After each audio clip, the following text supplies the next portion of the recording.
Well, well, well, well, well. Well, well, well, well. Hello, everybody. Thank you, Nahis. I'm very grateful. Thank you. I have my real name on TikTok, so coming back to a pseudonym. I don't really join it together. I wouldn't know who's who. Unless the names match, I have no idea. So it's not like I can pin your real name to your pseudonym or anything like that. But welcome on in, everybody. Now you can have a real stream. I really just wanted to try something new. How did the TikTok go? Now that I know how to make those, I think I'll be able to I'm an idiot. make some stuff. Oh, I have a gift for you, my friend. Reply to my private messages. That seems like a terrible idea, mate. I probably won't be doing that.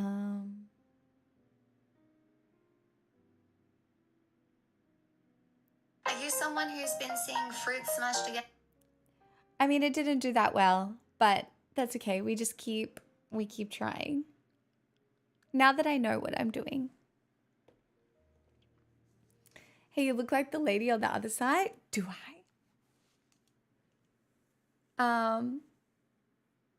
He does the lurk, the sneaky YouTube lurk. I hope you are getting some sleep.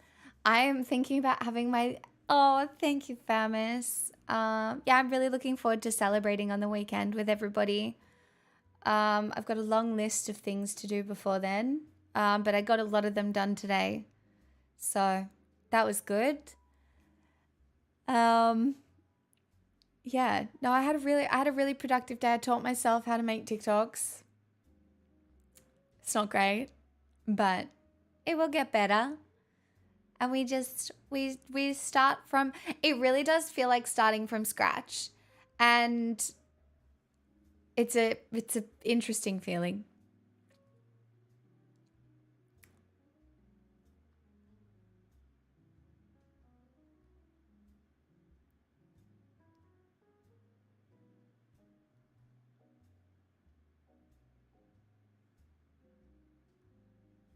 You keep saying you taught yourself. I mean, I've made TikTok videos for a while. I just taught myself how to go through and make them with gameplay underneath with captions and stuff. Not that it's very difficult, but it's something I hadn't done before. Did you really get told your job was bad puns? My God, my mods, they have it out for me. Thanks, guys. Thanks, Dirty Deeds. Thanks, Dark Forces. Hi, Dreamweaver. Hello, Chris. Welcome on in.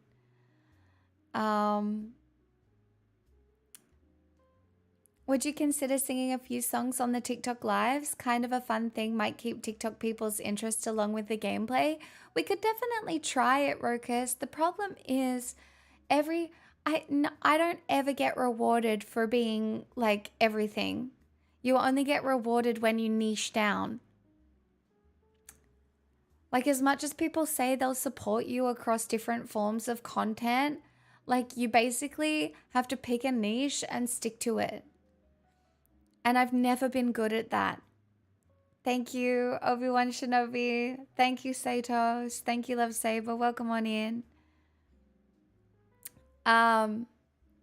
Yeah, I've never really been, you know how some people can do variety content because their personality carries it enough? I know this is going to sound wild, but I actually don't have a good enough personality to be able to carry that. You did, Dirty Deeds? It's so fun, hey? I was just playing it on TikTok just before.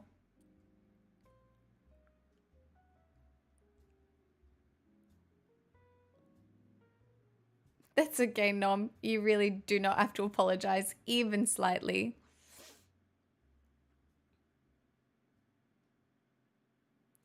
Pretty personalities are unfair. It's really interesting because being a content creator, it's this really interesting reflection of who you are as a person. Like, there is certain content of mine that would do well if I was a certain level of attractiveness. And there's a certain level of content of mine that does well because I am a certain level of attractiveness. But you realize it's a very interesting reflection. It's sometimes a bit of a trap, Nom. Self-knowledge and insight is a bit of a trap when you know that there's not really anything you can do about it, if that makes sense. Thank you, Sam dear. Thank you so much. Oh my God, Sam dear, is your username Samdiat Mental Health?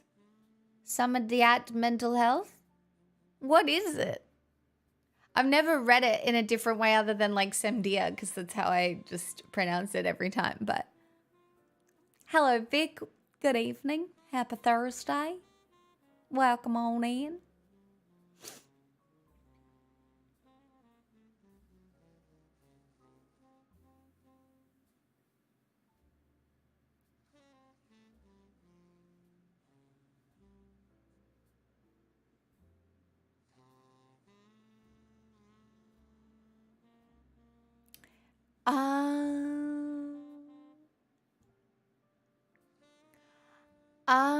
Right, I see. People who want to interact on Twitch are here for personality, surely? I think so. I think so. I give off a specific vibe.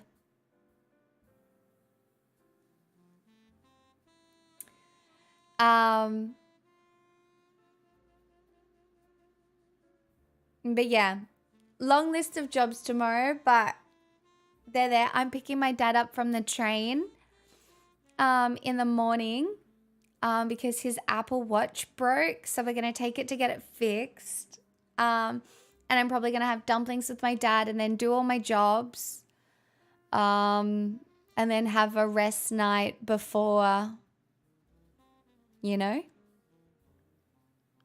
Happy little fun times. Hi, Girk. Thank you so much.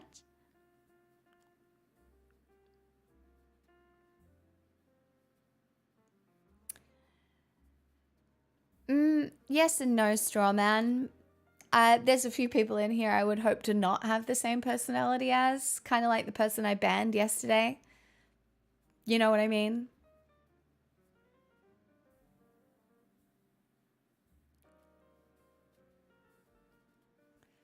My dad does live out in the country. I'm picking him up from the train because, like, you can only get your Apple Watch fixed in the city. So that's why I'm picking him up from the train. Wow, I feel called out. Well, I don't think I've ever banned you. A banning? Oh no. Yeah, guys, when you get banned, don't send emails either, or you will get blocked and banned literally everywhere. Forever. I went with the full perma done. So for anybody who needs to know, yeah, it's done. I can't, my mental health is, yeah. Yeah.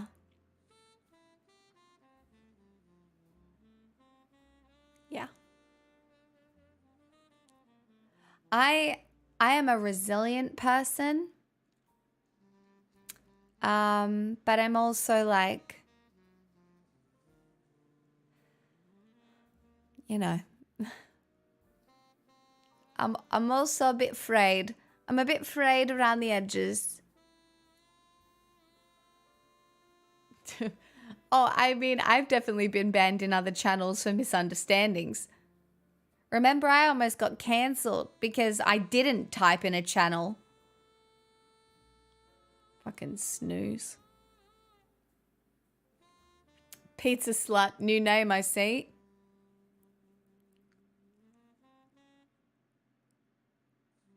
The least surprising outcome. It's just sad.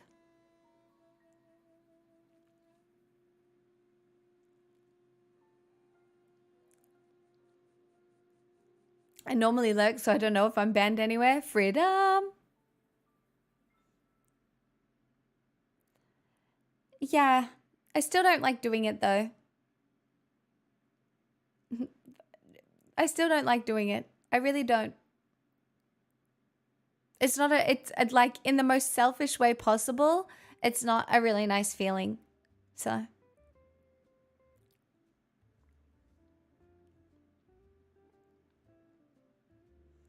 Chat, I have like 4 sausage rolls left, but all I've eaten in the last like 48 hours is sausage rolls. Is that bad?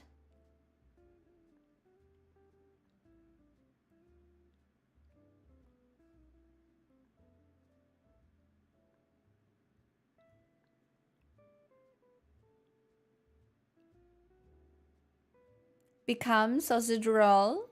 Sausage roll. Another won't kill you. Tomato sauce counts as a vegetable. I also have an orange. I could have an orange, you know, to balance it out.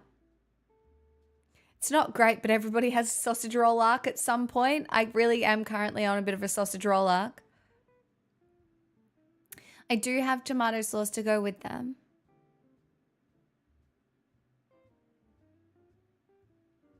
They're just so delicious and so easy to chuck in the air fryer. I did have chicken soup for dinner last night, and I've got chicken soup for dinner later as well. So it's not that bad. Like I've had some health, and in my chicken soup, like I put like actual chicken and stuff. So Louis is rubbing off on you. Well, the sausage roll can rub off. The salad cream, get it away from me. I'm not anti-sausage roll. Of course I take my supplements. I take my things in the morning. I haven't taken my vitamin D today because it sits on my desk and I take it during stream mostly. Eat the orange, you don't want scurvy. Well, I had a banana and a cup of tea. I had a banana and a cup of tea. That's it's the current state of the nation. I put frozen veggies in my 2-minute noodles as my health cheat. That's smart. I think you're supposed to take supplements with food because it makes it more bioavailable, Vox, would be my guess. Like you're always supposed to take iron with vitamin C. So that's why in my head, I'm like a sausage roll with an orange is actually making the iron that is available like extra available because I'm having it with vitamin C. It's okay, bow down. You can respect me because I am a bit of a genius. Do you know what I mean? Like I think so deeply. I'm living on a deeper level than everybody. That's why I give you the news because I'm so deep and you know, I'm like deep water. You can't see the bottom. You can't see the level that I'm functioning at. You know, I'm like Elon Musk if he was actually smart.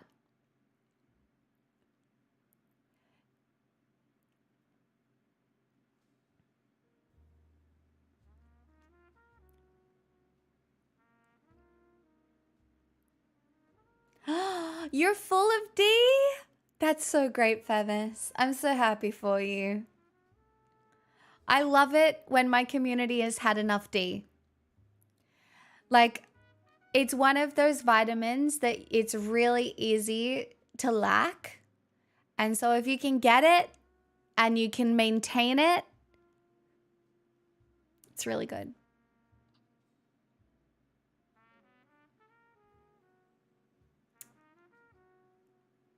I think taking a multivitamin is fine. I read somewhere, I think I already said this on stream once, but I read somewhere that if you eat an egg and have an orange, you've had a little bit of every nutrient already for the day. Not enough, but you've had a little bit of every nutrient. So, Vic, I respect it. Do you know, I really feel like a dessert. I really feel like a dessert and I don't have dessert options. Like I really want to make cake, and I think I've got most of the ingredients for cake. But yeah. I really want to make like a little lemon cake. Like, what if I just look up gluten-free lemon cake? Gluten-free lemon cake.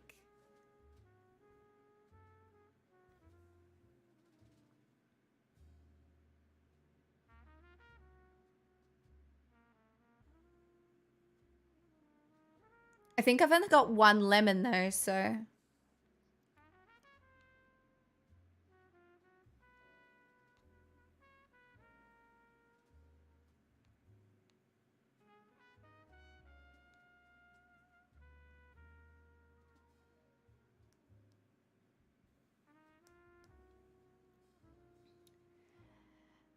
One cup of vegetable oil, 1.5 cups of granulated sugar, 4 eggs, 2.5 cups of gluten-free flour, salt, baking powder, dairy-free milk, lemon extract. I don't have the milk. The oil holds it together. I'm pretty sure. Okay, hear me out. Milk free.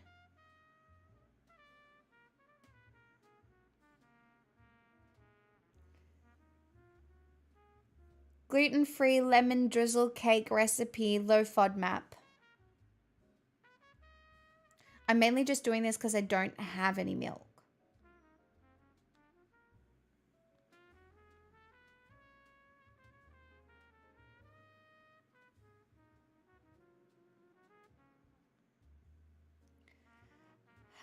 Caster sugar, butter, lemon, 3 medium eggs, self-raising flour, don't have, but I could use.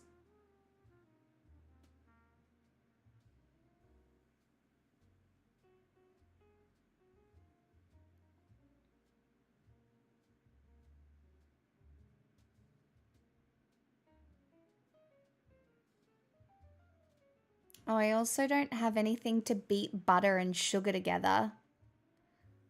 Like, how would I beat butter and sugar together? I don't have like a mixer.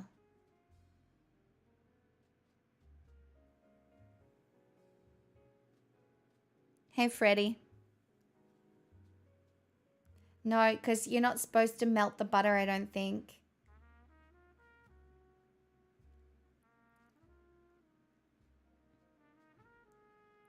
You melt the butter first, then pour it in and mix with a spoon. Do you have a drill? Beat them like they owe you money? A big spoon? Chat, should we just make a scuffed cake? It's going to be scuffed. I'm not taking you to the kitchen. It's happening here. I think I can whip something together, and if it'll be edible. Hi, Blong. It'll be edible. It'll be edible. It'll be edible. And then after I've made my scuffed cake and put it in the oven, we will watch Hot Gay Chef. I can do this. I'm going to go put the oven on and wash my hands. Okay? And I'll set up the cam so that you can have a little squizzy majiggy of my scuffed cake. Okay?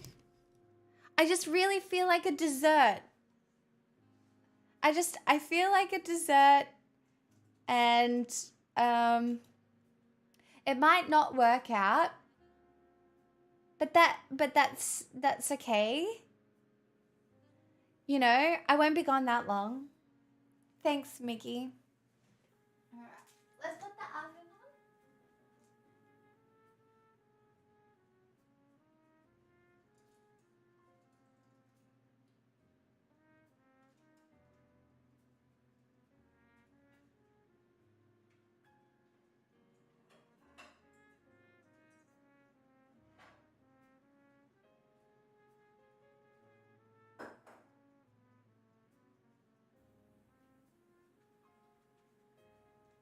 Okay.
Guys, it has come to my attention that I don't have gluten-free flour.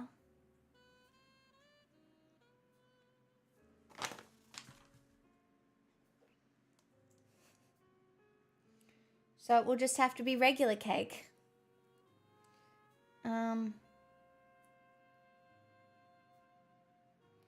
Lemon cake, no milk.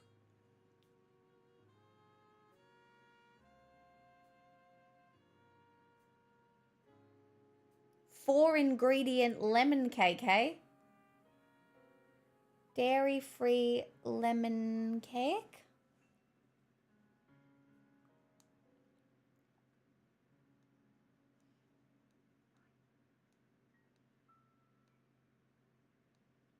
I mean, this looks okay. 1.5 cups of all-purpose flour, 2 teaspoons of baking powder, salt, cinnamon, nutmeg, sugar, lemon zest, 3 large eggs, 3/4 cup of coconut buttermilk. I don't have that. What can I replace that with?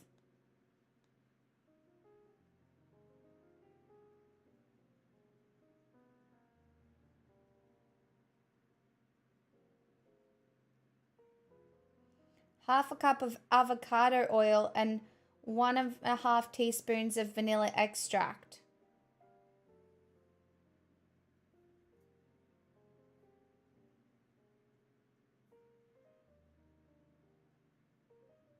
I have coconut flour.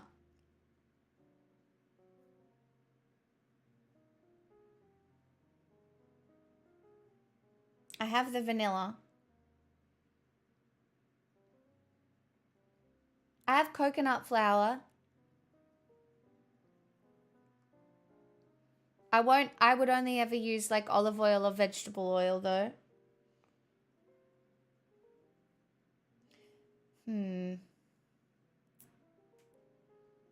I have coconut flour. Coconut flour lemon cake.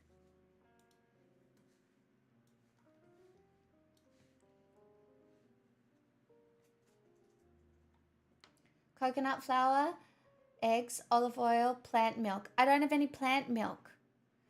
I don't know. Maybe I could go see if I've got coconut milk. Let me see. I don't think I do though.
Okay.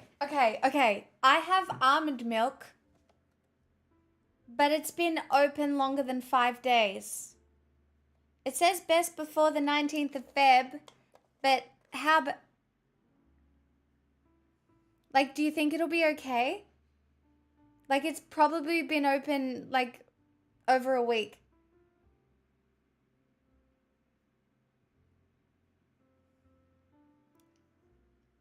It was in the fridge. Shall I pour some into a glass?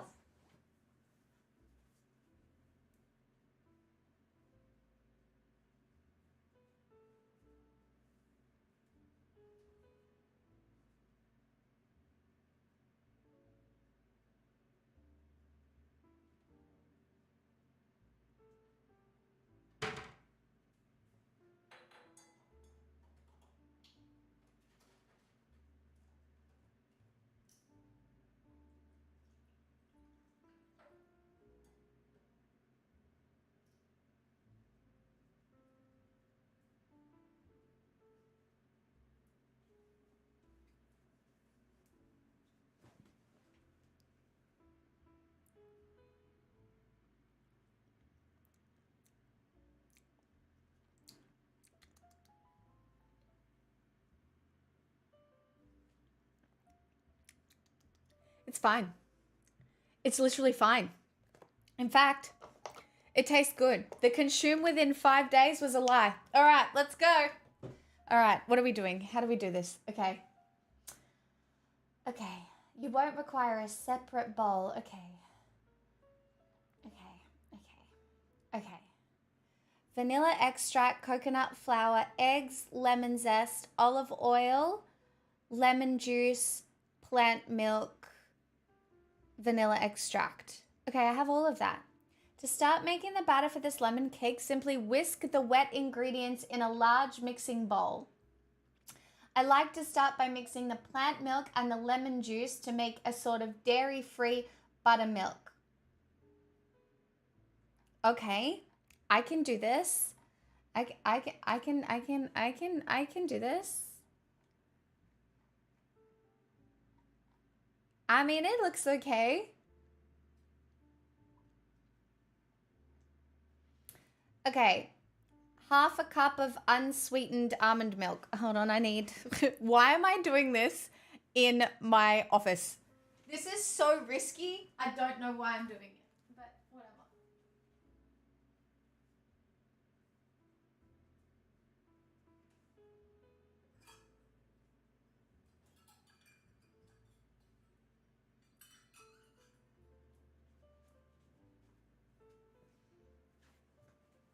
This is half a cup. I don't want to waste this.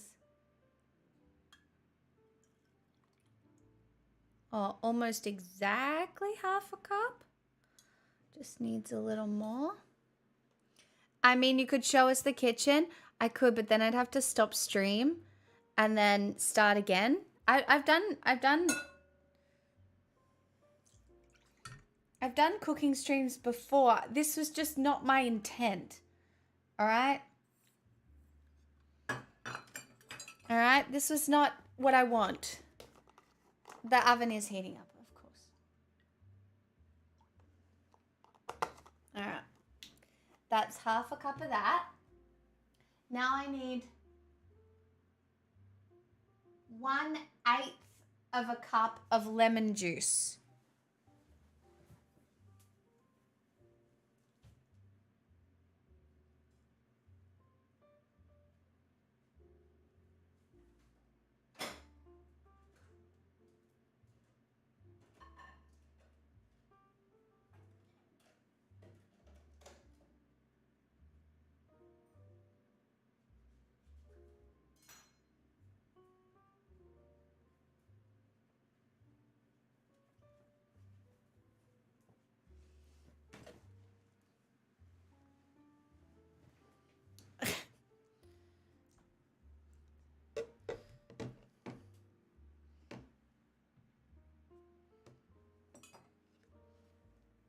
This is fine.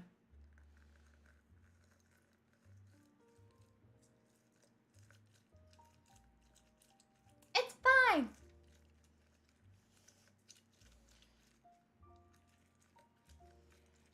sometimes you've just got to live your life.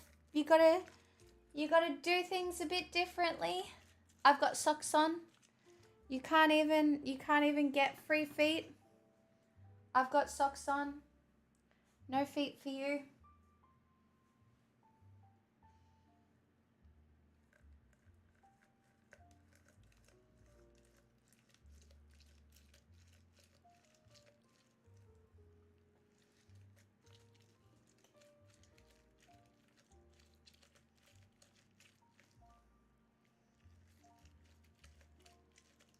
I just really felt like, Kate, tell me something that is true that very few people agree with you on.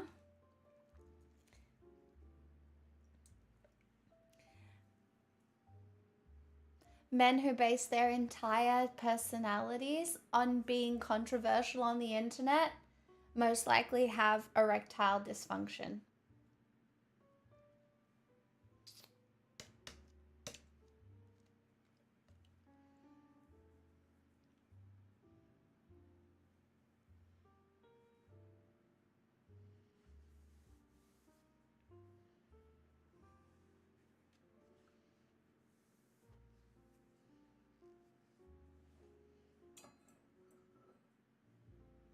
And that's not necessarily like something that can't be worked around, but you should be less fucking combative on the internet. Boy!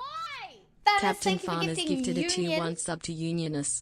They have given 821 gift subs in the channel. 1/8 a cup of lemon juice. So what's that? That's like half a quarter. Right?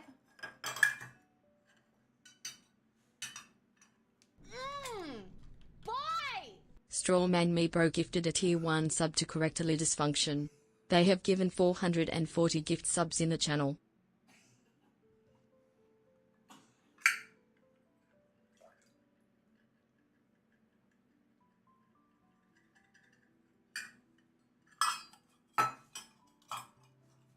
Okay. 4 eggs.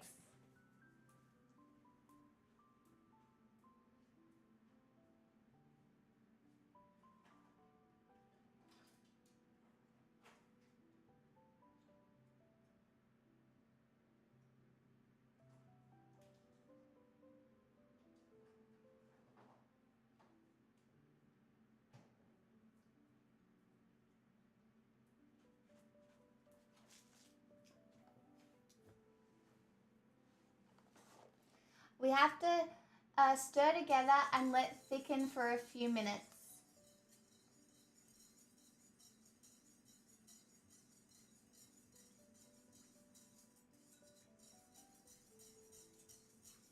So we've got to give that a few minutes. Oh, I should have zested the lemon before squeezing it. That's going to make it a little tricky. Oh well. No challenge we can't rise to, you know, chat. Do we think that that's thickening?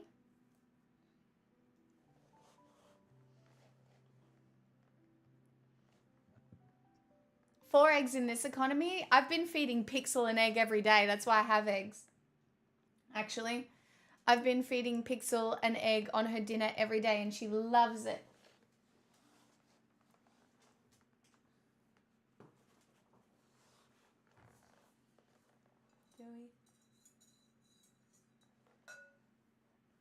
Now, it says I can use maple syrup, but my maple syrup's been in the fridge like probably over a year. Is that okay?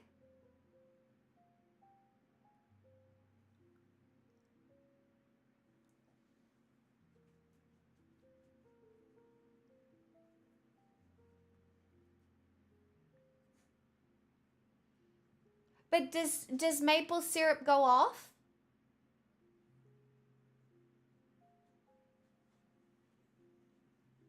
Yeah, I thought maple syrup can be touch and go.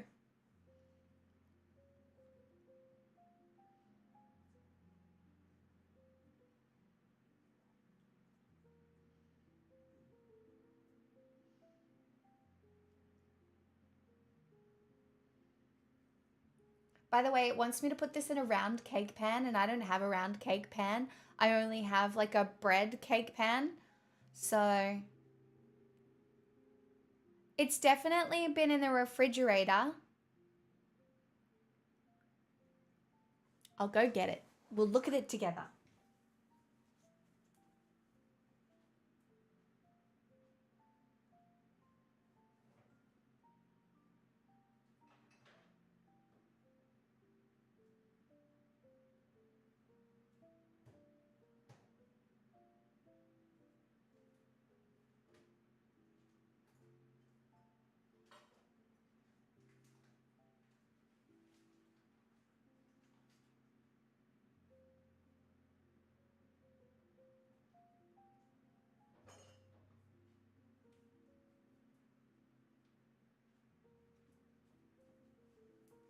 Nah, it's definitely moldy. We will be using sugar.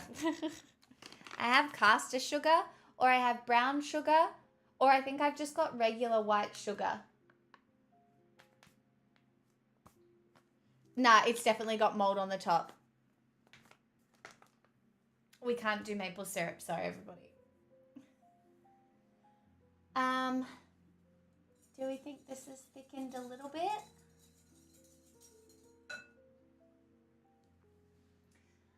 Stir together almond milk and lemon juice, set aside to thicken for a few minutes. Whisk together the eggs, olive oil, maple syrup, vanilla extract.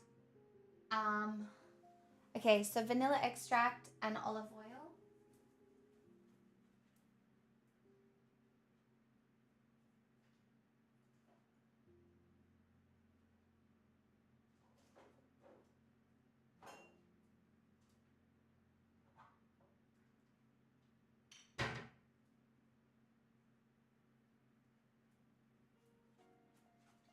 Is this not fun?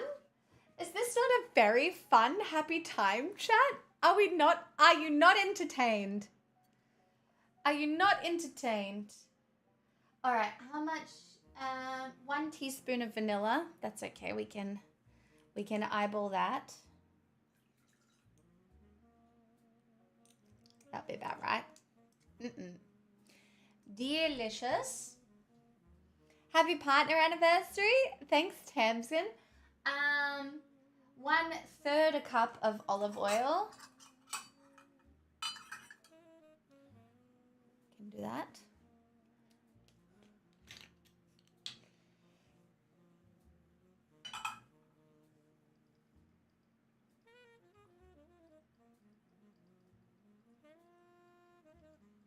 It's a lot of oil.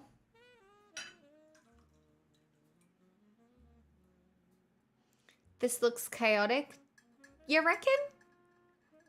What about it is giving chaos?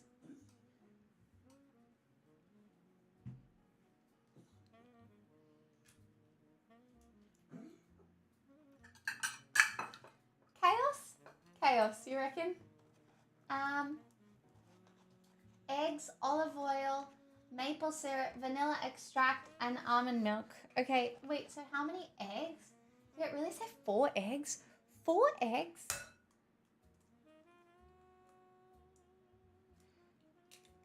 One.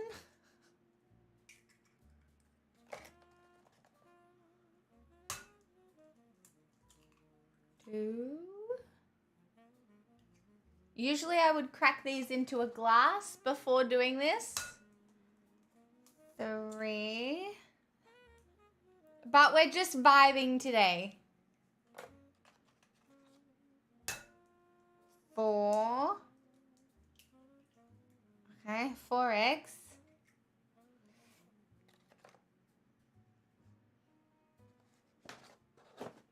Deal with that later. And how much sugar? 1/2 cup of granulated sugar. Should the sugar go in now or later because it's a dry ingredient now?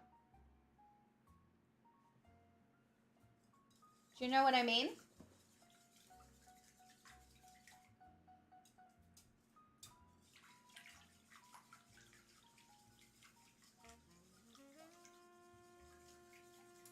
Stir together the almond milk and the lemon juice. Let it thicken. In a bowl, whisk together the eggs, olive oil, maple syrup, vanilla extract, and the almond milk. So the sugar probably should go in. I guess it can go in at any point. Sugar would be your thickener, so leave it until later.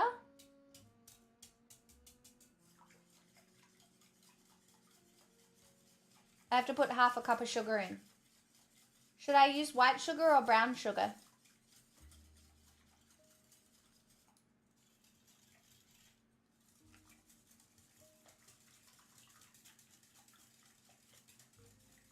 Have you been convinced to play any more Magic? I've been playing so much Magic, Tamsin. It's addictive. The problem is, and why I avoided it for so long, is because I refuse to be poor in the way that Magic makes you poor. And I am so vulnerable to wanting to buy cards. Like I'm vulnerable. I'm a vulnerable girly. It's a risk. But it's fun. It's also fun. Okay, then whisk in the coconut flour, baking powder, salt, and lemon zest.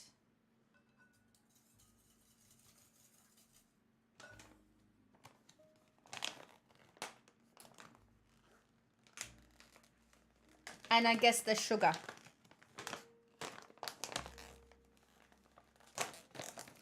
No, I don't need money for MTG cards now because at Tamsin I'm actually going I'm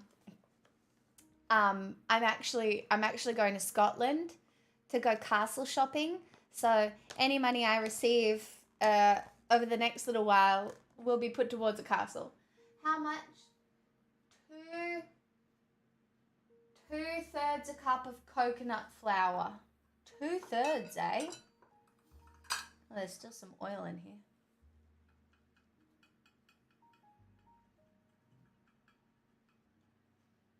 I think we might just use the big old cup.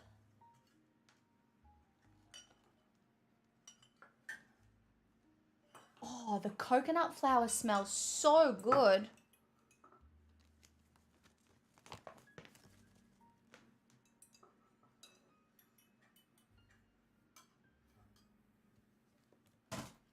Not the lemon juice, no! It's fine.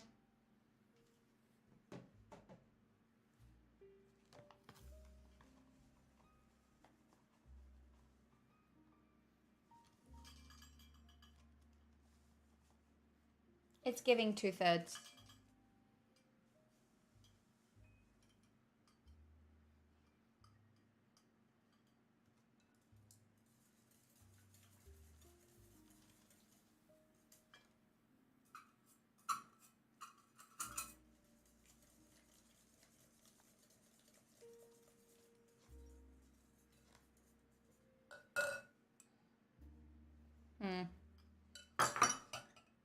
How much baking powder? 1 tablespoon. How do I get into this? I don't have an accessibility tool nearby. I have scissors.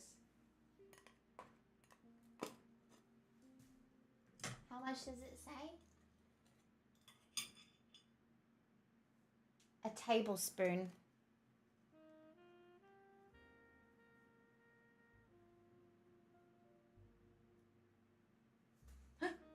Alright, well, we might have overdone it. It'll be fine.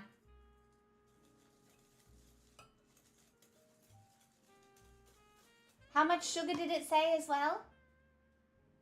1/2 cup.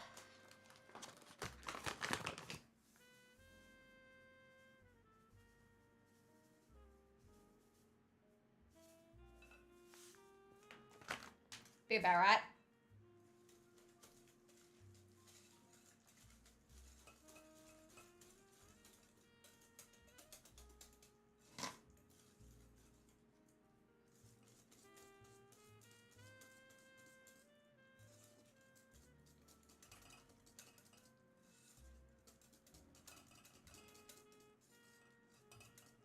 I mean, it certainly made a batter. I need 1/4 teaspoon of salt.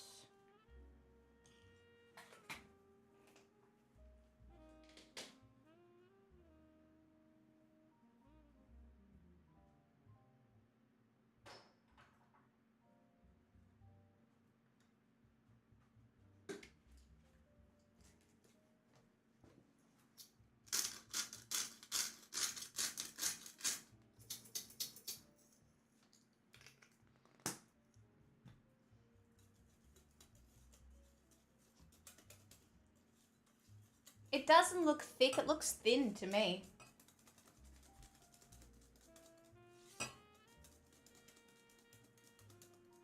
I missed the start. What are we even making? Lemon and coconut cake? Oh, and the lemon zest. Shit.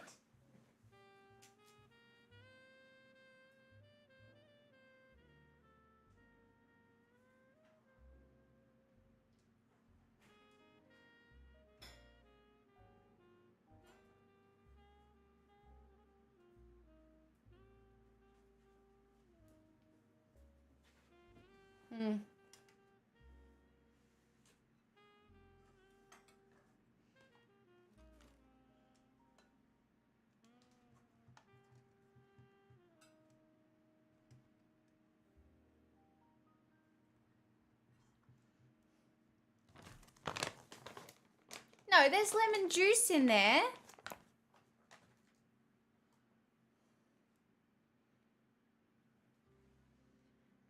Then whisk coconut flour, baking powder, salt, and the lemon zest. How much lemon zest did it say?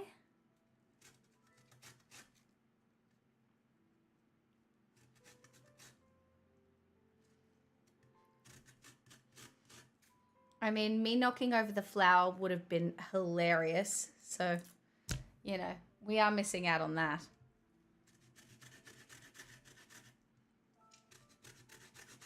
How much? 1 tablespoon. That's the whole lemon, basically. Ow. Ow.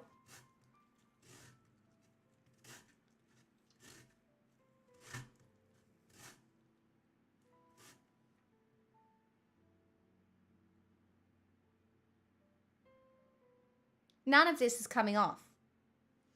We might have to be a little bit more aggressive.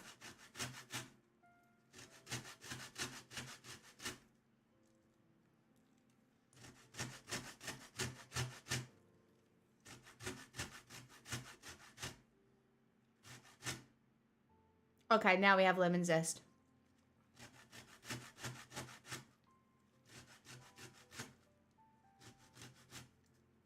We can't get any of the white though, otherwise it goes bitter, and we don't want that.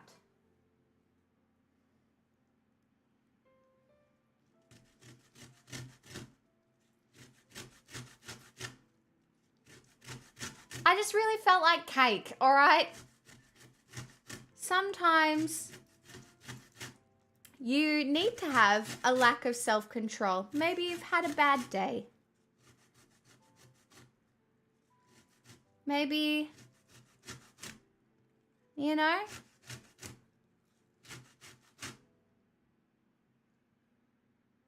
All right, that's...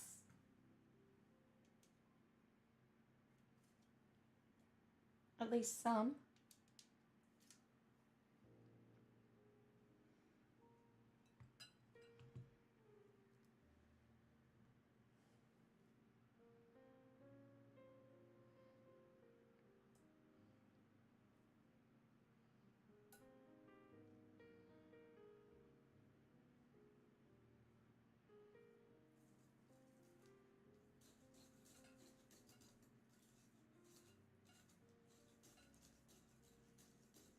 That's a very pre-revolution thing to want. Thank you.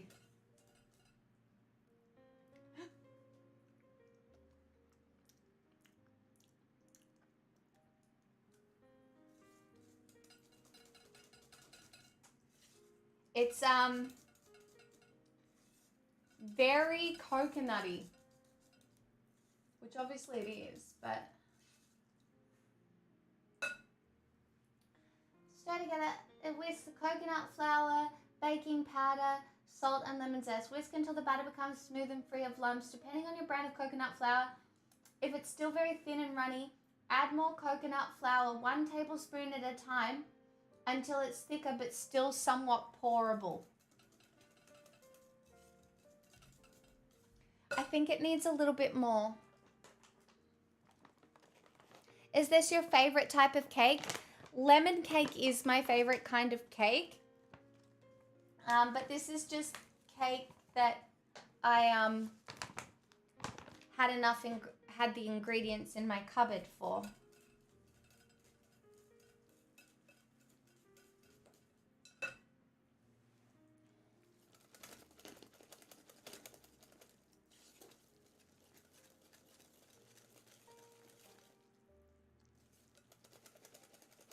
Okay, I think that looks better.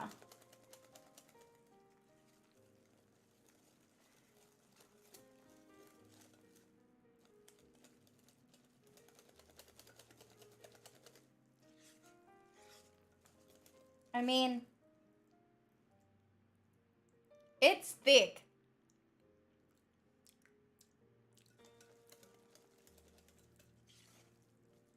I think it's gonna taste good. I think it's gonna taste good.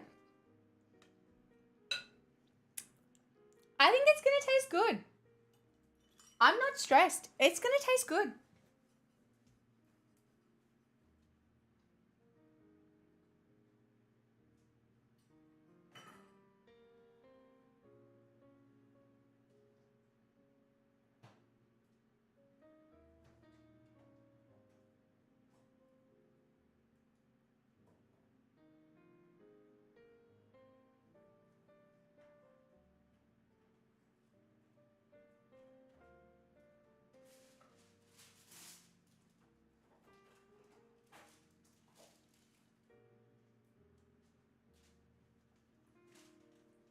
This is the only cake tin I have. It's not even a cake tin. It's a bread loaf tin.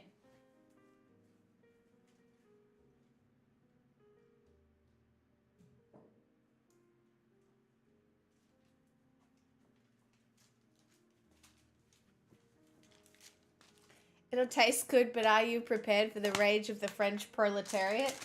Yeah. Sure am. So excited. It's clean. It's just that's burnt on banana bread.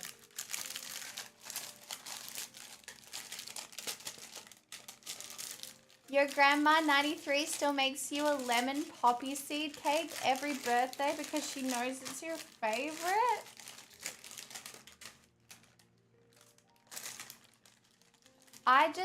I love lemon cake. Like, I like lemon cake. I like orange poppy seed cake. I like strawberry sponge cake.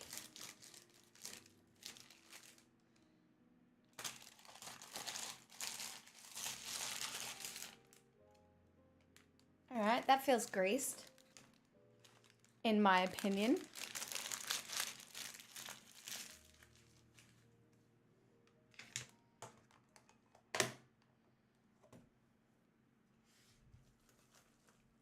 Oh, it's...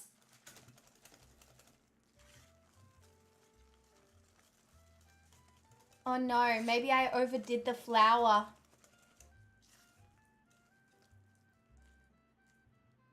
Like, that's not pourable. Do I put, like, extra milk?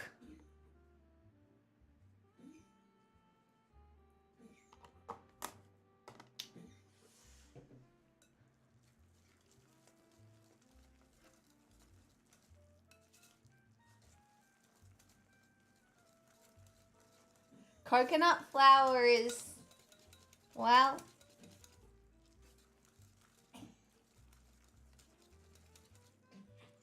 it's something. Looks like egg salad. Just looks overworked. Did I beat the eggs? Did I beat the eggs too hard?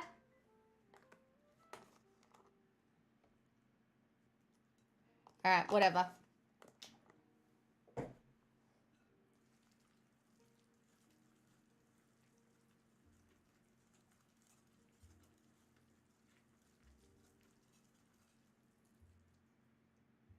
It might not rise a lot, but that's okay.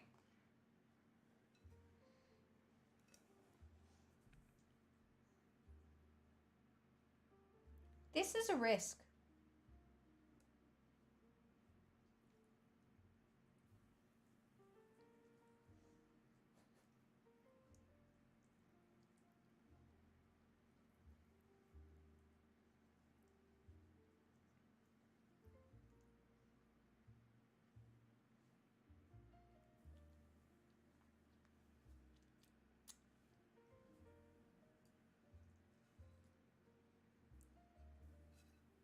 Huh?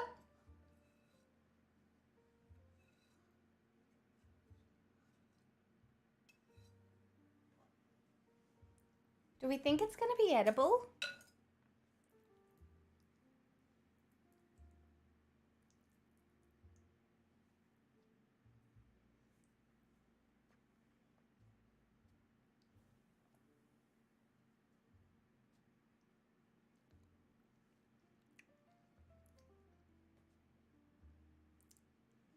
Do you think?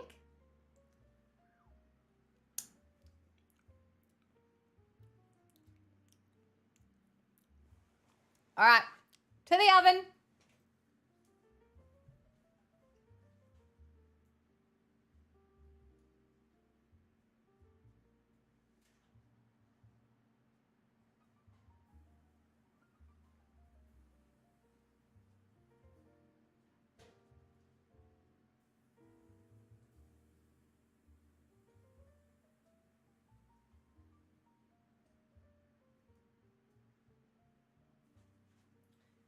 Kind of just tastes like coconut with a little bit of lemon. What we'll do is we'll make lemon icing for it too.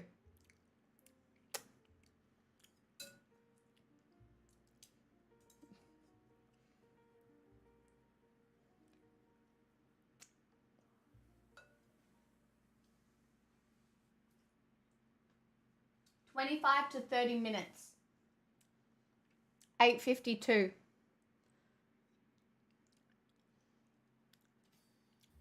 I won't forget to put the eggs away, but Vox eggs in Australia are very different to eggs in America.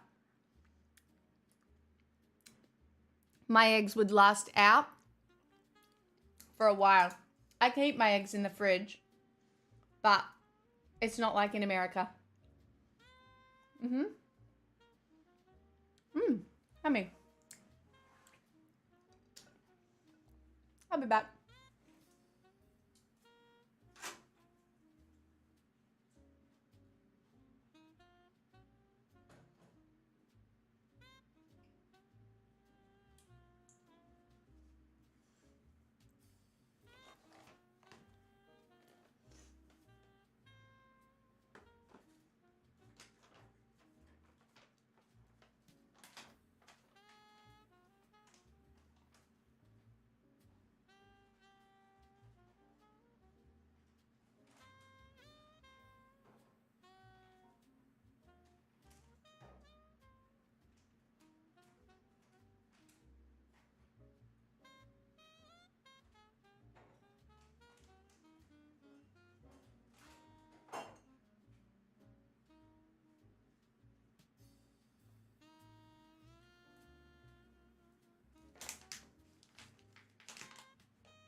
Test it with a skewer. From my experience, it can take 50 minutes for a cake.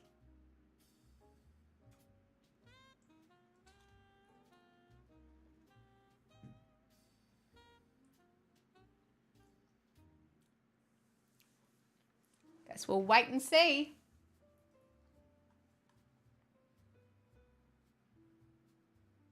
You have to let the cake cool in the pan for at least 20 minutes before unmolding and slicing it.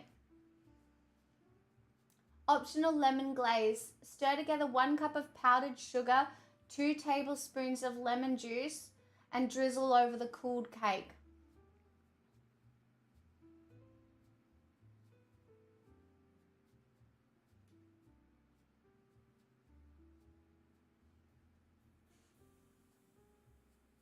Well, I'll be able to make that because I've still got this much lemon juice, so I will be able to make lemon stuff.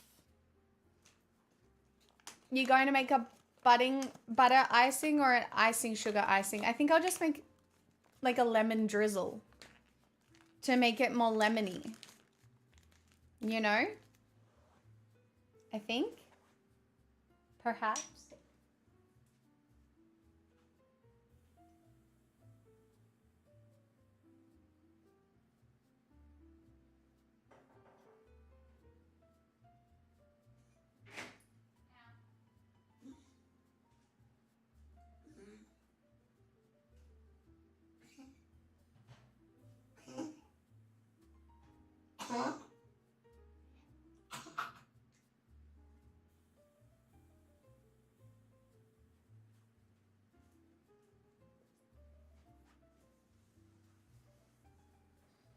Lemon goo? Yes. I think it will be lemon goo. I got the butter out to potentially make butter goo, but I'll leave the lemon goo here.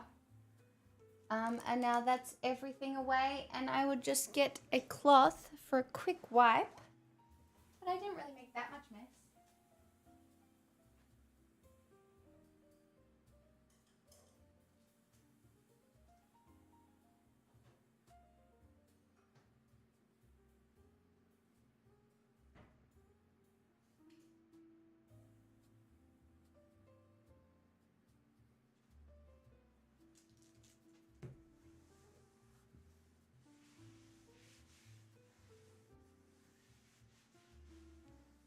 Ta-da!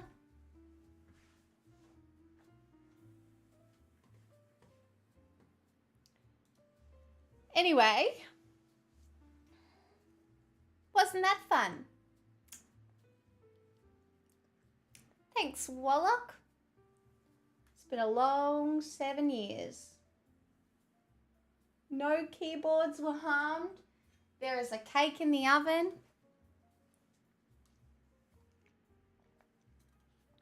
The batter might be a little dry. We'll find out. Could also be a little wet. We'll find out. Sometimes you've just got to vibe, you know?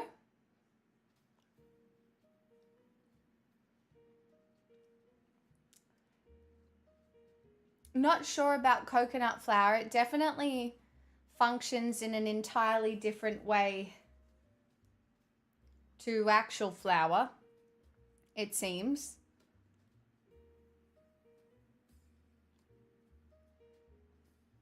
Also, what is 350 degrees Fahrenheit?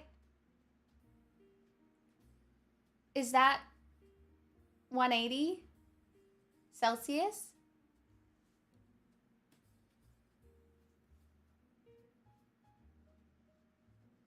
Yeah, straw man. We all knew that. Yeah, it's about 180. Perfect. Yeah, that's what I did.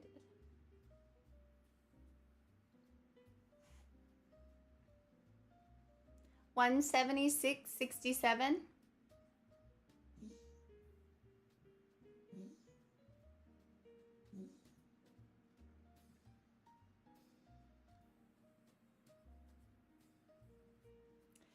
My issue here is that I'm not going to be patient enough to wait for this cake to cool down, but I have to.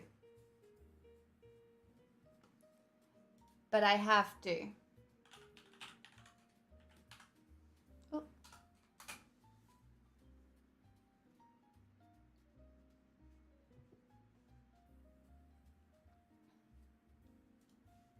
Today on most domestic flights, you're lucky to get a bag. We need distractions. Oh, I've got a good distraction for everyone. The title of the video is Airline Food During the Golden Age of Air Travel. That's not today.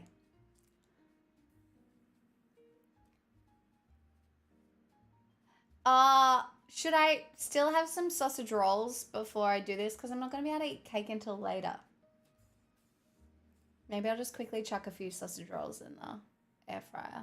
The last of my sausage rolls. What's the deal with airline food? I like airline food. It's so salty. That's why a lot of people don't like it. Because it has to be like heavily salted for you to be able to like taste anything in the air, I'm pretty sure. But I really like airline food.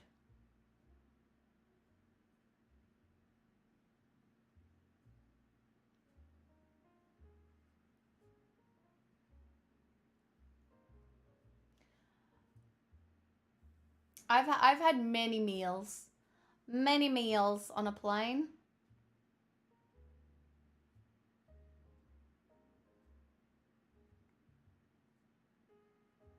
I hate This cereal. is a full-blown house deposit. Contacts. So Thank you for the 32 months free willingly giving me your money on the internet.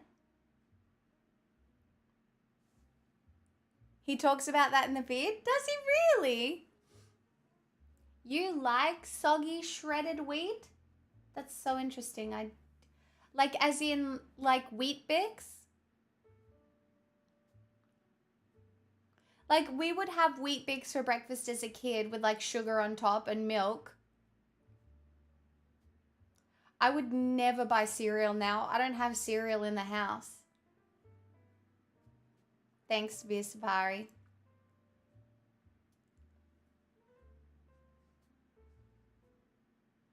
Yeah, I do not. We would have rice bubbles. We'd have rice bubbles, cornflakes, Wheat Bix, Sultana Bran occasionally.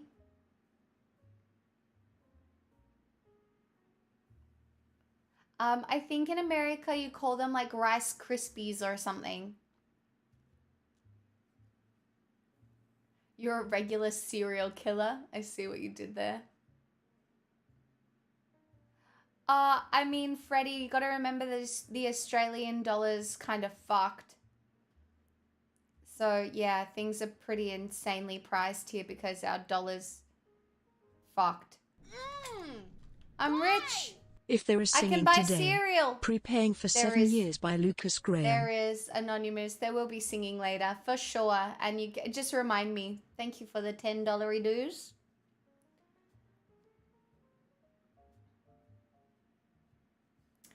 I'll be able to buy cereal now. Very exciting.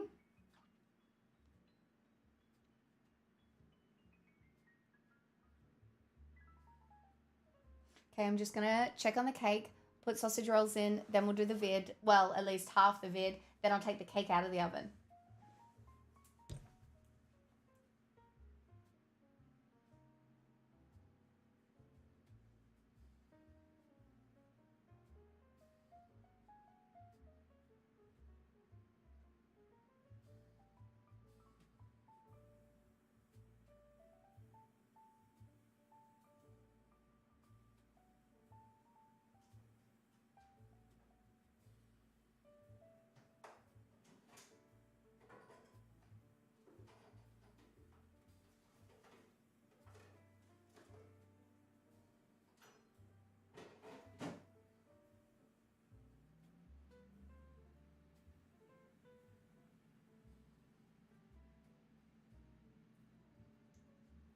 Oh, I'm so hungry.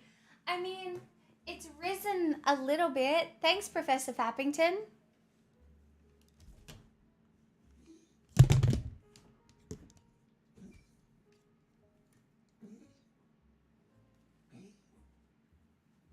You do 1 meal a day circuit? Like a big meal? Like what do you have in your 1 meal a day? I would probably do lots of snacks all the time and no meals.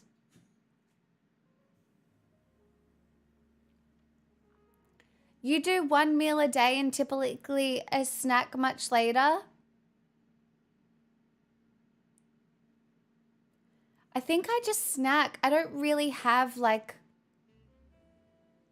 a solid meal all the time. Thank you, Forklift Wayne. Thank you so much. Eat a lot of pasta, some meat. That's good for me. Well, that's good. If it works, it works. Like a lot of pasta?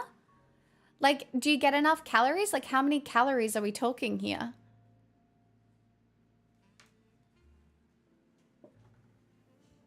I think a lot of people would look at what I eat and probably be like, you don't eat enough, especially recently. But generally, I eat more.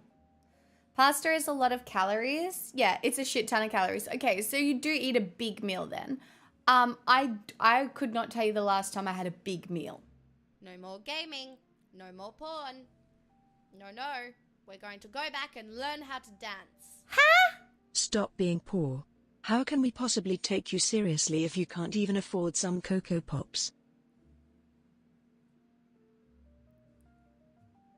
I just made my own goddamn cake from scratch. But that's really good because I'll be able to use that money to buy a castle. That's right. That's why we've made sausage rolls. That's why we made chicken soup. That's why we baked a cake. Because all my money is actually going on buying a castle. I will be taking you along with me at certain points. I will point out different specific rocks, maybe my favorite rocks, maybe some rocks I will expect to be dragged from location to build my castle. I'll take the understairs room. It's giving Harry Potter. I got busy making breakfast. Did you make icing? I won't make icing until the cake cools down. Deposit, so Igneous? Eben. Oh my goodness, 16 months. Thank you so much. I am ingenious. Can I be a peasant in your feudal system? I'm not having a feudal system. I'm having luxury gay space communism, but in a castle because I think it's sexy. Thank you, casually, Kia. Can I live in the moat with the crocodiles? Absolutely, if that's your vibe. Live your best life. Vin, that's so generous. I owe you guys a dance. Do you want it now or after the video? Actually, you can have it now while the rest of the, while my sausage rolls finish, because then I'll be able to snack while we watch Hot Gay Cook. Do you know what I mean?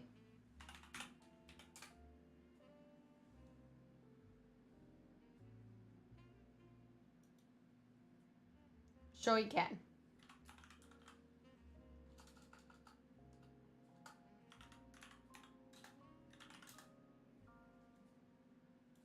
All right. Did you set a timer? No, you are my timer. It went in at like 52. All right. Are you ready? We hit a goal. The goal has been hit. It happened.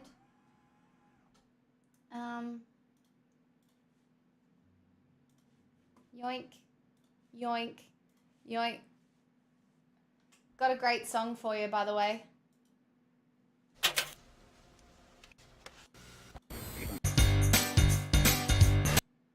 Wait. No. Hold on.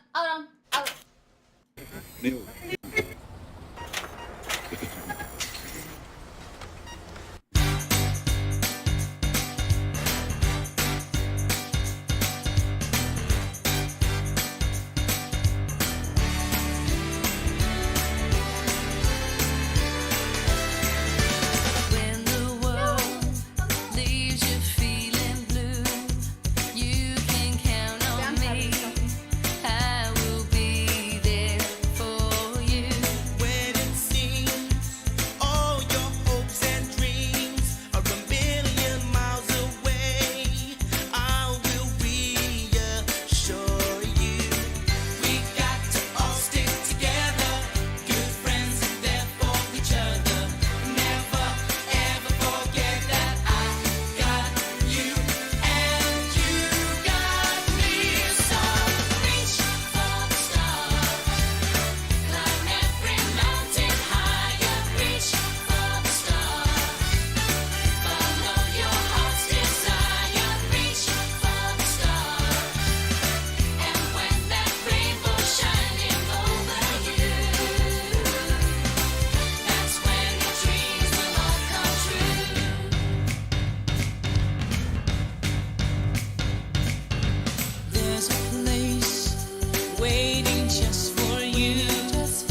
Club 7. And your dreams will all come true.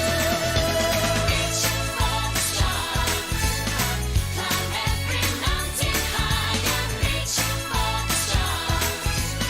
Follow your heart's desire. Reach for the stars. And when that rainbow shining over you, that's when your dreams will all come true. Reach for the stars. Climb every mountain higher. Reach for the stars. Follow your heart's desire. Reach for the stars. And when that rainbow shining over you, reach for the stars. Climb every mountain higher. I feel like these are the most unflattering pants ever. They're flannel. They've like got flannel in them because it was really cold today. But they look so ugly. That was worth it. I'm so glad it was worth it, Vin. Thank you for for the $114. That's very generous. Chat, if we hit that sub goal, you get another dance. But that was really fun. I always have a good time. But I am very hot. Because these leggings, they're flannel.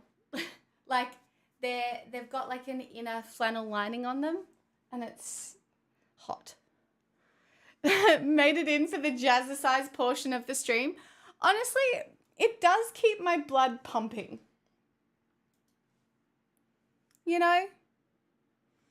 It does. It makes me feel alive. So, you know, there's that.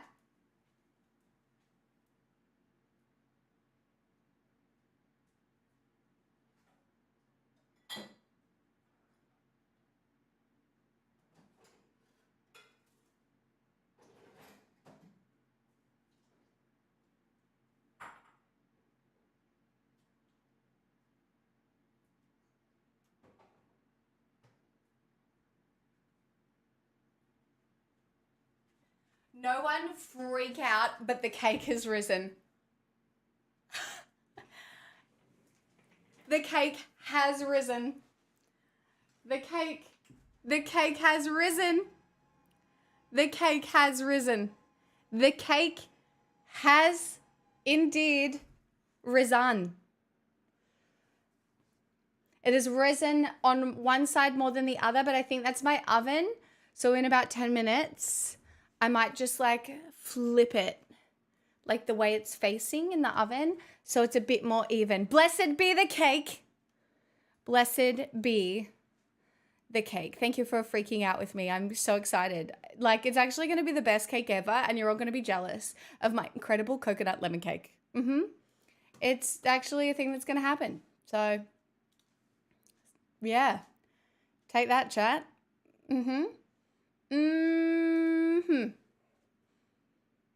It's very hot. Ugh.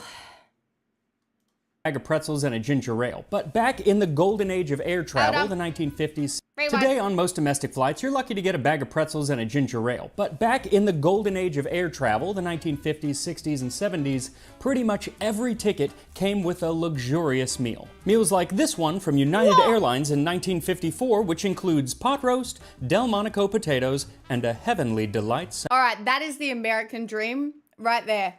Do you know what I mean? You can see why people fell for it. Look at it. They gave you the American dream, you know? Go on a plane, get delicious food.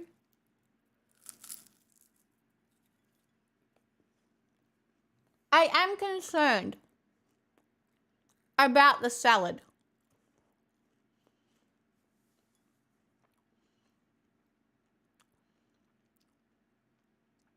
Like, that's interesting.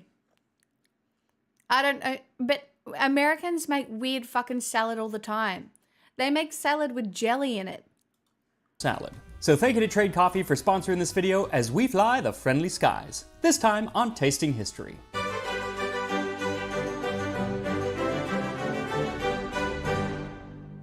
So based on the age of most of my audience, I'm going to guess that you didn't get to fly during the golden age of air travel. Neither did I. I'm not quite that old, but I did get to be around for some of the vestiges of the golden age, like getting to go into the cockpit as a kid and have the wings put on me by What? No way! That's so lucky! the pilot himself. But when it came to food, I wasn't around for any of the good stuff. It was always just peanuts and Coke. And frankly, it's probably a good thing because the quality of airline food when I was a kid was not great. But that was not always the case because like in the 1950s and 60s, airlines prided themselves on the quality of food that they were serving. That's because during the time, prices of tickets were regulated, so they couldn't compete on price, so they had to compete in other ways. Basically, how to make the flight actually more pleasant for the passengers. And one big thing... Imagine... Chat, imagine if capitalism worked that way. Where prices of phones were regulated, so it was just a competition to make the better product.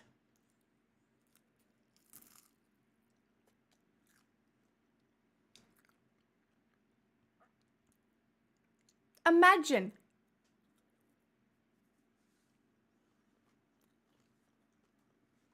Was food. And today I can actually travel back in time and try some of that luxurious food with this.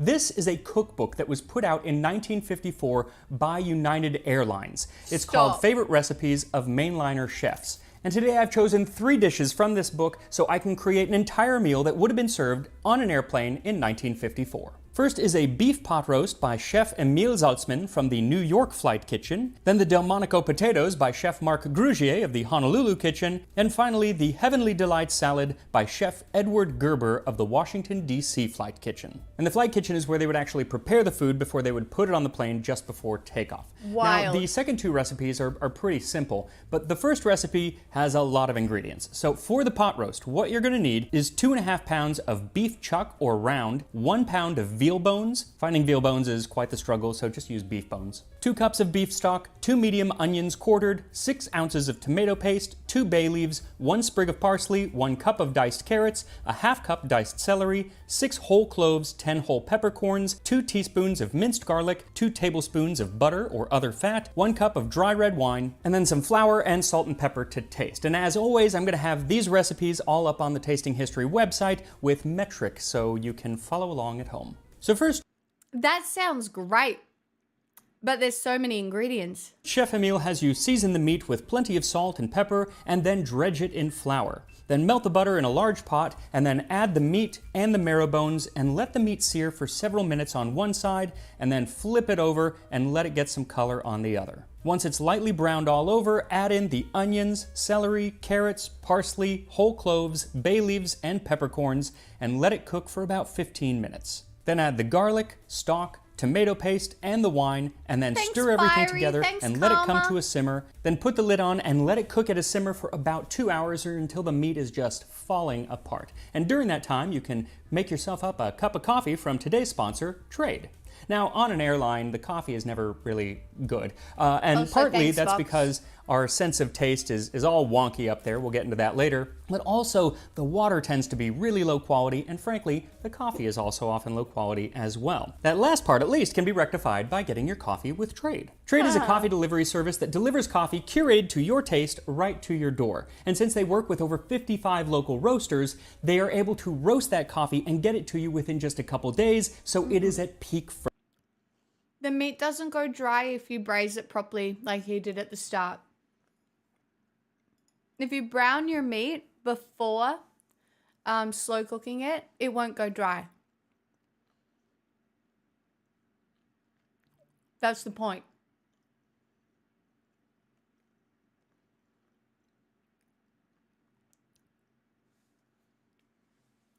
Freshness. You just let Trade know what you like in a coffee, how you like to brew it, and how much you drink, and boom, that little red bag arrives on your doorstep filled with coffee goodness. This week I received the Emporium House Blend from Cuvée Coffee. It's one of my favorites because it has a slight sweetness to it, which actually pairs really well with creamer, which is how I like to drink my coffee. And they have hundreds of different roasts, so there is really something for everyone. And right now, when you sign up using my link, drinktrade.com/maxmiller, you'll get $15 off of select plans and your first bag of coffee is free. That's drinktrade.com/maxmiller, and I will put that link in the description. And you can use your trade coffee to make Irish coffee, which was actually At least I found out today I really do need to throw out my maple syrup.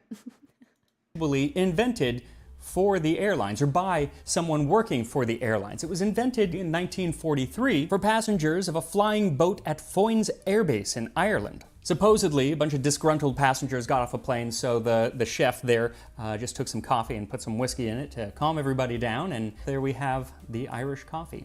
And you can drink some coffee, Irish or otherwise, while you make your Delmonico potatoes. For that, you'll need 8 medium potatoes, peeled and chopped, a half cup chopped pimentos, 2 cups half and half, and then some salt and pepper and plenty of Parmesan cheese to cover the top. So first mix the potatoes with the pimentos, and then add a teaspoon and a half of salt and a teaspoon of pepper to the half and half, and set it on the stove to heat up just until it simmers. Then pour all of that over the potatoes, making sure the potatoes are covered, and then set the dish in the oven at 375 degrees Fahrenheit, 190 Celsius for about an hour and a half, or until... I've never really had potatoes like that.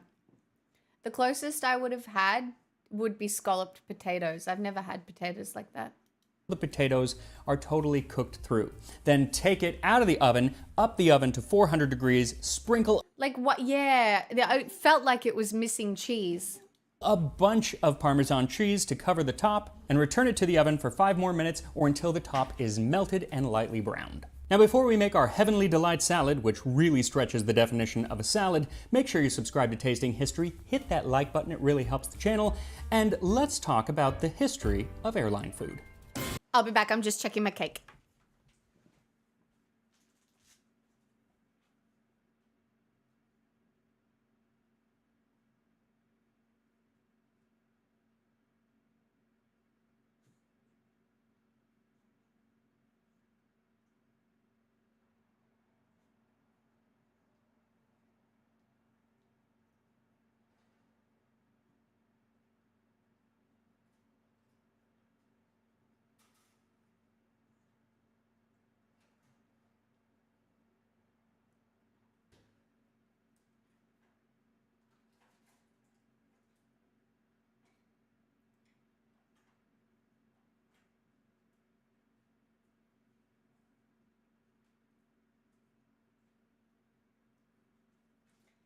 It's just starting to brown on the top, so I think we'll give it 5 more minutes.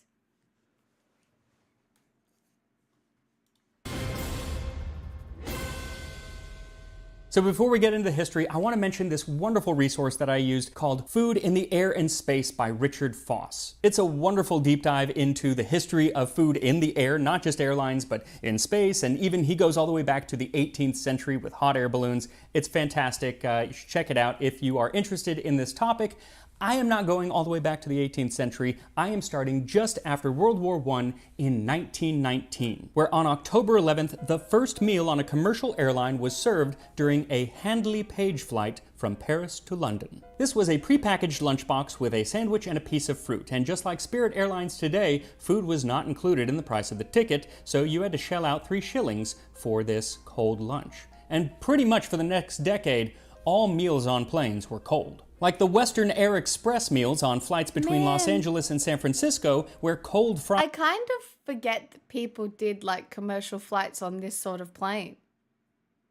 Fried chicken, potato salad, and sandwiches were catered by the Los Angeles-based Pig and Whistle, which sadly only closed a couple years ago. The same year that they were serving cold fried chicken, 1928, Lufthansa upped the ante with the first hot in-flight meal on flights from Berlin to Paris, where the food was made on the ground and then kept warm in insulated containers. This began airlines' increasing desire to provide passengers with the best and most cutting-edge cuisine available.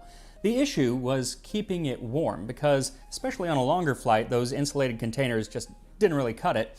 And so if you wanted to heat the food up on the plane, you had to have an oven built on the plane, and most planes just weren't that big. But the flying boats of the 1930s were. And Pan American Airlines, Pan Am, installed galleys on many of their clippers so they could not only reheat the food, but actually cook it. They even had a dedicated dining room aboard with tables and white tablecloths, so it was more like eating in an actual restaurant. United Airlines soon followed suit and began installing kitchens on their planes where they would serve not cold but hot fried chicken as well as freshly scrambled eggs. This is also around the time when It's just like, I've never been on a private jet or anything like that, but like it just looks like they were flying private.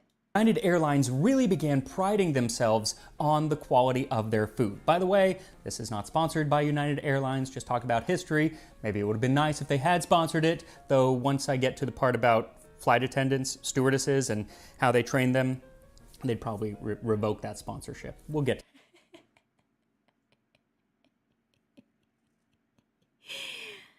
to that. Anyway, United made a huge leap forward in the quality of airline food in 1936 when in Oakland, California, they opened up their first flight kitchen. They hired top chefs to design a menu worthy of a wonderful luxury restaurant on the ground, but with the idea that these dishes could be served in the air. Far more elaborate dishes could be made this way by preparing them on the ground rather than in the air, and that is what they called their mainliner cuisine, and that is actually what we're cooking from today. It's those dishes that they created. Other airlines quickly followed suit, and menus from this time period really show how fancy airline food could get. Mignon of veal with Russian sauce, Boston cream pie, or an entire Irish-themed meal on St. Patrick's Day 1940 with a Dublin-style Lego lamb stew. European airlines were going extra fine dining by serving everything from lobster to foie gras to peach melba. Now the next big technological leap came, as many technological leaps do, from a military contract. During World War II, William Maxon, or rather his company, developed several inventions for the US military. In addition to the Maxon multiple gun mount, which airlines I don't have a skewer, I only have a chopstick. But yes, that I'm ready to go. Ready to go. I'm gonna give it 2 more minutes. I'm ready to go. never seem to have Why do you miss the smoke wherever the fuck you want days? I think it's bad. Like, I used to smoke, and I think it's bad.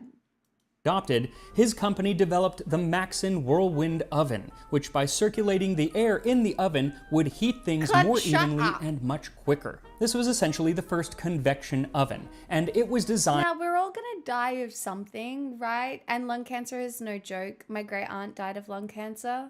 So, you know, it's definitely on the list of possibilities for me. Especially because I smoked when I was a ballet dancer as well. But I think smoking wherever you want and invading other people's health is kind of the fucked up bit, in my opinion. I'll be back.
It still sounds a bit funny.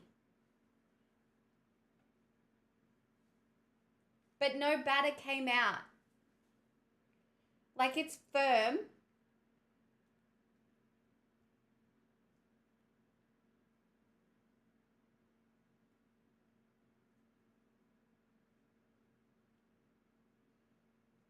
Like, it's firm. I think I'm done. I think I'll just leave it to cool now. I'm not allowed to depot it for 20 minutes.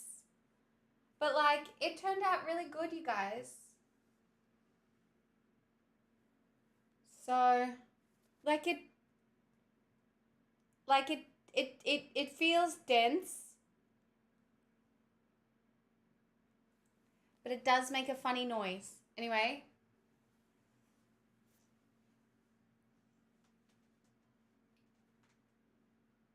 Hold on. There we go. The cake can just rest there. Looks close. No, it's very dense. It's definitely dense. I sticked it twice.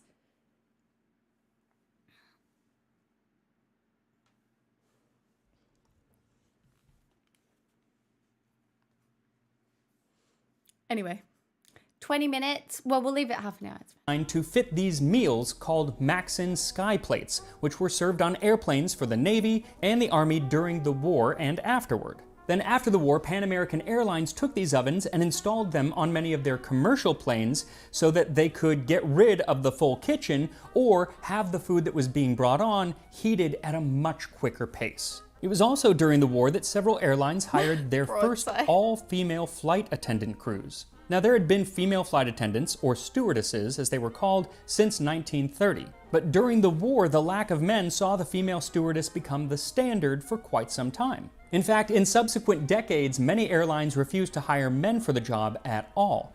And they started using the female stewardesses as a selling point to their clientele, who were mostly men, basically saying, hey, you want your food and drink served by a... Nothing like being waited on by a woman. Right, you guys? Ugh. pretty lady. Now this meant that stewardesses really had to become the ultimate service provider. Back in the 30s and even the early 40s, you actually had to be a You had to appear available or you got fired. Hightail told. registered nurse to become a flight attendant, but by the 50s, the airlines were doing all of that training themselves. As can be seen in this one ad from United Airlines, told you we'd get back to this, where they boast. 2 months ago, Sherry Wood... Do you know who I think is a terrifying, relatable character in like this sort of time? And she's awful. But what's the girl from Mad Men? Betty Draper.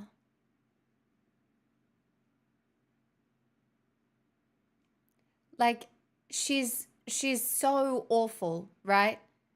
But then you feel so bad for her. And it's just... I feel like it's been a really long time since I watched Mad Men. And like part of me wants to go back and watch it again because I know it was a very good TV show, but I want to see what I think of it now that I see the world differently. It's really good.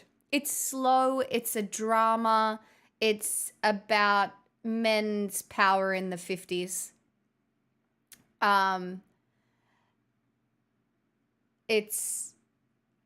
You guys have never seen Mad Men? Really? I thought everybody watched Mad Men when it came out. Like, it's heavy. It is a really interesting magnifying glass on that time period.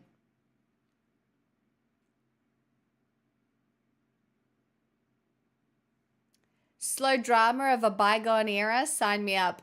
Me. Yep. Woodruff couldn't even balance a cup of coffee. She was friendly, intelligent, and... See, do you know what? This is going to sound so stupid. I am making an effort to watch TV instead of scroll on my phone. You know how back in the day it was like, stop watching TV, read a book? Well, I am trying to not just scroll because I've realized people's personalities are becoming I saw on TikTok. And I don't want to be that girl. I don't want to get all of my ideas from a TikTok fucking video. And so I'm trying really hard to like watch TV and read. The reading part's not going that well. I'm a bit stuck in a book at the moment, but yeah. attractive and wanted more than anything else to be a great stewardess. But then she had 5.5 weeks at United Stewardesses School. We taught Sherry how to serve a gourmet dinner, how to soothe a first flyer, how to apply everything from makeup to first aid. Today she can warm a baby's formula with one hand and pour 4 cups of coffee with the other. They actually use these ads to entice young women to apply to learn the skills not of a great stewardess, but of a great housewife. They even went so far as to imply that on one of the flights is the best place for you to secure a... Tale told, do you know how many documentaries I have watched in my lifetime?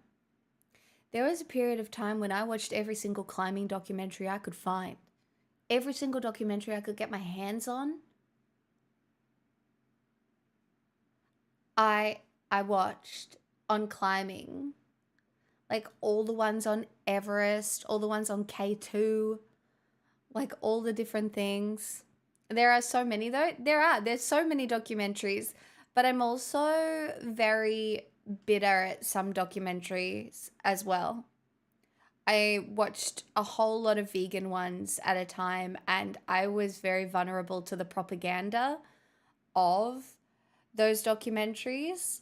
And so now I am a little, I don't know. I find it difficult to watch documentaries sometimes now. I love watching David Attenborough.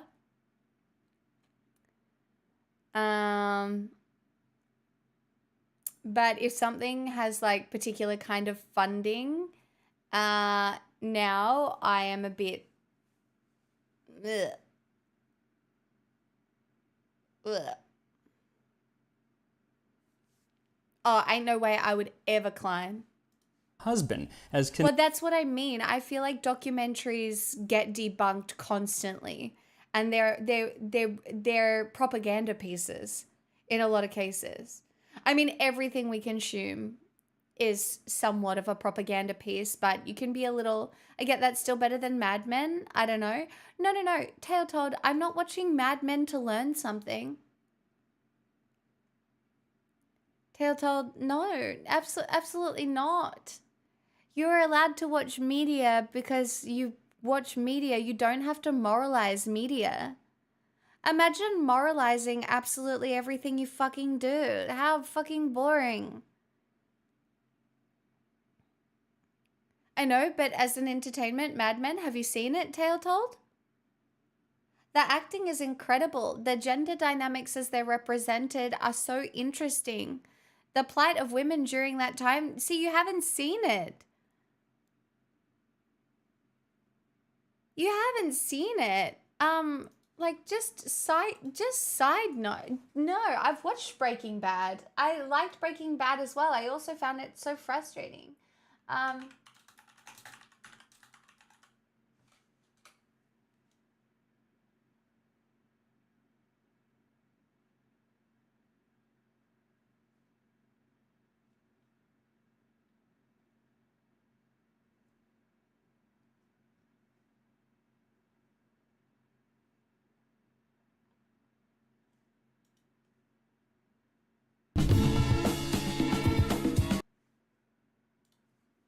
Sorry, sidebar, because I'm annoyed at everyone.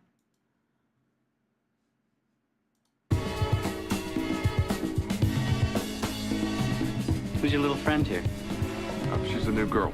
Wouldn't be a sin for us to see your legs. If you pull your waist in a little bit, you might look like a woman. Sorry about Mr. Campbell here. He left his manners back at the fraternity house. I'm Gabe Howriter, and we're here to look at some of the best moments in Mad Men history. Everything from Thanks, Gabe.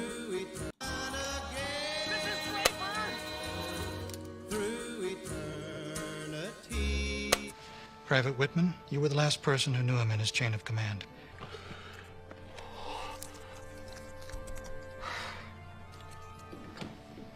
How are we doing, Lieutenant Draper? I present you with this Purple Heart Medal. The concussion was minor. You'll feel like yourself in a week. It's called the carousel. It lets us travel the way a child travels. Round and around, and back home again. To a place where we know we are loved. I'm really happy that you got what you you wanted. Are you getting sentimental?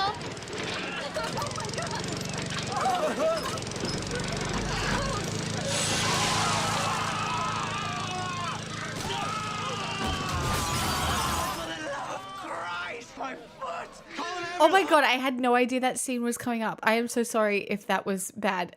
I'm so sorry. What the fuck? The fuck?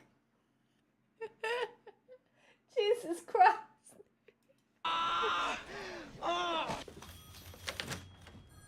It's Blankenship. It's Blankenship. Caroline. Oh God, Caroline. As I raise my hands, I warn you, it shall be too late to run. You want to take your teeth out, or you want me to knock them out? But am I the only one who wants to see this?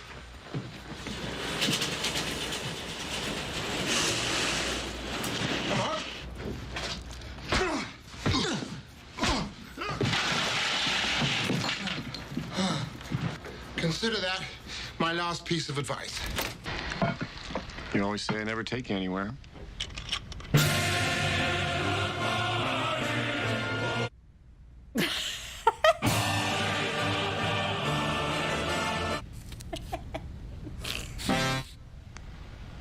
Look at me.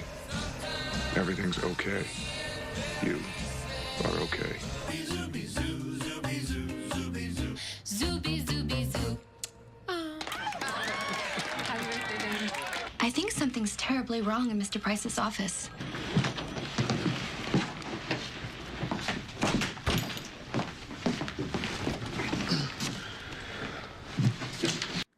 Oh yeah, we won't watch that scene. It's very good.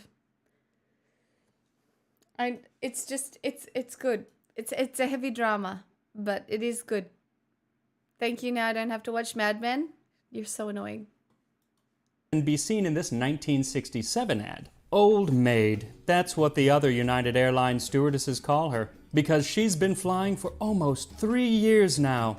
The average tenure of a United stewardess is only 21 months before she gets married. Maybe that's Oh my god, it was like become an air hostess so you meet a rich man? Of course. Of course. why more people fly United than any other airline. Everyone gets warmth, friendliness, and extra care, and someone may get a wife. Stop. Of course, as soon as they did get married, United would fire them, and that wasn't deemed illegal until 1971. They also had a mandatory retirement age of 30. What?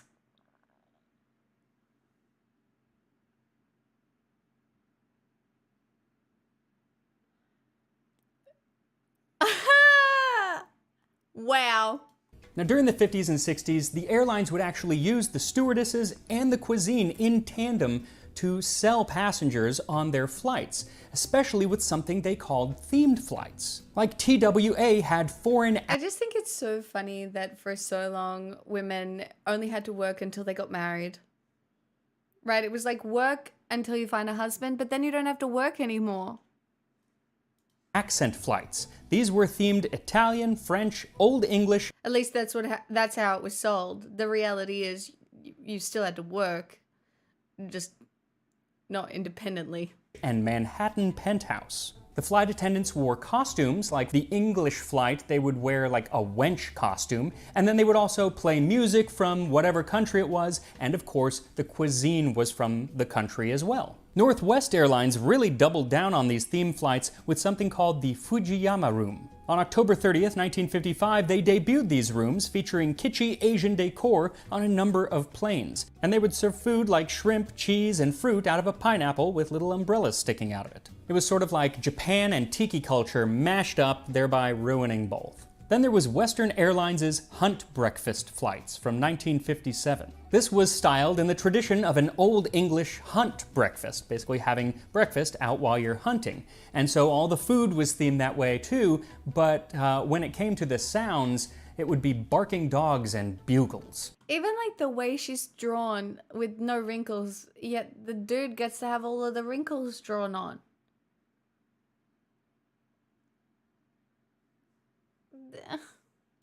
Now, perhaps no flight married the idea of the pretty stewardess and the quality cuisine better than United Airlines executive flight, something I'm sure the company would like to forget. These flew from 1953 to 1970 and were men only. Women were not allowed to purchase a ticket on these flights. Aimed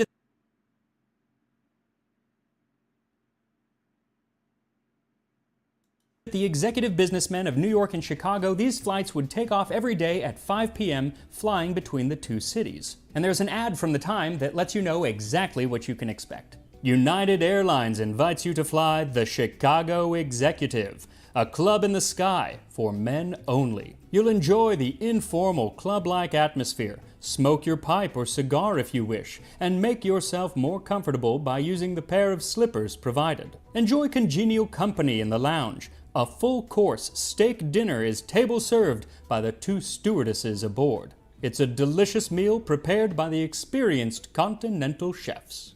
Now, it wasn't just these themed flights, but really all flights of the 1950s and 60s that tried to up their game when it came not just to food, but just luxury in general. The seats became cushier than ever, often fully reclining, or on some longer flights, there would be an entire berth with a lay-down bed like you'd expect on a train or on... Man, like one day, being able to lie down in the sky does sound good. Although I'm pretty good. I worry that, you know, as you get older, your lower back can't really handle flying big distances, like sitting up and stuff. Then again, my dad does it, but it just doesn't seem comfortable. On one of the really top luxury airlines of today. And this is when the food really became a spectacle. There was Yeah, no, they have like beds and stuff, but you can't afford them, broad. Like, they're not accessible. A TWA flight where they would roll a trolley down the aisle with a Like, whole... I am flying 24 fucking hours, you guys. One of my flights is like...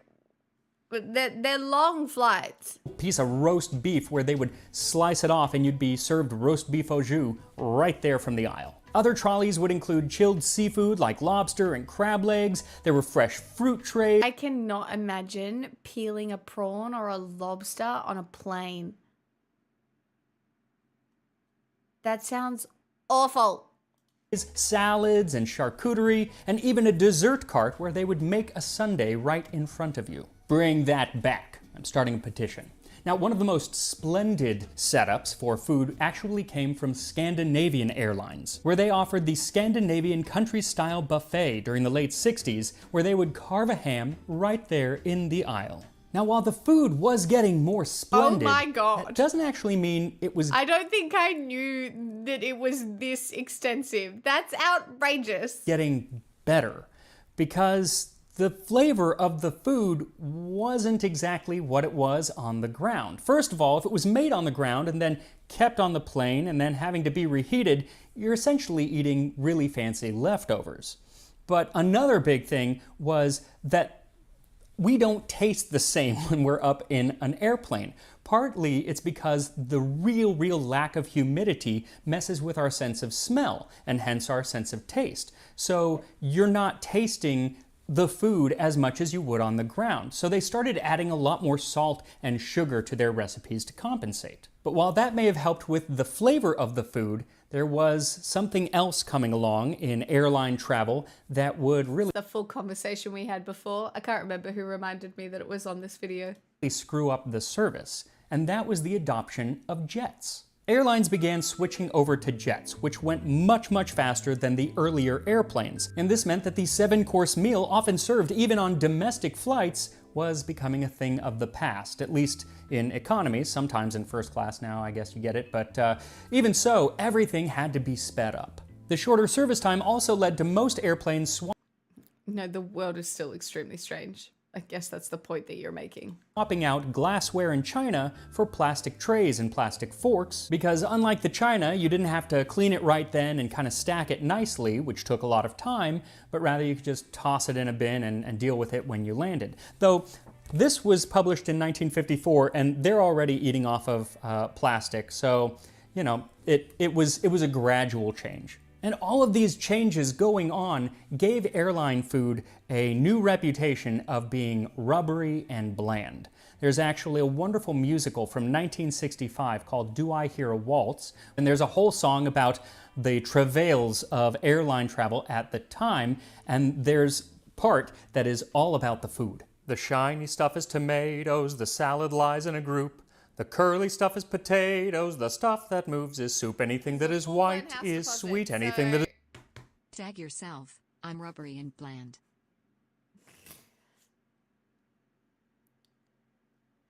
I'm the sweet white. I think this is racist.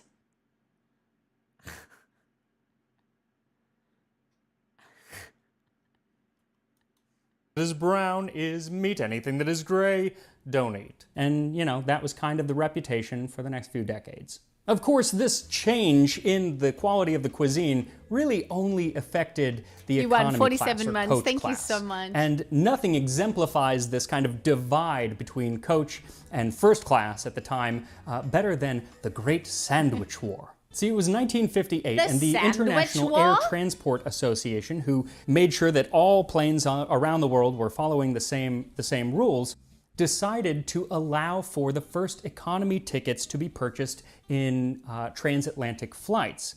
But because they were going to be less expensive than the average ticket, they had to take stuff away, and this meant that nobody got any food any hot food who purchased this. All they could get was a sandwich. But there was Pan Am, an American airline, who said that a sandwich was some meat with bread, and then there were the European sandwiches, and they went all out. You'd get 5 slices of ox tongue, a lettuce heart, asparagus, and sliced carrots on a slice of bread. Or 5 slices of liver pate, fried crisp bacon, mushrooms, and sliced tomato on a slice of bread. Basically, it was a whole meal on a slice of bread, so it was a sandwich. And Pan Am was like, well, they're using that to their advantage. We're supposed to be on an even playing field, so the association had to come up with a definition of a sandwich. A sandwich must be cold, largely of bread or something similar, unadorned, self-contained, and must not include such fillings as caviar, The sandwich debate, for fuck's sake. oysters, or lobster.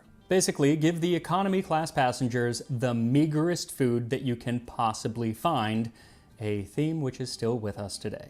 But should you have been able to afford a first-class fare, then the great meals would have continued. And should you have gobs of money available to you, then starting in 1969, you could book passage on the Concorde. The Concorde flew between cities in Western Europe and the east coast of the US and did so at twice the They have given speed of sound, which would get you to your destination in just 3.5 hours. Now, these were flown mostly by British Airways and Air France, and the cost of a ticket, depending on the time, could cost as much as 30 times the average price of an economy ticket.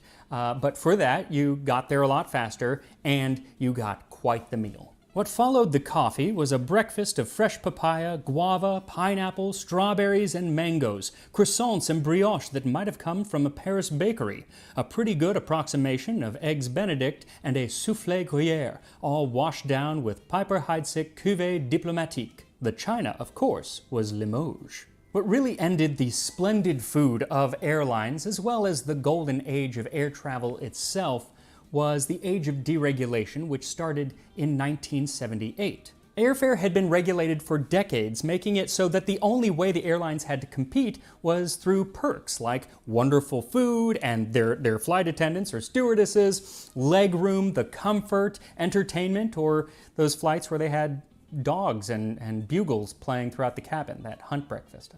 I wouldn't like that.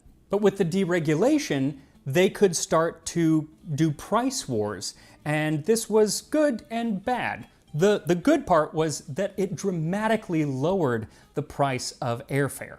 For instance, this TWA list of flights from 1955 shows that a flight from Boston to Los Angeles cost $106. That's about $1,200 in today's money. Also, since planes were a lot slower at the time and had to make multiple stops, that flight took 12 hours. No thanks. But these price drops made it so a lot more people had flying available to them. but that also meant that the quality of the flight would, of course, go down. More seats in planes were required to make up for lower fares, which meant a far less comfortable flight, and there were also fewer options for food, and on many flights, no food at all. This is when Southwest distinguished themselves as the peanut airline, and for most of my childhood, I recall fondly my dad coming back from business trips, always on Southwest Airlines it feels like, and he'd have his pockets just filled with these little bags of peanuts, or if I was lucky, the honey roasted peanuts, and that was wonderful. Now, the early 80s saw the golden age of air travel, especially in economy class, come to an end. Many business and first-class flights still go to great lengths to offer quality food, often getting top chefs to prepare menus for the airline. But for me, I don't really mind. I'd rather pay less and get, a stupidly expensive sandwich at the airport and just bring it on with me. True. I also would rather just have like a cheap plane ticket and have the stupidly expensive food in a restaurant in the location that I'm going to. Like, who cares about the food on a plane? Like, a food that you get on a plane isn't going to be the same as a meal that you have in Paris, for example. Why Paris, you say? Because I might get to have a meal in Paris soon. And it will be entirely of cheese. And I'm very excited. One food you should never bring on an airplane is French fries. I never do that. It just smells up the whole cabin. Don't do that. Though, you could bring on this pot roast because it is also smelling up the cabin, my house, but it smells really, really good. So as soon as the pot roast is cooked through, take it out and simmer down the liquid to about half and then strain it out. Wow, and that save the looks onions good. and other vegetables back to serve with the roast itself. And now to prepare a very quick dessert or salad, because even though this is absolutely a dessert, it's actually in the salad section of the book. Lie. You'll need 4 tart apples cut into small pieces, then add 32 mini marshmallows and cut 8 maraschino cherries in quarters and mix those all together with the marshmallows and the apples. I'm also making a half portion because this is still going to make a lot of Heavenly Delight salad. In a separate bowl, whip a cup of heavy cream into whipped cream and then add a teaspoon of lemon juice, a teaspoon and a half of mayonnaise, and a teaspoon and a half of honey. Mix it all together, then mix it with the apples, and it's ready to go. And here we are, a full meal worthy of a United Airlines flight from the golden age of air This is travel. outrageous. I just have to show you this tray. I put the cups over there, but how cool is this? It's actually not from the 50s. It's from the, I believe the early 60s. I think they said it was about 1963 or 4. But I just thought it was so cool. It's an actual tray from the time. It even has like little salt and peppers. And of course, plasticware. So I'm gonna try to eat a pot roast with this. Let's give it a try. All right, even after like 60 years, the knife is pretty good. Let's go. That's going to be delicious. Yeah. You can't get... I knew it would be amazing because Yeah. it smelled so good. It is so tender, it just falls apart. I really, really like the addition of kind of adding in the onions and the other things that we're cooking on top of it. Unless you get like a bay leaf, don't eat a whole bay leaf. But it's so flavorful, and I'll be eating the whole thing over the next couple days. Now let's try the potatoes. So I think that I made a mistake and maybe didn't chop them as fine as I should have. I mean, the flavor's great. It's cream and potatoes and Parmesan cheese. What's not to like? I just think that if I had diced them a little finer, the texture would be a little bit better, or at least they'd be a bit better coated with the cream mixture. Honestly, even doing these as mashed potatoes, I think that's how I'd prefer them. And finally, on to our... I think you have to slice them because you're basically scalloping potatoes. Why not just scallop the fucking potatoes? Do you know what I mean? And then lie them down like you would scallop a potato. Aww, J.I., thank you so much. I'm so glad you enjoyed it. Joe and I started a Discord for Girl Dozer, by the way, for our Patreons. So, yep, that's getting up and running. So, yep, get excited. I did upload the next episode of Girl Dozer today. both editors have it to play with. I don't know if the Discord is ready to go yet. No. Joe and I were just sorting it out last night. Joe did most of the work, to be honest, for the Discord. But yes, editing is happening for the next episode now, and we are recording an episode as soon as Joe's back from America. So get excited. Our salad dessert. And get a little bit of everything, a little apple, chili, little cherry. Cherry, and cream.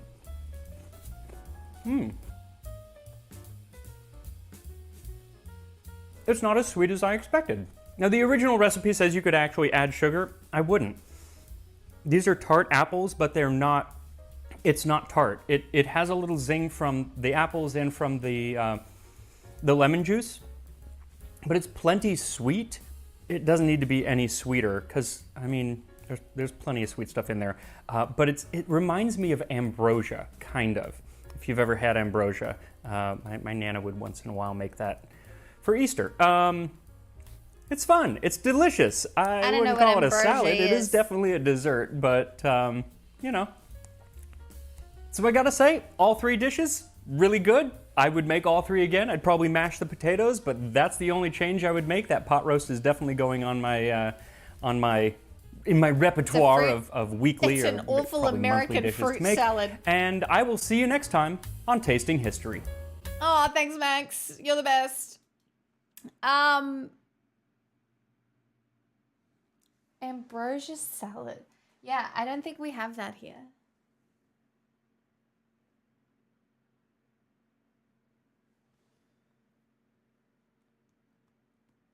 That's a cooked cake. It's still hot, so it's still not cool enough. That is a cooked cake. Now I've just got to figure out what kind of icing I want to put on it. Hold on. Let me get my cake serving plate.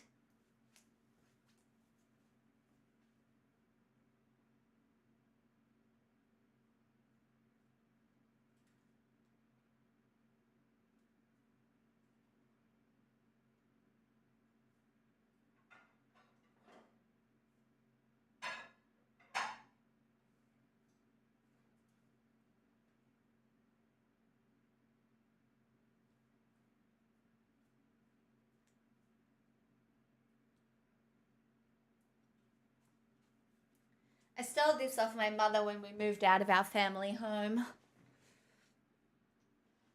It was a long time ago. And then I stole it off my dad when we lived together.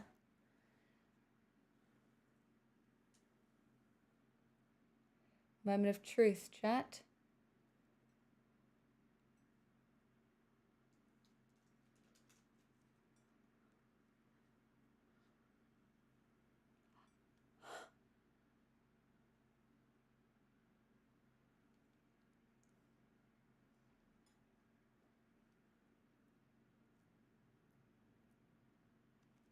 I might leave it upside down because that looks really pretty.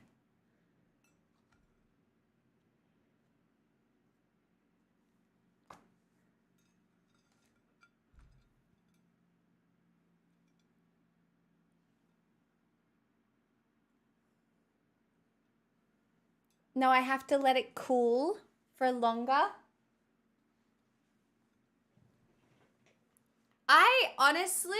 I cooked a good cake. All right? Don't say, like, honestly, I'm a surprisingly decent cook, even when I do it in my office. I know my entire life seems haphazard, because it is. But my oh my, I am outrageously capable. We'll see how it tastes. Maybe I shouldn't like hype myself up too much until we see how it tastes. So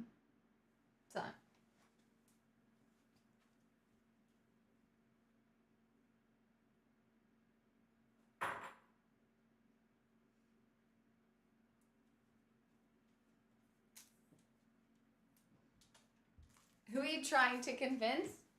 Myself. Obviously. I don't know. I tweeted this the other day, but it's like, if you're going to use the drizzle, you want it a bit warm so the spun draws it in a bit. Yeah, maybe. Pixie Stream seems to have the momentum of a runaway freight train. What do you mean? No, it doesn't. My stream's been the same size for like years now. Oh, it's a Simpsons joke. Oh.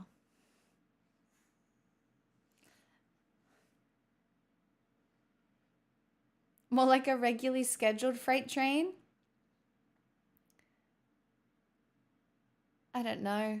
Probably a boringly predictable train.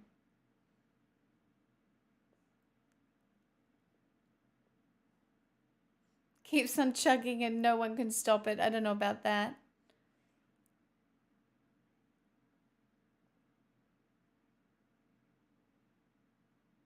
Had to step away. How did the cake turn out?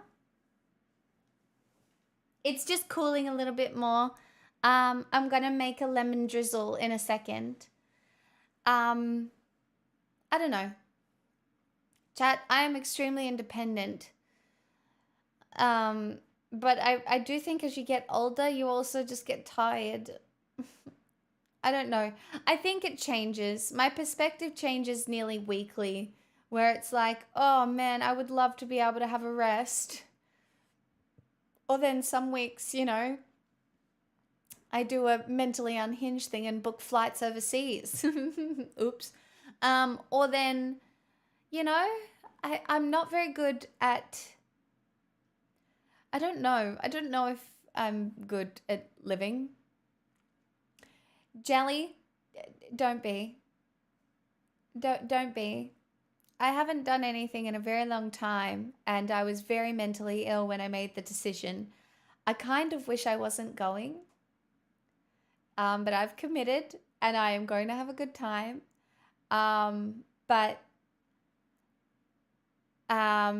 Yeah. You're going overseas? It's a big deal. I don't even have a passport. Is it hard to get a passport where you are?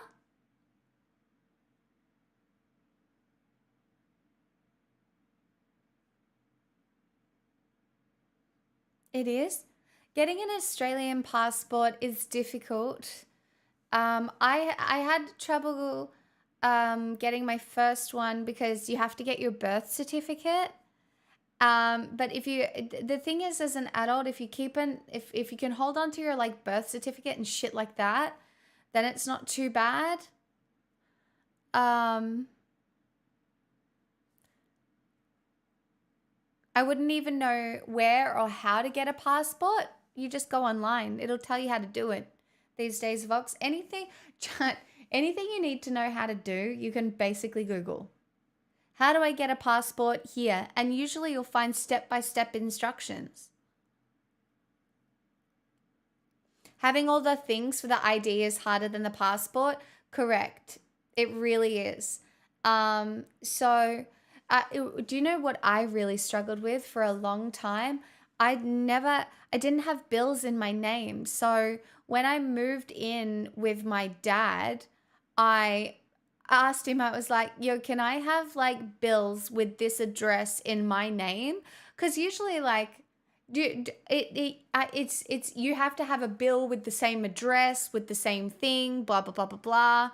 Like, yeah. It was the same with applying for a credit card.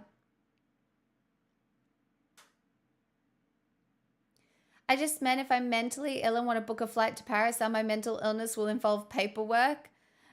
Well, yeah, look, it still did involve a bit of figuring out what I'm going to do. I don't even know how it's going to go. I think I'm pretty booked and pretty organized, but fuck, I don't know. I could be just throwing myself into the fire here, you guys. I really could be. It really does.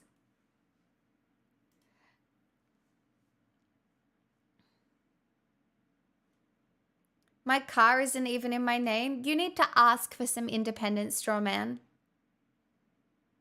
That's fucking insane. You need to have some shit in your name. That's so evil. What the fuck? It sounds like you're still part of a cult. Like it's giving cult.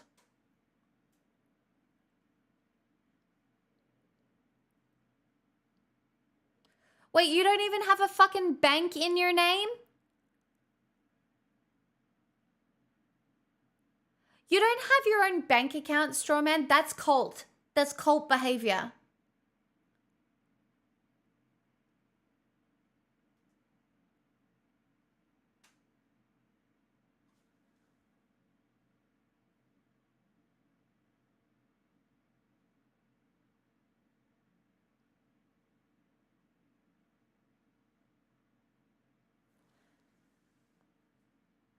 That's really bad, strawman. I would stand up to your parents and ask. I would, do they kick you out if you ask for your own bank account?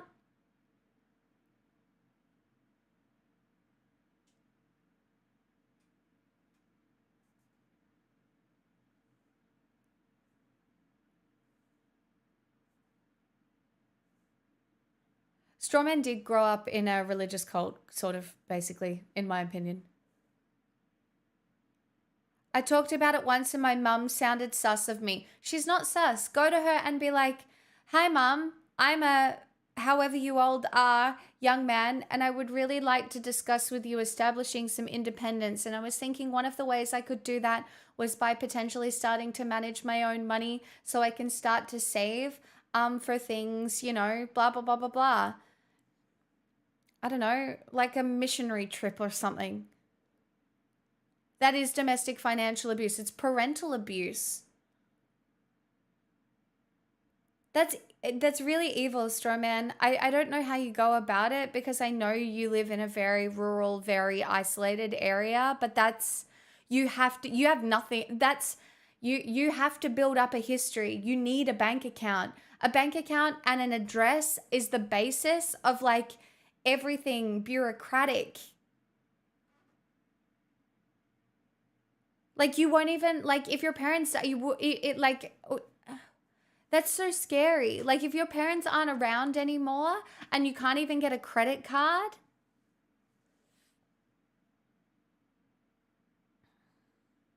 I mean, barely surviving is all you can do sometimes. I am fully aware of that.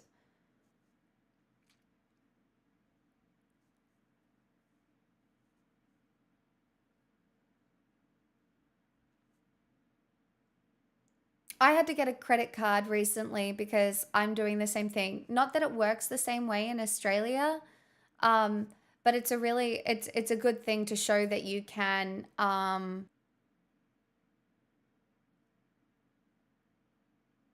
You don't need a credit card. You need a bank account. You don't need a credit card. You need a bank account. You need to have some semblance of independence. It's really fucked up. Thanks, Somi.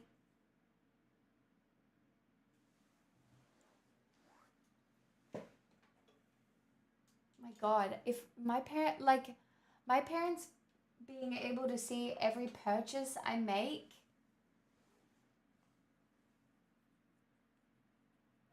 that's oh, I just can't. That's wild.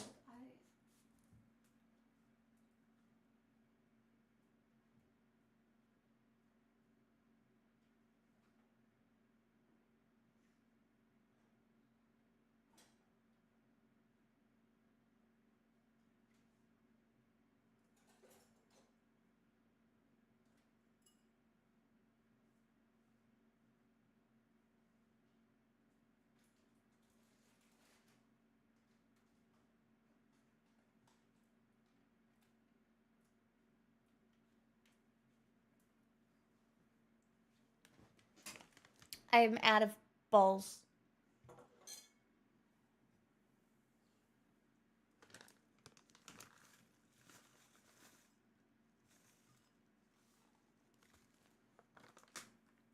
Time to start a political debate? No, yeah?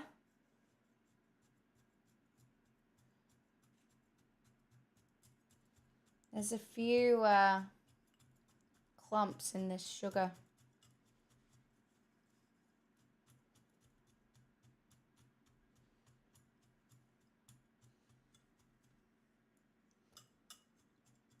I think the USA lacks a true left. No, I agree. Good luck to the US establishing a true left, though. I think you just need to start grassroots movements, workers' rights, but I don't know. Fundamentally, there are so many flaws in American democracy. I'm not sure how you build a true left.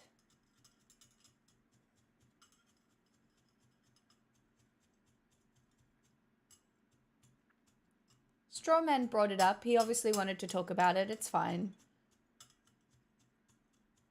I've had my own account for decades, but when I stopped working and my parents began supporting me, we merged it with Dad's account so he didn't have to wire me money. These days, it's much easier to send money from bank to bank, but we left it like that. He gets a text whenever I buy anything. He's restrained in how much control he exerts, and of course, I'm so grateful for the help, but it's still a fucked up thing to deal with as a middle-aged adult.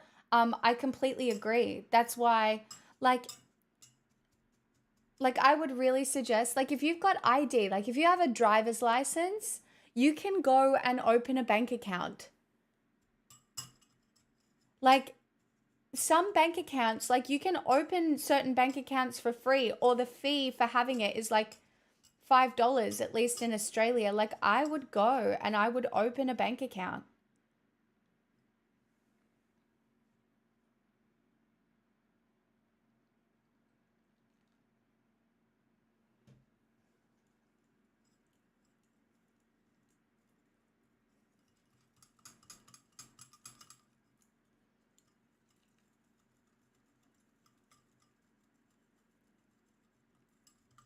Like, I understand that we're like,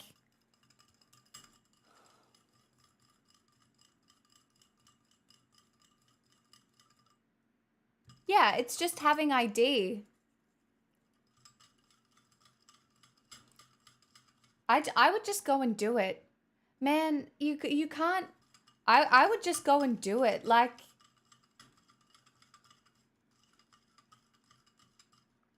you should absolutely, Fradley, open a secret account.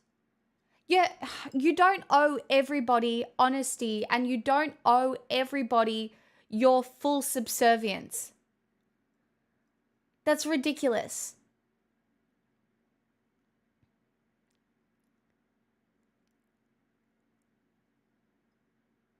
Like,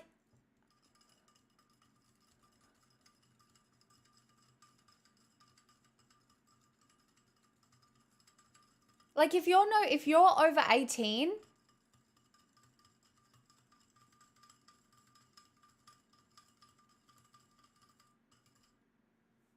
this turned out pretty good. Do you think I should put more icing sugar in it?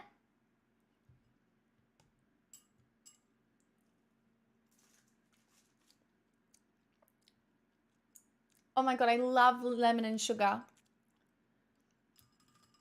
No, I think it's enough. I think it's enough.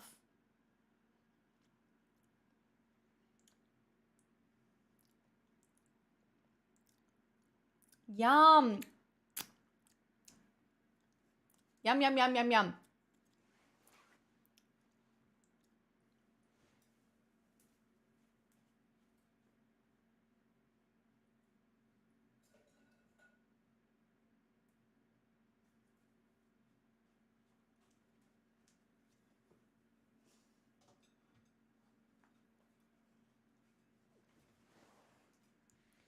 Now, do we leave the cake up this way, or do we flip it over?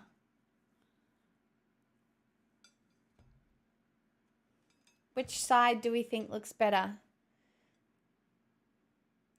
The grooves will hold more icing? The zigzag aesthetic? I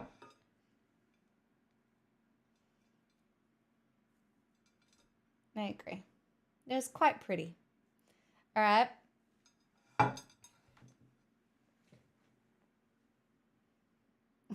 This is so risky.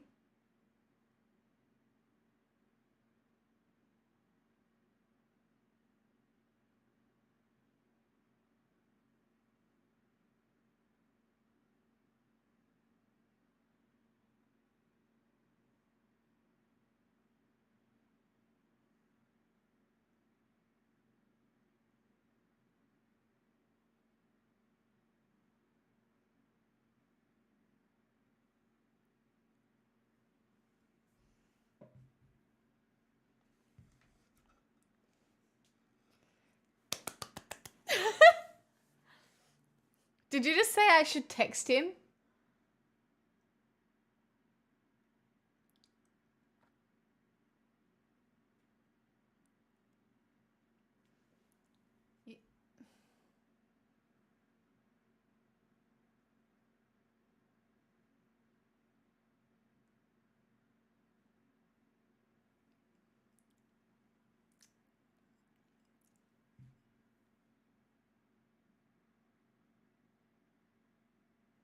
Oh my god, it's actually soaking in.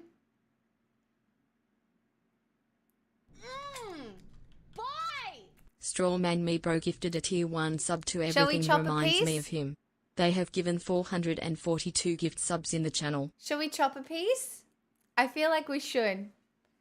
Should we chop a piece? Like, obviously the icing will set later, but...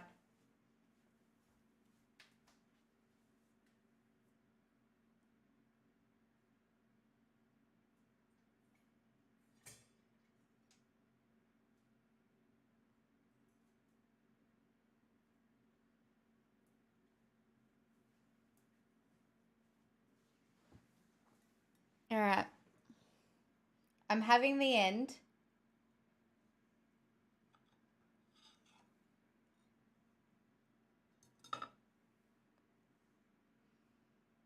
Cake.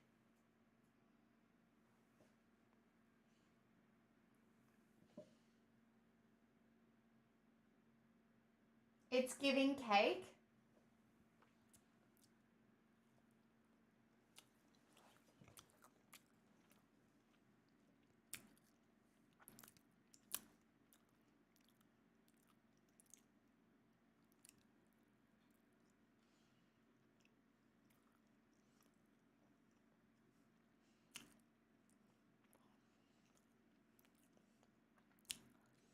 It's giving coconut and lemon and cake.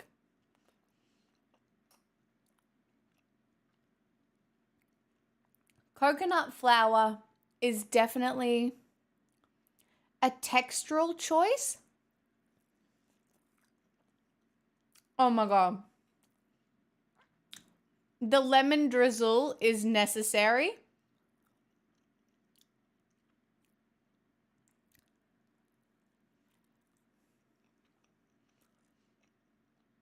It's a little gritty, but not really. It's dense.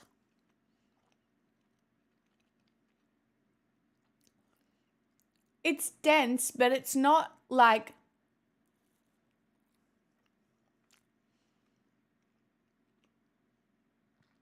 wet dense. It's just coconut flour. I would say it has a similar grit to cornbread.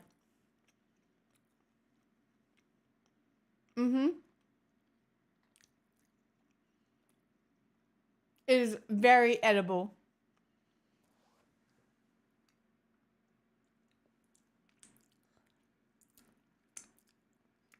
It's so edible.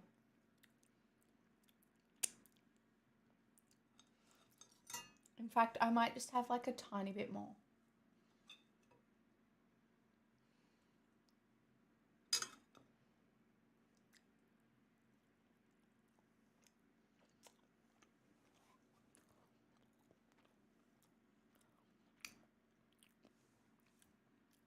Like, I think I like regular lemon cake better.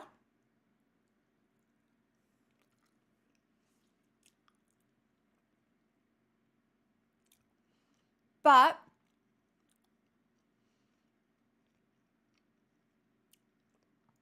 for gluten-free,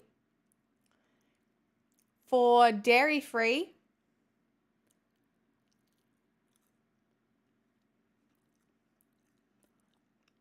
I wouldn't be complaining.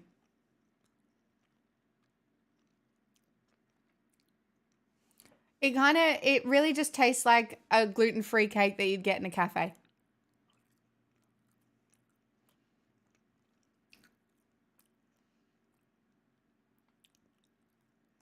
And I did. I threw it together with ingredients that I had. So, nothing wrong with that. All right. I'm just going to move it out now to the kitchen. Say goodbye, everyone. Say goodbye to my perfectly cooked cake that I did.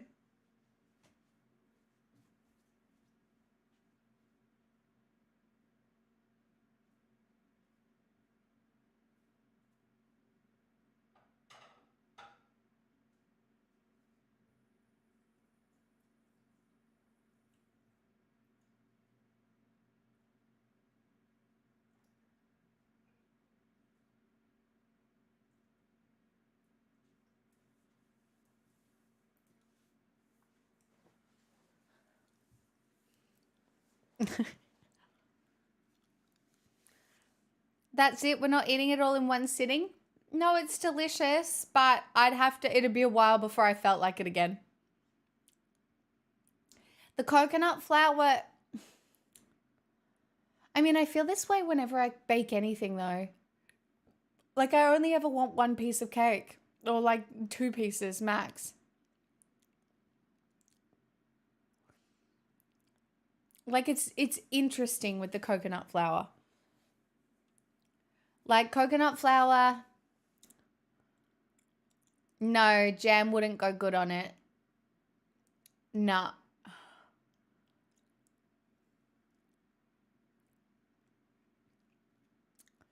Nah.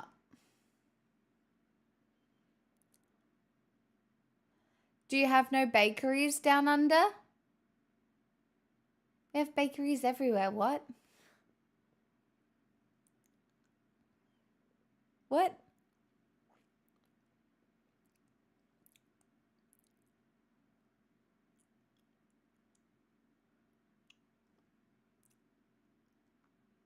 Well, why not buy a piece of cake? Because I'm poor?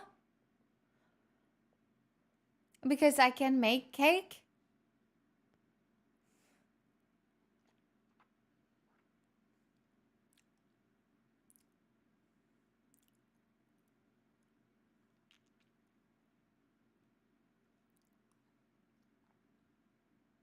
Poverty Baking, a wonderful new cooking show from Pixel. I'm just trying to be sensible. Like, you know, I spent $70 at the supermarket this week, which is pretty fucking good for someone last week for the cost of living the way it is right now.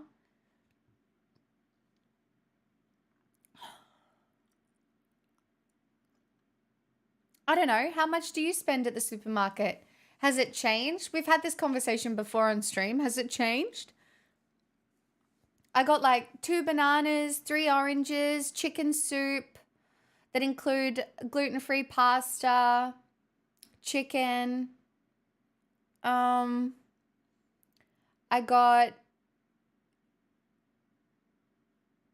had to get something I had to get dishwashing detergent. I got parsley because I wanted that. I got gluten-free bread. I got eggs. I got I have rice. I have baked beans. I have I don't do grocery shops, but a tank of petrol is like 88 bucks. Yeah, that's about the same for me. My hand's still kind of sticky. God damn it. Apartment living denies me the option of growing my own herbs. I mean, sometimes growing your own herbs, it is worth it, and then other times it isn't. Like, being a plant mum is a lot of work. Unless you want to be one of those people, when people come over and they're like, why are your plants all dead? Being a plant mum is a lot of work. When I hear the words gluten-free, I hear expensive. It's not that bad anymore. Like, gluten-free pasta is readily available.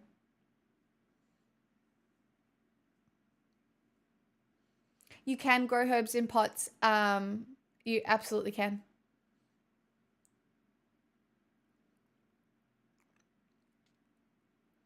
You can't get away from the shops without spending at least 120 a week. To be fair, you probably eat more than me.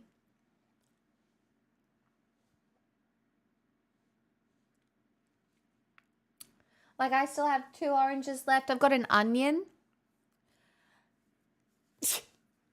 I was thinking about making fried rice because I've got peas in the freezer. So later in the week, or next week, I was thinking about making fried rice because I've got peas in the freezer, spring onion, regular onion, rice, soy sauce, eggs.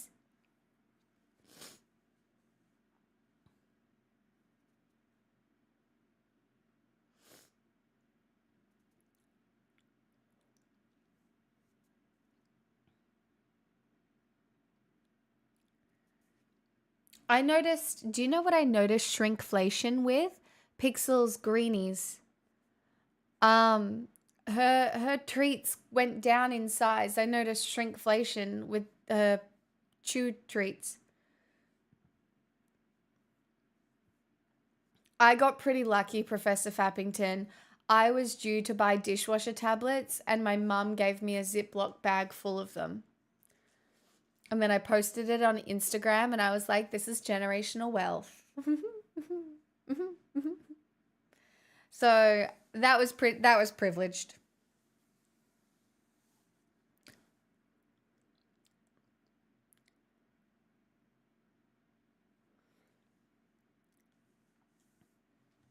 I think she's doing fine. Honestly, the worst thing we've got going on at the moment is her eye infection, but we're on top of it, aren't we? We're on top of it.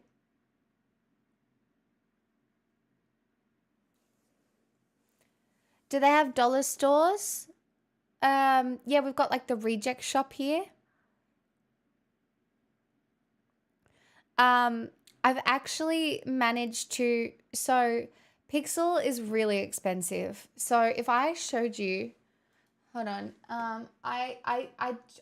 this is why I'm feeding her the egg now, because I have dropped her food, a little bit, because she has Royal Canin wet food.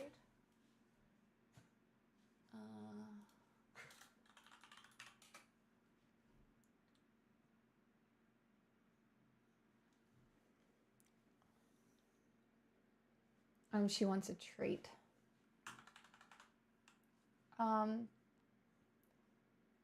Per pack is like,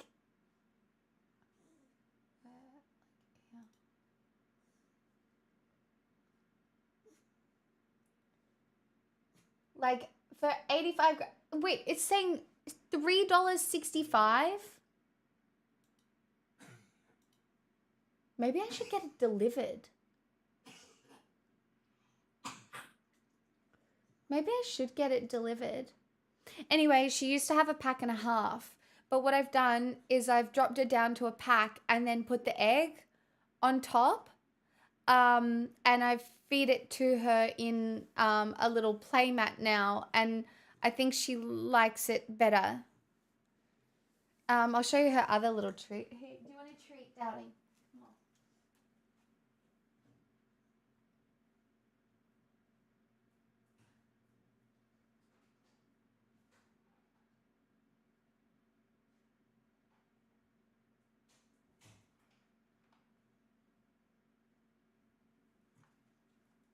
Like, I also give her these.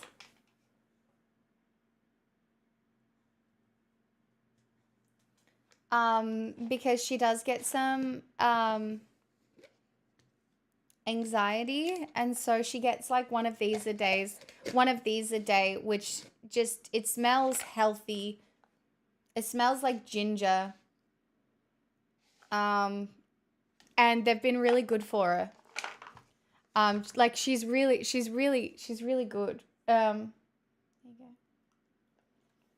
Yummy. Is that delicious? Was that good? Live Laugh Louis gifted a tier Louis, 1 thank sub you to for their cool gifting guy the cool guy. 201.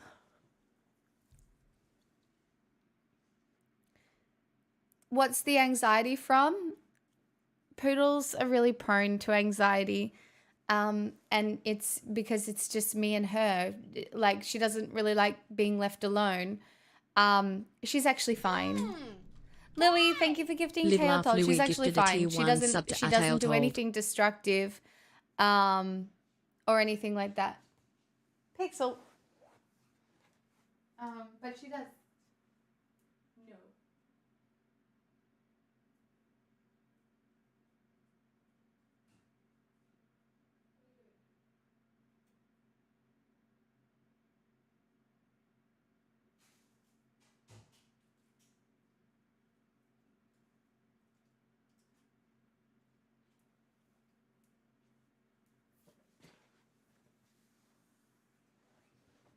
Yeah. She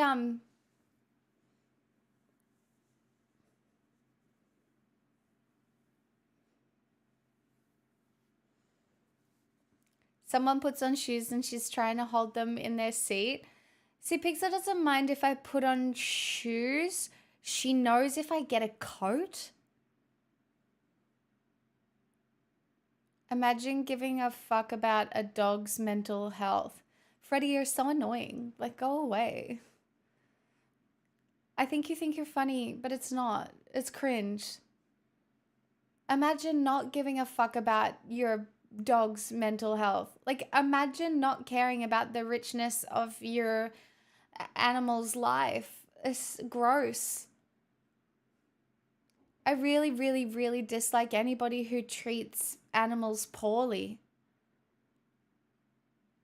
I really, like, what?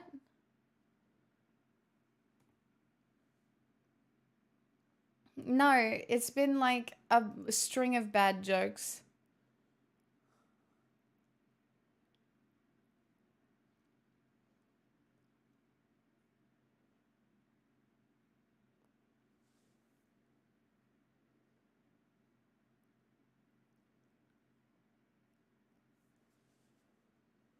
Like, imagine not caring about your...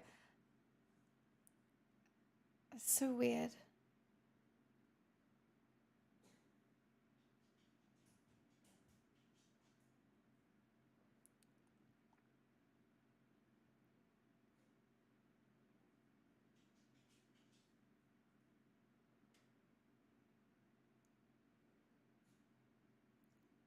Lol, Mamiro.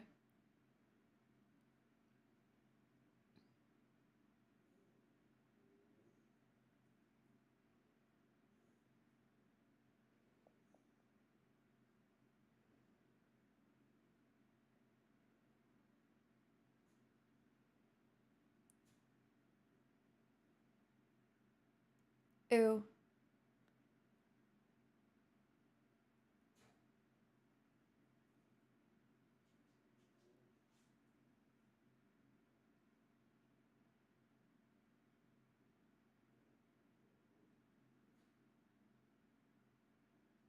Imagine thinking the extent of owning a dog is feeding a dog.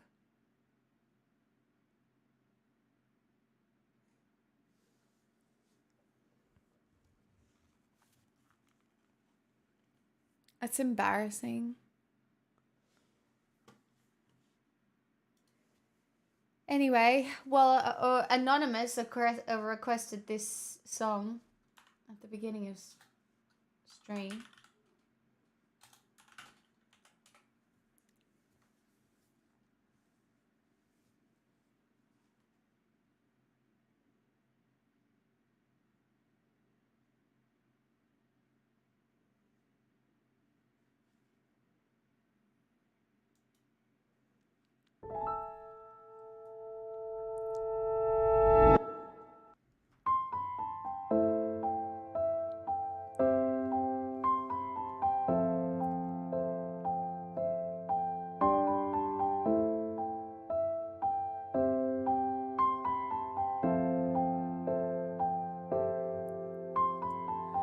Once I was 7 years old, my mama told me, go make yourself some friends or you'll be lonely. Once I was 7 years old.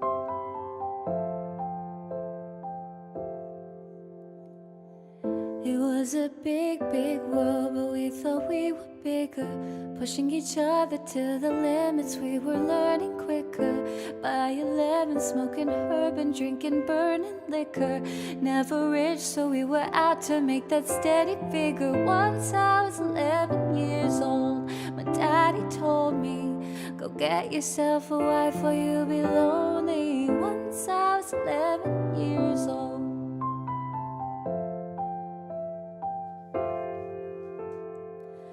I always had that dream like my daddy before me. So I started writing songs, I started writing stories. Something about the glory just always seemed to bore me. Cause only those I really love will ever really know me. Once I was 20 years old, my story got told before the morning sun when life was lonely. Once I was 20 years old.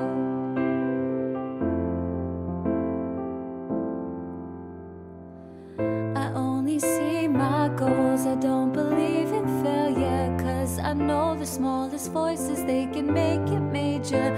Got my boys with me, at least those in favor. And if we don't meet before I leave, I hope I'll see you later. Once I was 20 years old, my story got told. I was writing about everything I saw before me. Once I was 20 years old.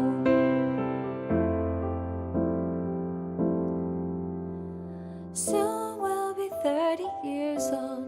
Our songs have been sold. We've traveled around the world and we're still roaming. Soon we'll be 30 years old.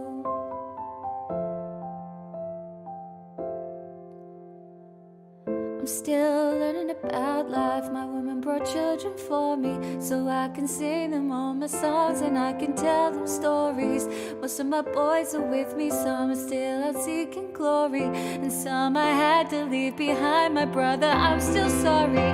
Soon I'll be 60 years old. My daddy got 61. Remember life and then your life becomes a better one. I made a man so happy when I wrote a letter once. I hope my children come and visit once or twice a month. Soon I'll be 60 years old. Will I think the world is cold, or will I have a lot of children who can warm me? Soon I'll be 60 years old.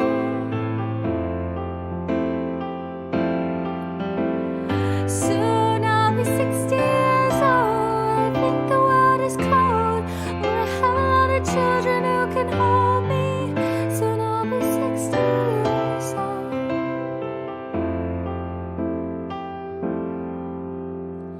Once I was 7 years old, my mama told me, go make yourself some friends or you'll be lonely. Once I was 7 years old. Bugs. Once I was 7 years old.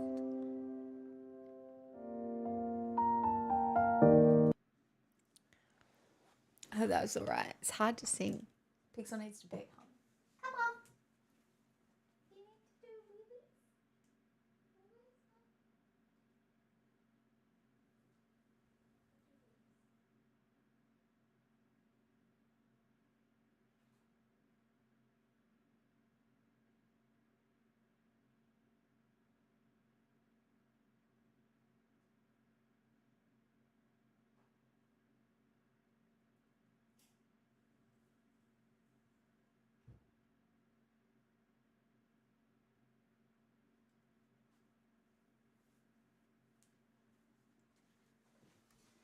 Chat, I know tonight was chaotic content as well, but after last night, the only way I was going to be able to stream was if I just took all the pressure off and, do you know what I mean?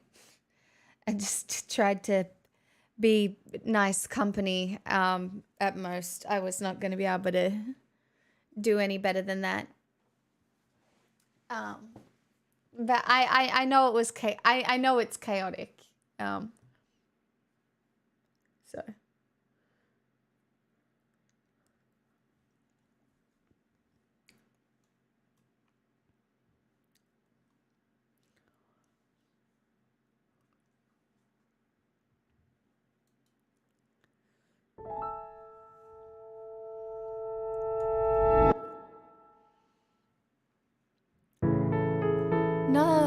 Spam likes on TikTok. No, the more spam likes, the better.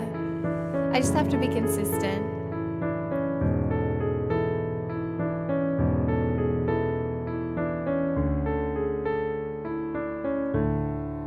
Loving can hurt. Loving can hurt sometimes, but it's the only thing that I know. When it gets hard, you know it can get hard sometimes. It is the only thing that makes us feel alive.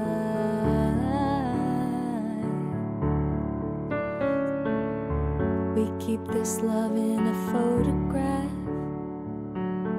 We made these memories for ourselves, where our eyes are never closing and our hearts are never broken, and time's forever frozen still. So you can keep me inside the pocket of your ripped jeans, holding me close until our eyes meet. You won't ever be alone.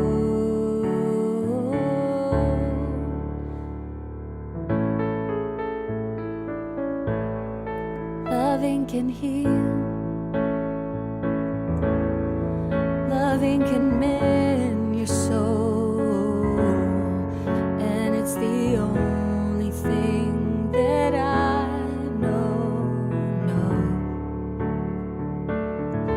I swear it will get easier. Remember that with every piece of you, and it's the only thing we take with us when we die.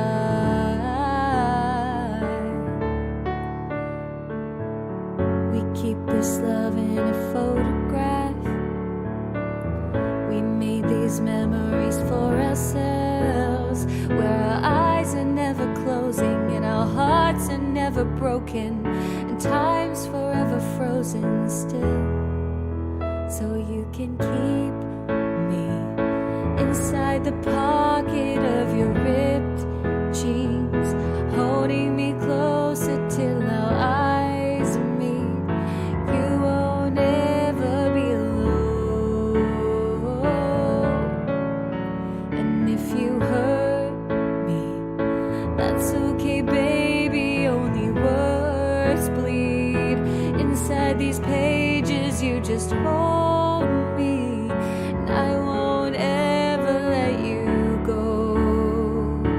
Wait for me to come home. Wait for me to come home. Wait for me to come home. Wait for me to come home.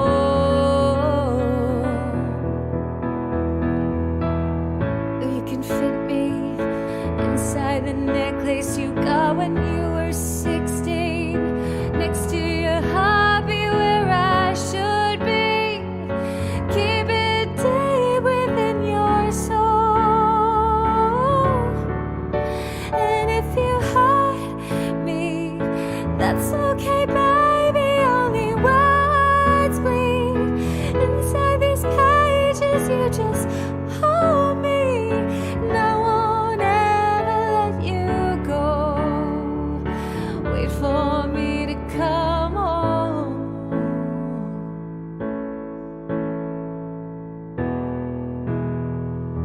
Hearing you whisper through the phone. Wait for me to come home.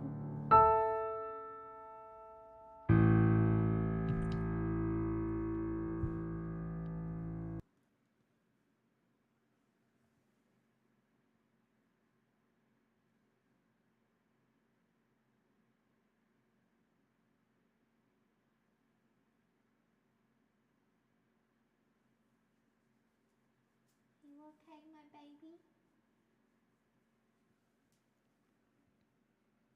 Thanks, chat. What was the first song you did? 7 Years by Lucas Graham.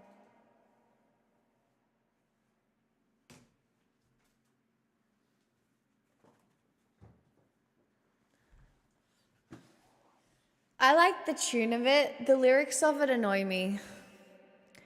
I get it. The lyrics. There's a line in 7 Years that I really hate, where it's "My woman brought children for me." I don't like that sentence for some reason. I just don't like it.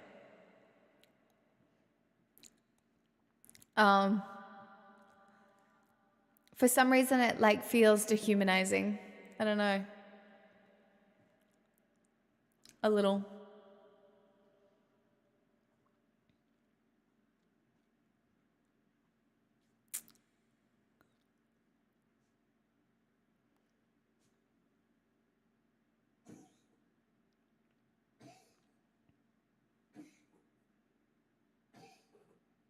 Yeah, something like that.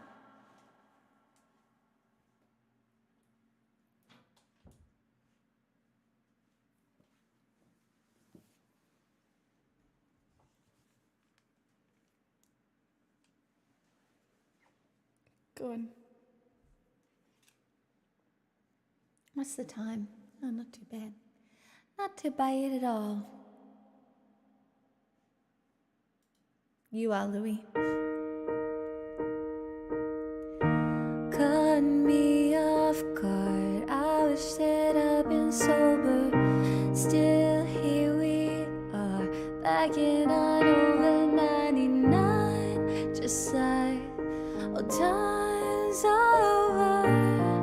Under the exit lights, as beautiful as ever. I really wish that I dressed up a little better. No regrets is what we said. We can't go back again, darling. Nobody said that it would last forever. That doesn't mean we didn't try to get there. I never said that we would die together.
I miss Lewis Capaldi.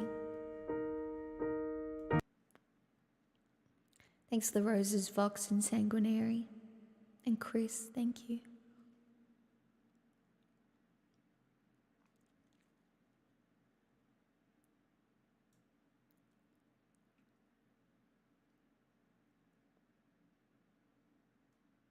Baddest run?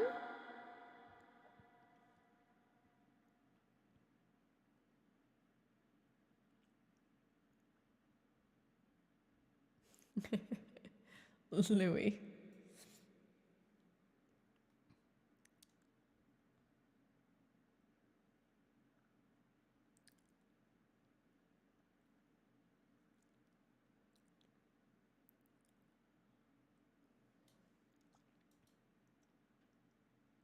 Thanks for Dane.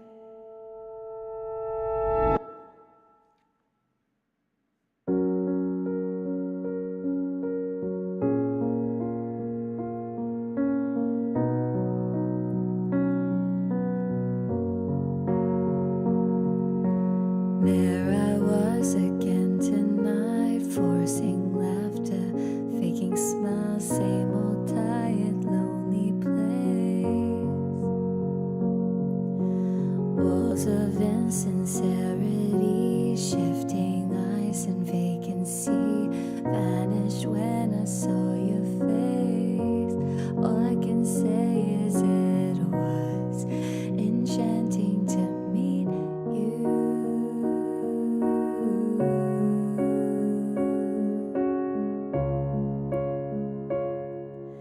Your eyes whispered, have we met? Across the room, your silhouette starts to make its way to me. The playful conversation starts, counter all your quick remarks like passing notes in secrecy. And it was enchanting to meet you.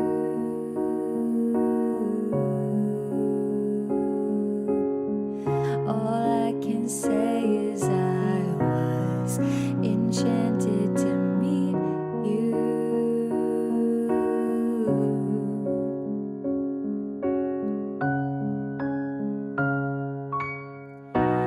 This night is sparkling, don't you let it go. I'm wonderstruck, pushing all the way home.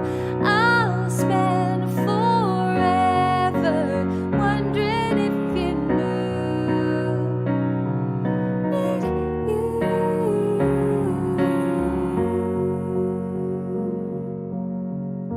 Sorry. The lingering question kept me up. 2 a.m. Who do you love? I wonder till I'm wide awake. And now I'm pacing back and forth, wishing you were at my door. I'd open up and you would say, hey, it was enchanting to meet you.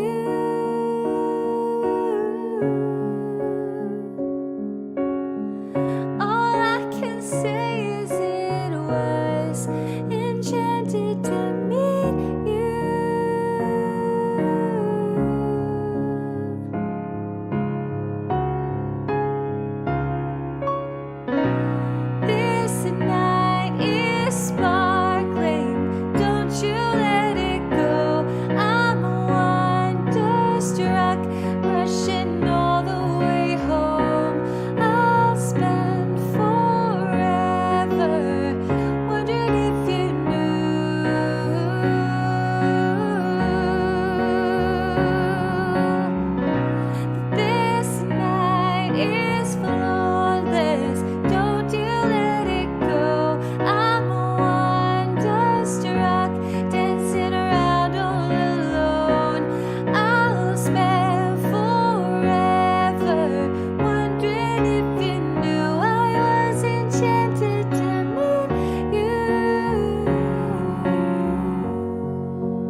will never be able to sing that. But fuck, it's just such a good song. It's just such a good song.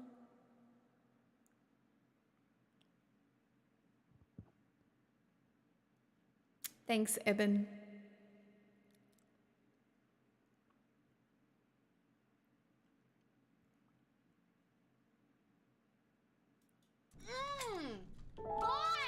Dear soulmate, Mons pubi.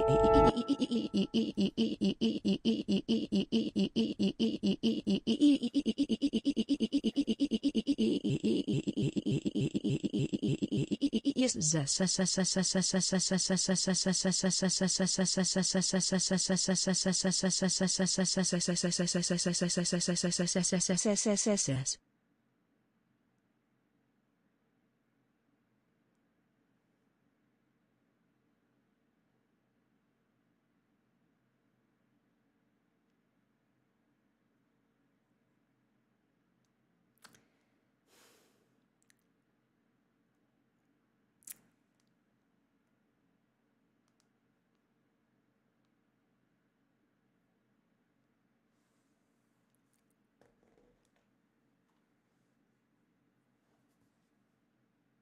I would love to sing Dear Soulmate for you. Can I sing this one first? Since I've already got it open. I think you might like it anyway, but I would love to sing Dear Soulmate, Louis.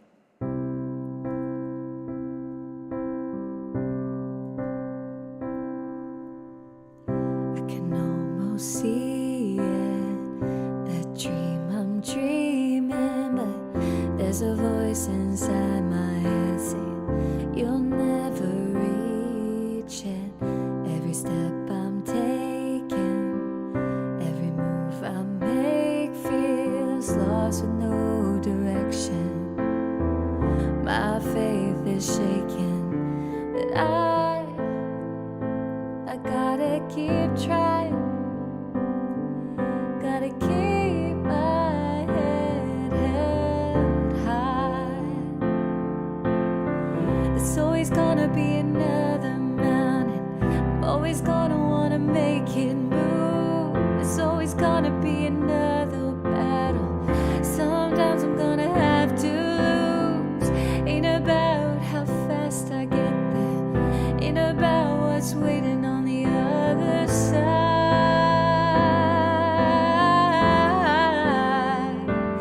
It's the climb.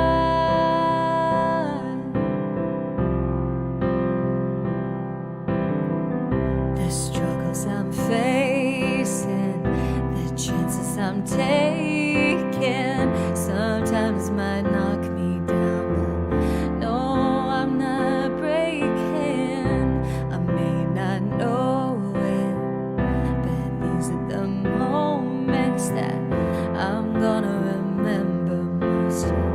Just gotta keep going, and I gotta be strong. Just keep pushing on, 'cause there's always gonna be another mountain. I'm always gonna wanna make it move. I'm always gonna be an uphill battle. Sometimes you're gonna have to lose. Ain't about how fast I get there. Ain't about what's waiting on the other side.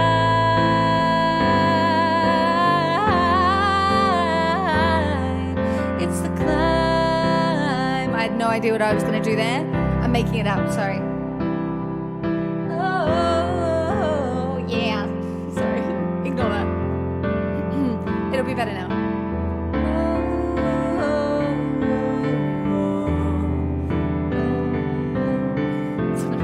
Sorry. I could do it better. It's always gonna be another mountain. I'm always gonna wanna make it move. Always gonna be an uphill battle. Sometimes you're gonna have to lose. Ain't about how fast I get there. Ain't about what's waiting on the other side. It's the climb.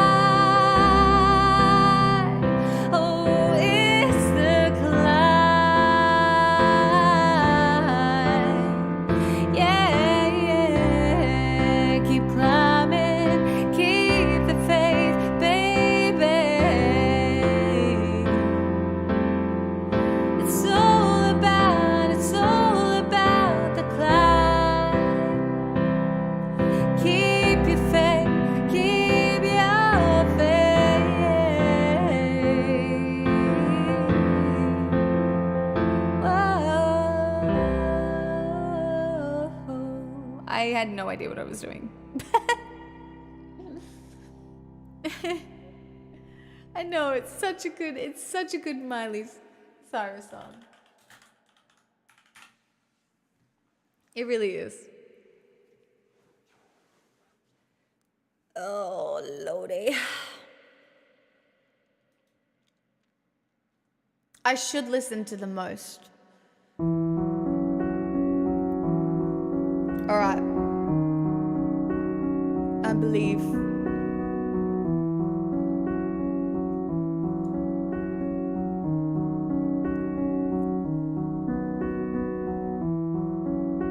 Do you live in New York City? Or a couple towns away? Oh, hold on. I started at the wrong time. That's my fault. Do you live in New York City? Or a couple towns away? Wherever you are, I'd jump in my car just to see you today.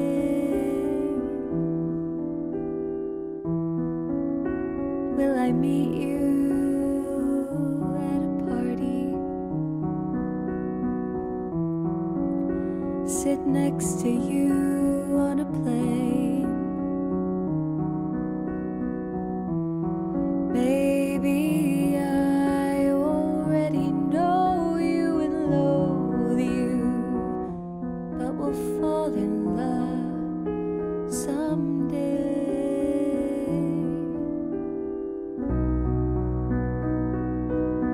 Dear soulmate, do you think of me?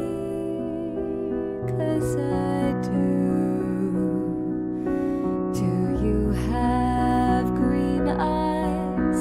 Are they blue like mine? Do you have a sister too? Dear soulmate, one day I'll give this song to you.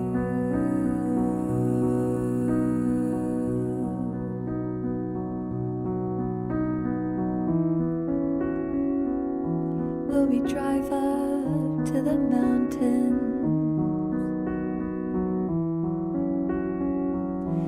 Camp in a little tent. When the bears come at night, will you put up a fight or will you hide with me and my flashlight?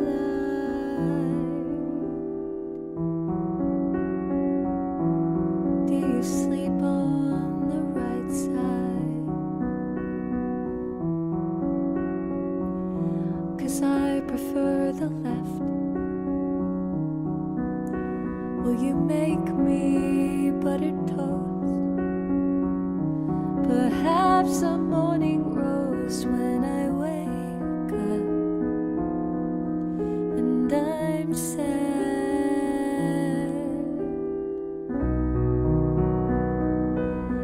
Dear soulmate, do you think of me?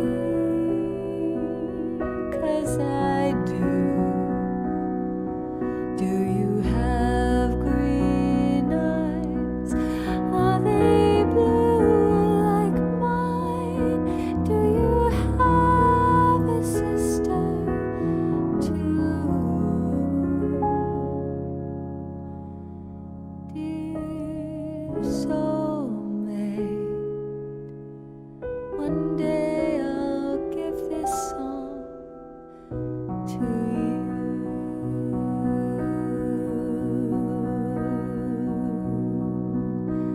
Dear soulmate, I can't wait to fall in love with you.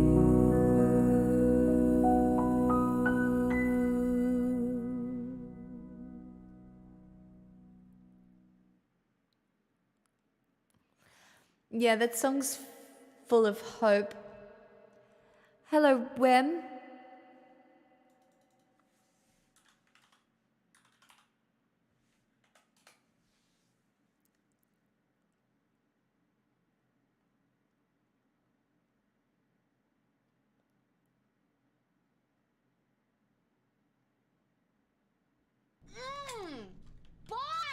Wem_3 gifted a tier 1 sub to Gonorrhea Well, Night. thank you for They the have given gifted sub. 29 gift subs in the channel.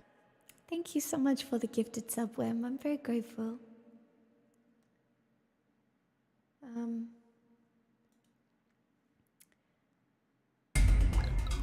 Hey! Liability. I would love to sing Liability, Arclight. Thank you for the 1,000 biddies.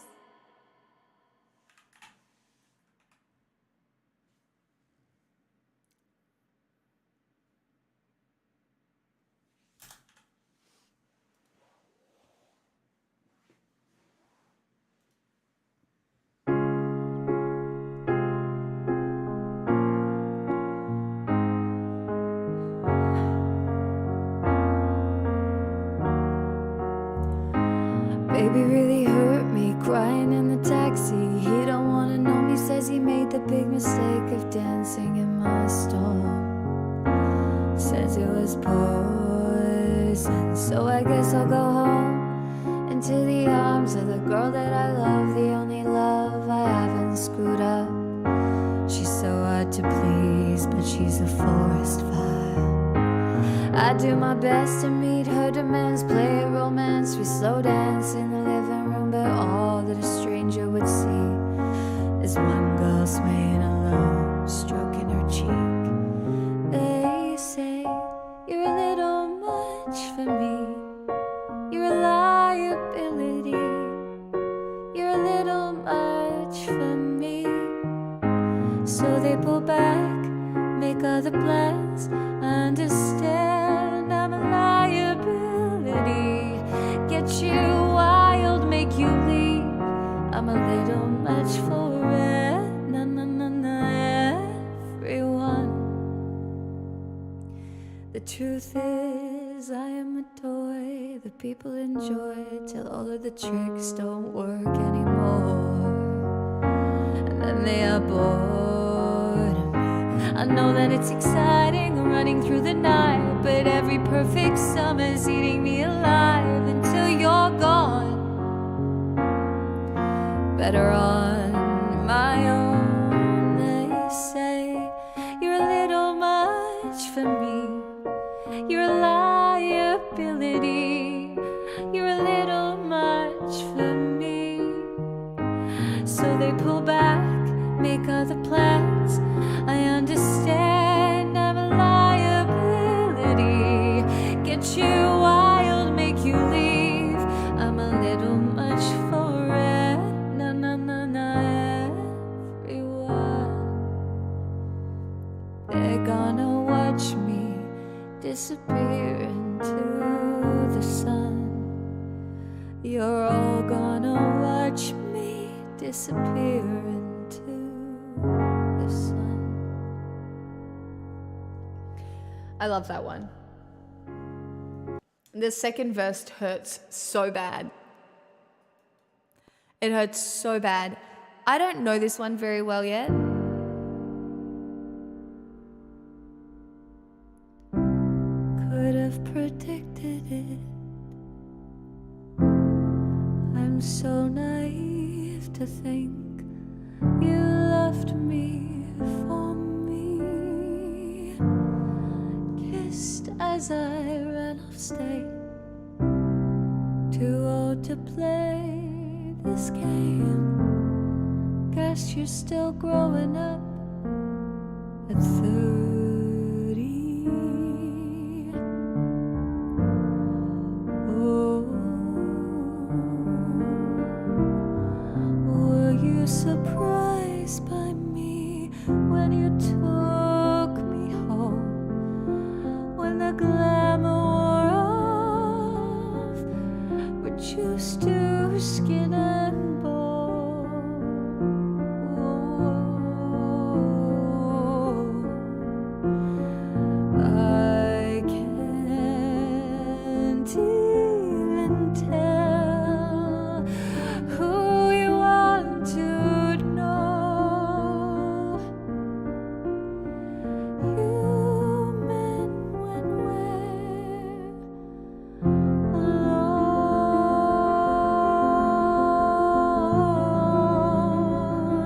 know this very well yet. Still working on it. So.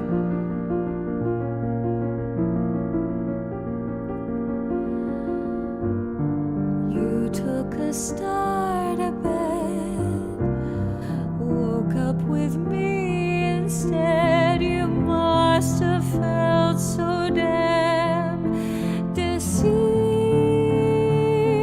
when you made up a version of me that you thought you'd love. But I am not your Aphrodite.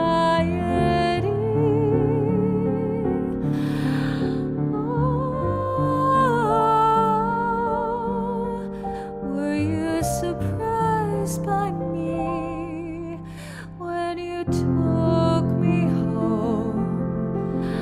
When the glamour wore off, reduced to skin and bone.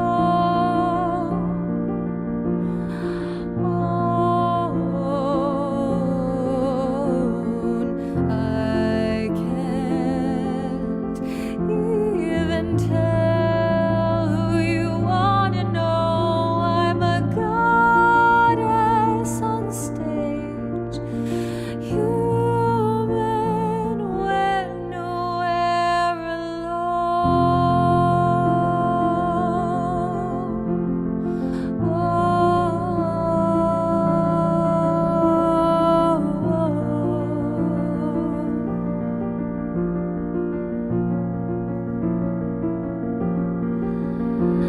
You took me for a fool. You stole my youth. You wanted this so much. You watched me rise, then killed my light, and now you know I'm not your fucking goddess.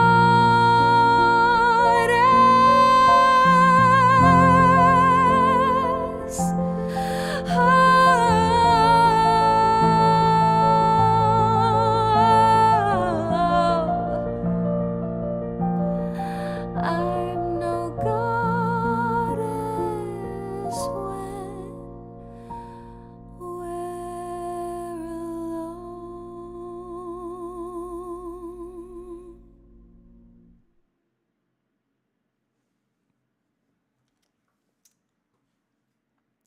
I have to learn that song better. It's so pretty. Oh, I don't really want to watch that, J.I. Hi, Critter. This is a full-blown house deposit. 63 months. Thank you so much.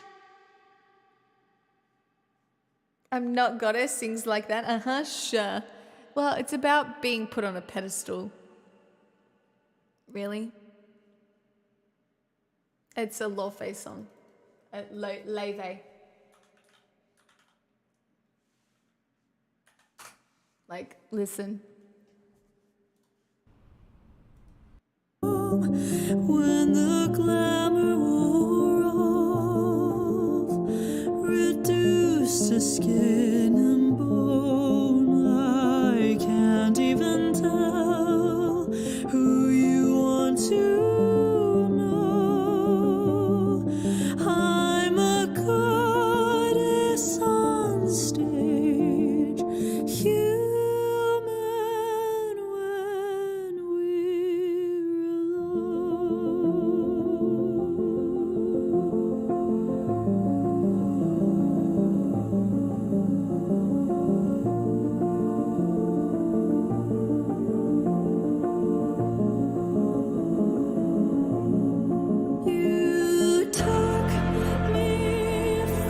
Kate, I already know all of the Chappelle Roan songs.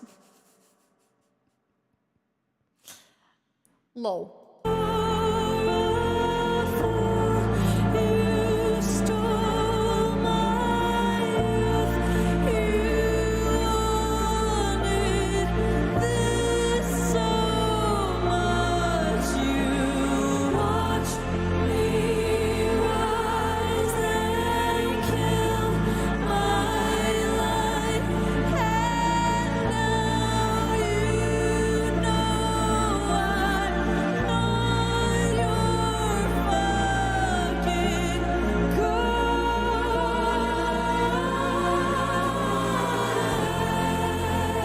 I got goosebumps.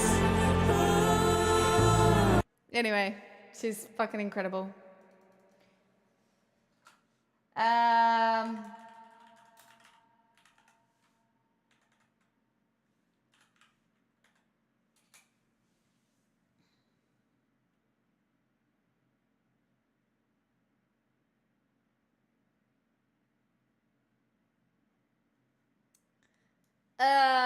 I can't. I mean, I can try. This is gonna be impossible. I can't sing this.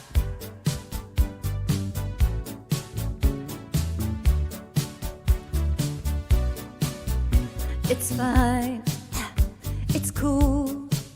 You can say that we're nothing, but you know the truth. And guess I'm the fool. With her arms out like an angel through the sunroof.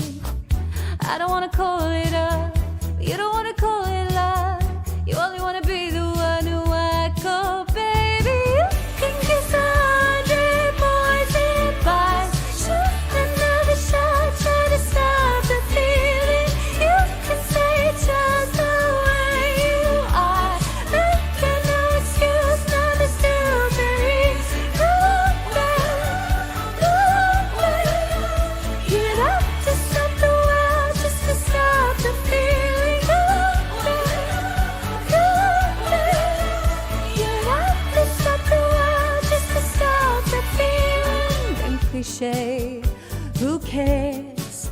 It's a sexually explicit kind of love affair. Not cry, it's not fair. I just need a little love and I just need a little help. Think I'm gonna call it up, even if you call it love. I just wanna love someone who calls me baby. You can kiss 100 boys and buy. Shoot another shot, try to stop the feeling. You can say just the way you are. Making no excuse, another stupid reason. You'd have to stop the world just to stop the feeling. You'd have to stop the world just to stop the feeling.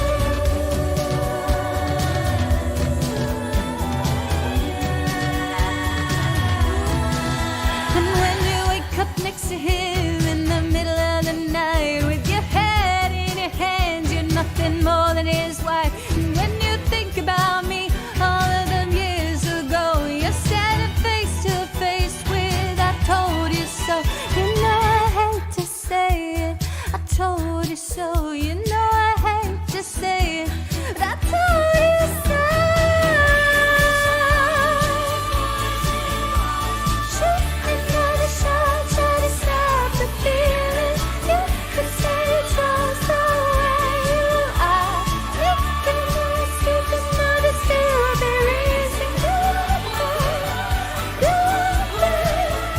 You'd have to stop the world just to stop the feeling. You'd have to stop the world just to stop the feeling. You'd have to stop the world just to stop the feeling. You'd have to stop the world just to stop the feeling. You'd have to stop the world just to stop the feeling. That is the most impossible sing. Like, there are some impossible sings out there, but yeah.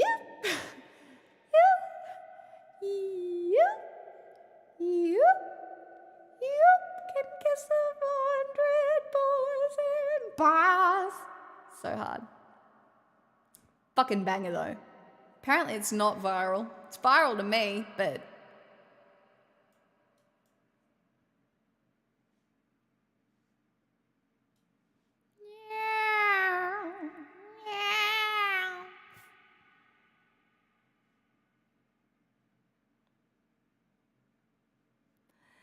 you don't wanna call it off. You don't wanna call it off.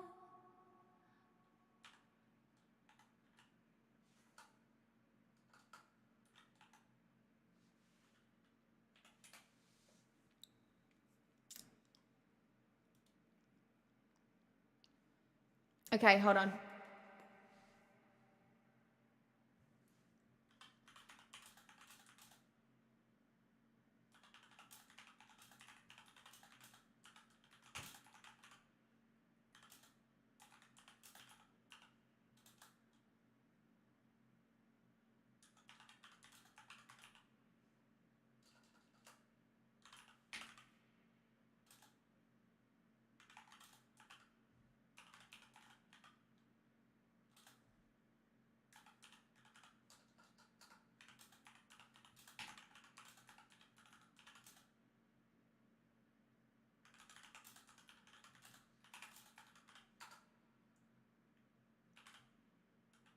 All right.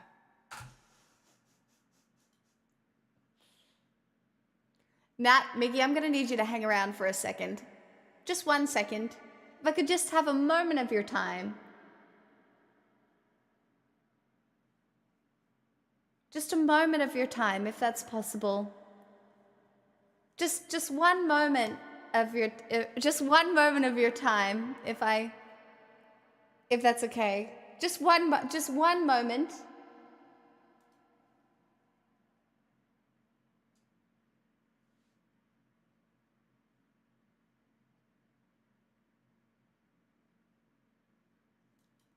Matt loves Dota, she's a gaming queen. Can't stop playing, the screen's her dream. She clicks away, no time for sleep. In the midnight hours, her skills run deep. Mickey's by her side, he's got the meow. Together they conquer in the virtual crowd. They sing in harmony, their passion for meowing is a symphony.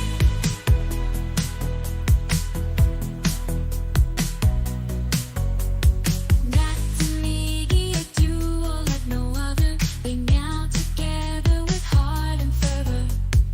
Ears and headphones on their heads in the fantasy world, away from all the threats.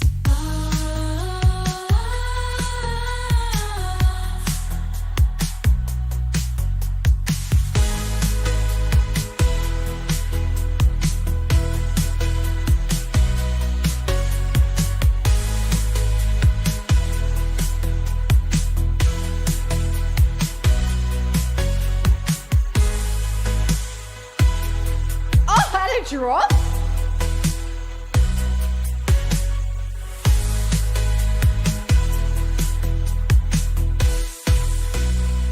From all the threats.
Just a moment of your time, everybody. Just one more moment of everybody's time.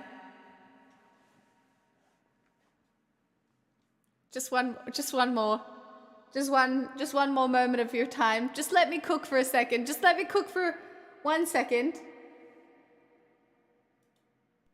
Pixels lost in your game. Filled with frustration, it's driving her insane. She's in the battlefield, her heart on fire. But victory seems to be a million miles higher. Feeling defeated, she tries to rise above, but she's stuck in a cycle.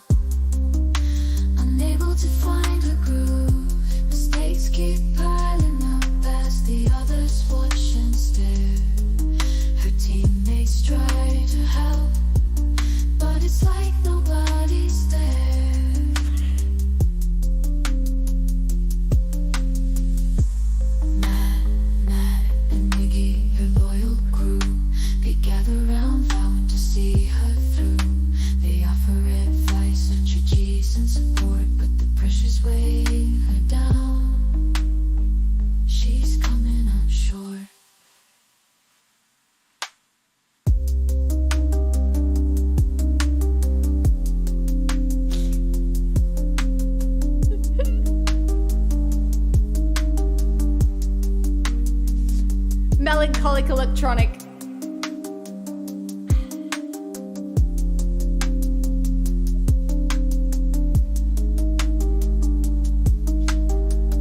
Oh, shit. Oh, there's this one.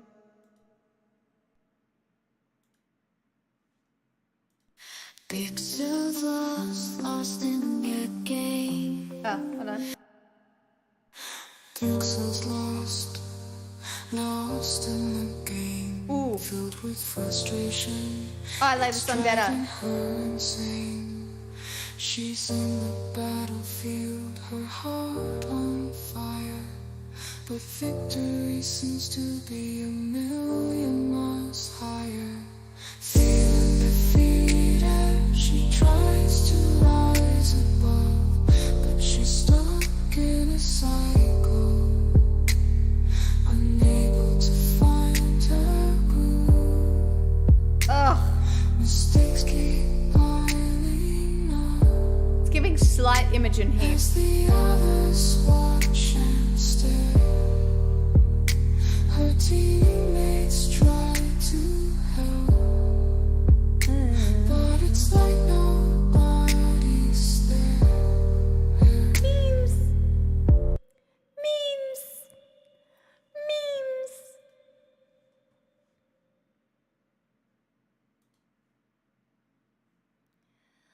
They don't wanna call it love. They wanna be the one who calls me baby. You could kiss 100 boys. Hi, Annie. Boys and bars. Shoot another shot. Try to stop the feeling. You could say it's. We'll do this one too, just for Kate. I don't even know if Kate's still here, but well, for me. She was a playboy, Bridget Bardot. She showed me things I didn't know. She did it right there, out on the deck with a canine teeth in the side of my neck. I'm in the hallway waiting for you, miniskirt and the go-go boots. I just want you to make a move, so slow down, sit down, it's new. I just wanna get to know you. Guess I didn't quite think it through. Fell in love with the thought of you. So I'm choked up, face down, burnt out. Baby, why don't you come over? Red wine supernova, falling into me. I don't care if you're a stoner. Red wine supernova, fall right into me. I like what you like. Long hair, that's my type. Told me you want me to fuck you. Baby, I will, 'cause I really want to. I just wanna get to know you. Guess I didn't quite think it through. Fell in love with the thought of you, and now I'm choked up, face down, burnt out. Baby, why don't you come over? Red wine supernova, falling into me. Let's pick it up now. I don't care if you're a stoner. Red wine supernova, fall right into me. Well, back in my house, I got a California king. Okay, maybe it's a twin bed, some roommates, and I heard you like magic. I got a wand and a rabbit. So baby, let's get freaky, get kinky. Let's make this bed get squeaky. Baby, why don't you come over? Red wine supernova, falling into me. I don't care that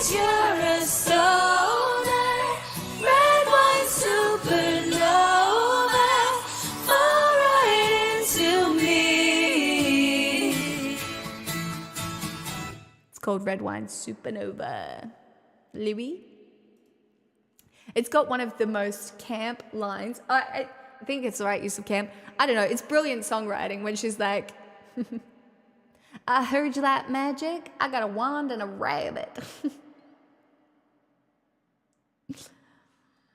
Lemo.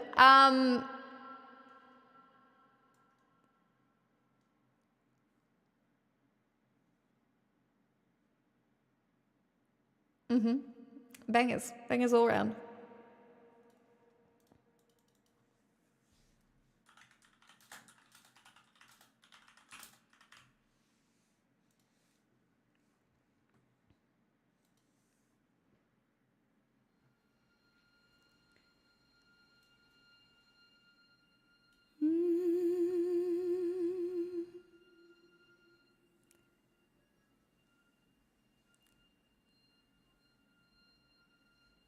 What would I give to live where you are? What would I pay to stay here beside you? What would I do to see you smiling at me? Where would we walk? Where would we run? If we could stay all day in the sun, just you and me, and I could be part of your world.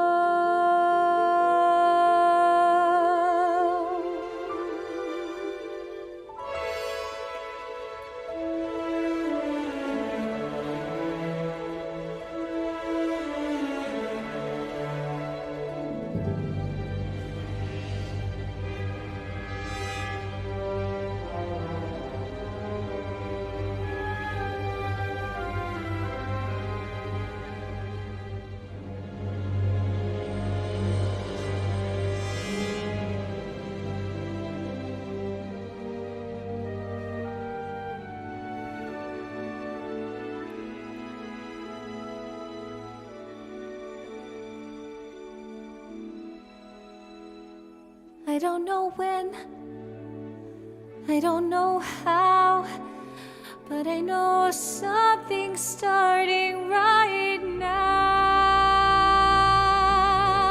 Watch and you'll see. Someday I'll be part of your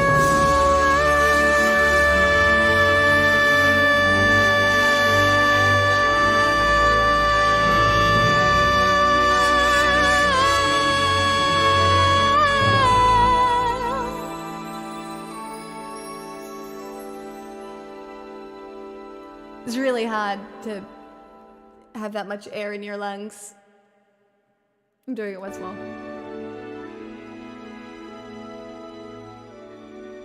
Thanks, brave traveler. I don't know when, I don't know how, but I know something's starting right now. Watch and you'll see. Someday I'll be part of your world.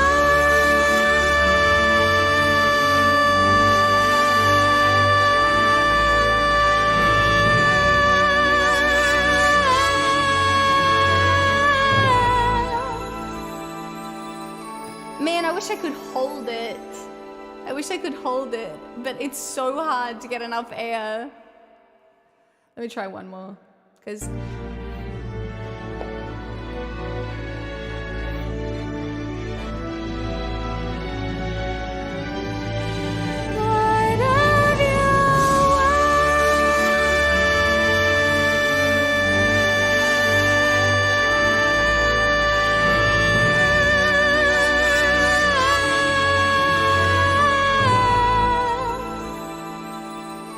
Nope, nope, nope. I had asthma as a kid. That is not for me, I suppose. Rip. Never mind. It's just so pretty. Do you know what I mean? Oh, that wasn't a belt. That was in my head voice, actually. It was a mix, but it wasn't a belt mix. It should be a belt mix, but it was a head mix more than anything. Thanks, though. A little throwback for the girls and the gays and the days and the men who like this. You tell me you're in love with me, like you can't take your pretty eyes away from me. It's not that I don't wanna stay, but every time you come too close I move away. I wanna believe in everything that you say, 'cause it sounds so good. But if you really want me, move slow. There's things about me you just have to know. Sometimes I run, sometimes I hide, sometimes I'm scared of you, but all I really want is to hold you tight, treat you right, baby, with you day and night. Baby, all I need is time. I don't wanna be so shy. Every time that I'm alone, I wonder why. Hope that you will wait for me.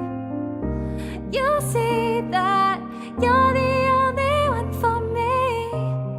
I wanna believe in everything that you say, 'cause it sounds so good. But if you really want me, move slow. There's things about me you just have to know. Sometimes I run, sometimes I hide, sometimes I'm scared of you, but all I really want is to hold you tight, treat you right, be with you day and night. Baby, all I need is time. My first crush was Stuart Little. I'll hang around and you'll see there's nowhere I'd rather be. If you love me, trust in me the way that I trust in you.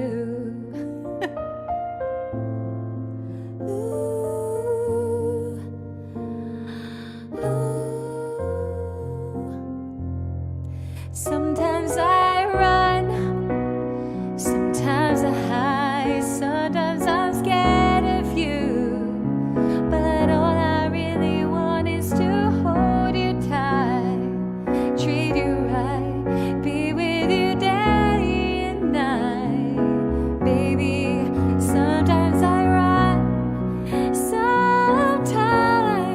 sometimes I'm scared of you, but all I really want is to hold you tight, treat you right, be with you day and night. Baby, all I need is time.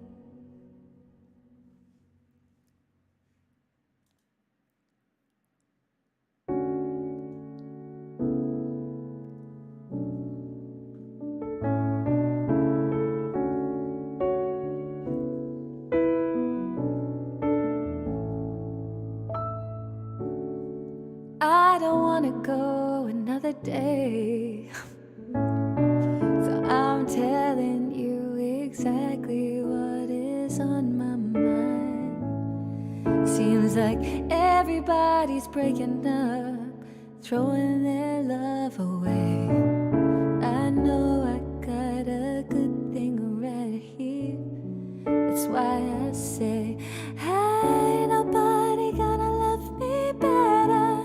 I must stick with you forever. Nobody gonna take me higher. I must stick with you. You know how to appreciate me. I must stick with you, my baby.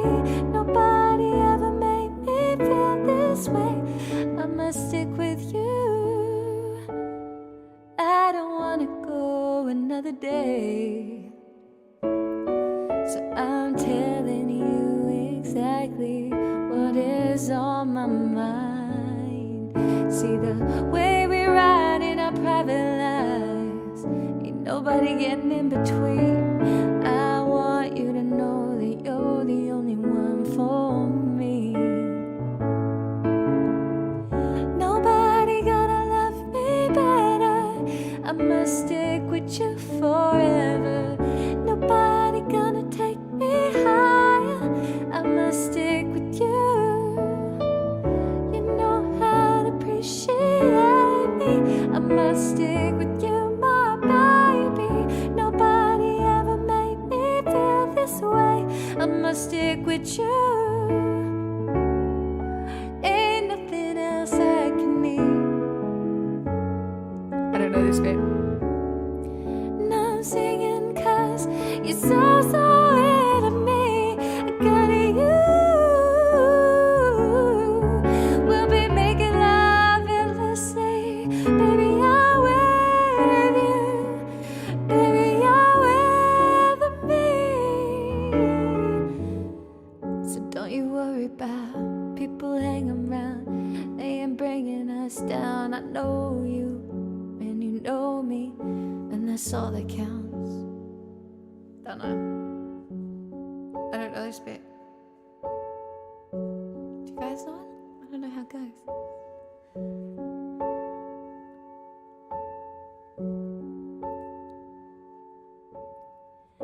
Nobody gonna love me better. I must stick with you forever.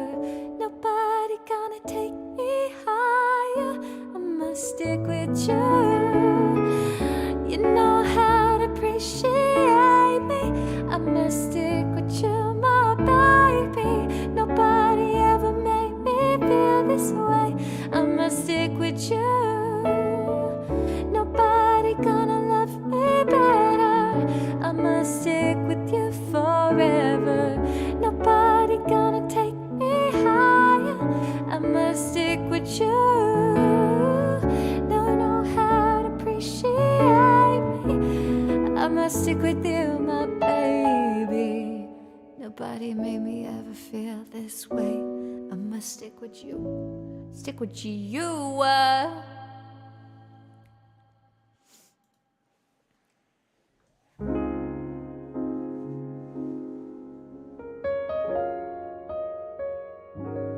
For all those times you stood by me, for all the truth that you made me see, for all the joy you brought to my life, for all the wrong that you made right, for every dream you made come true, for all the love I found in you.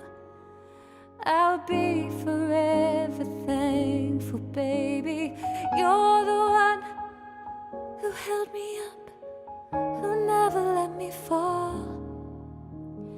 You're the one who saw me through it all. You were my strength when I was weak. You were my voice when I couldn't speak. You were my eyes when I couldn't see. You saw the best there was in me, lifted me up when I couldn't reach. You gave me faith 'cause you believed I'm everything I am because you loved me. You were always there for me, the tender wind that carried me, a light in the dark, shining your love into my life. You've been my inspiration, through the lies you were the truth. My world is a better place because of you.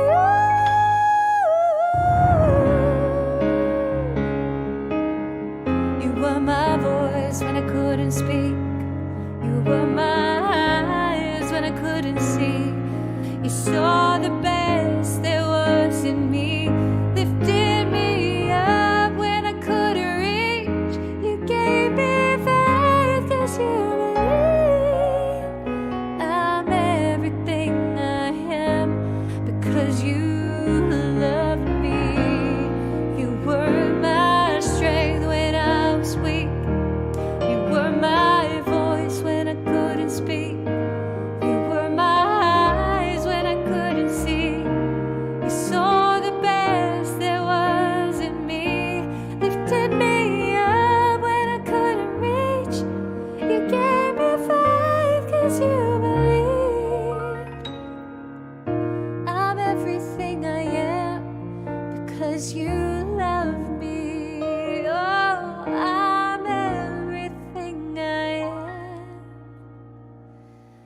'cause you loved me.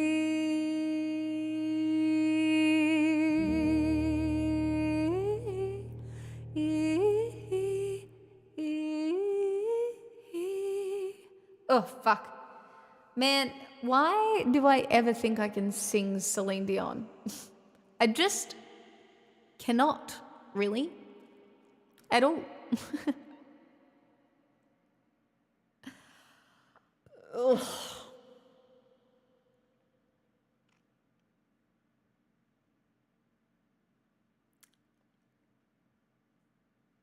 Yeah, it's a reach. I mean, you don't have to agree with me. But thanks.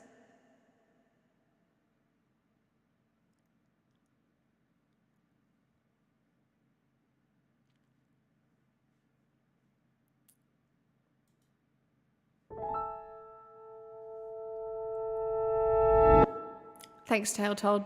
Double down. Keep going.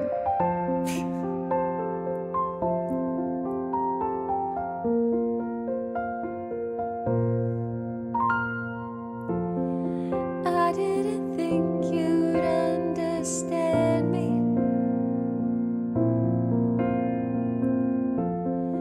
How could you ever even try?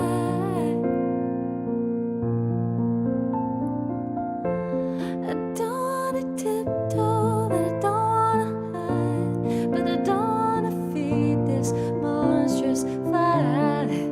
Just wanna let this story die, and I'll be alright. We can't be friends, but I'd like to just pretend. You cling to your papers and pens. Wait until you like me again. I'll wait for your love, my love. I'll wait for your love.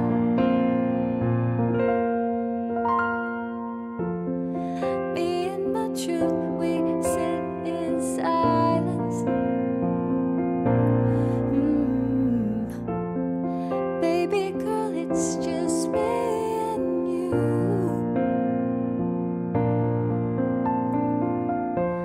'Cause I don't wanna argue, but I don't wanna bite my tongue. Yeah, I think I'd rather die. You got me misunderstood, but at least I look this good. We can't be friends, but I'd like to just pretend. You cling to your papers and pens. Wait until you like me again.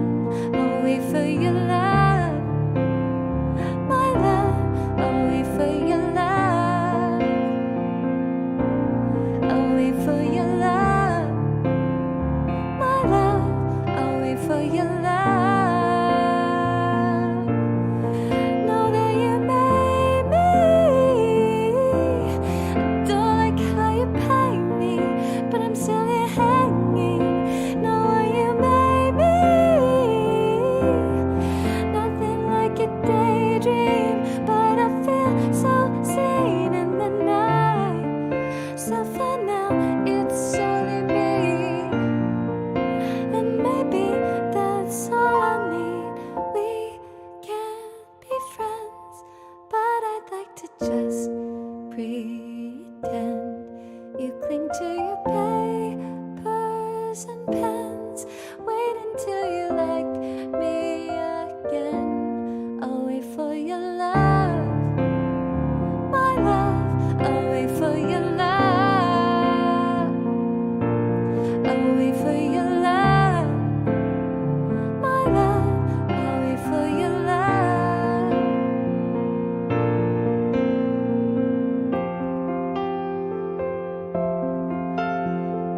Pay me and I'm still here hanging. Know what you made me. Hello, PPG. Hello, how you doing? Welcome on in. Thank you for the roses. Everybody except a Tale Told who can shut up.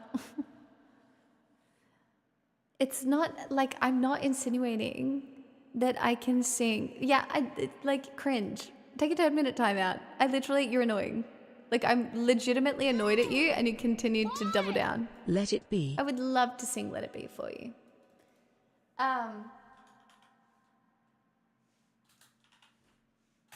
It's not that I think I sound like Celine Dion. I just like singing it, right? And so for you to then go like, yeah, I agree, you probably shouldn't sing it. It's not about the fact that I can't hit the notes. It's about the fact that I want to sing it. And then you're like a bit hubris. What, because I'm sitting here thinking I'm Celine Dion? I let people pay me $10 for song requests. If I had any actual talent, what do you think I would be fucking doing?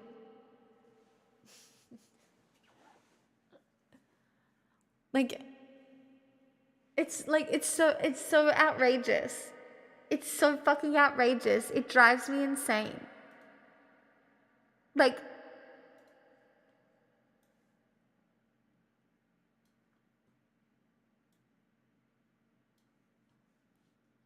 drives me bonkers. At the risk, I would love to sing this for you.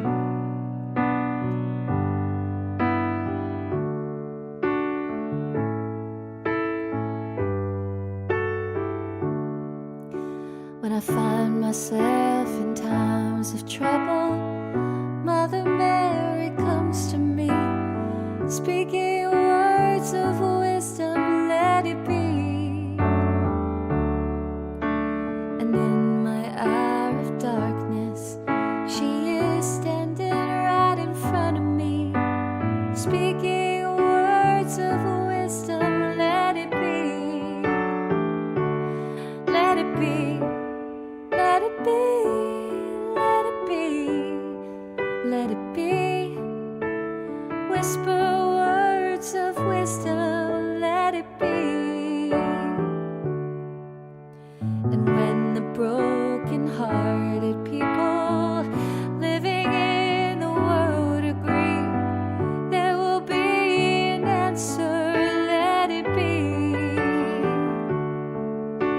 For though they may be parted, there is still a chance that they will see. There will be an answer, let it be.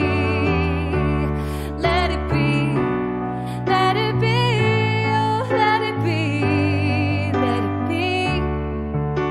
Yeah, there will be an answer, let it be. Let it be. Let it be, oh, let it be, oh, let it be. Whisper words of wisdom, let it be.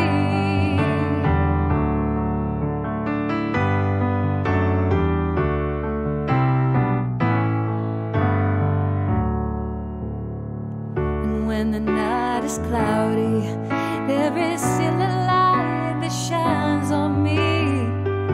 Shine until tomorrow, let it be. I wake up to the sound of music. Mother Mary comes to me, speaking words of wisdom, let it be. Let it be, let it be, oh, let it be, let it be. Oh, there will be an answer, let it be. Let it be, let it be, oh, let it be, let it be. Whisper words of wisdom, let it be.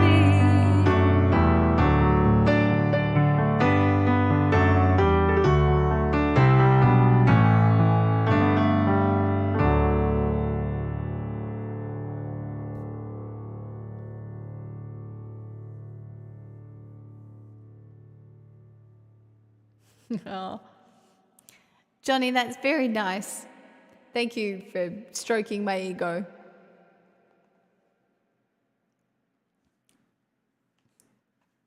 Just the idea that anybody like thinks I'm sitting here thinking I sound like Celine Dion, like non-ironically, is just like how?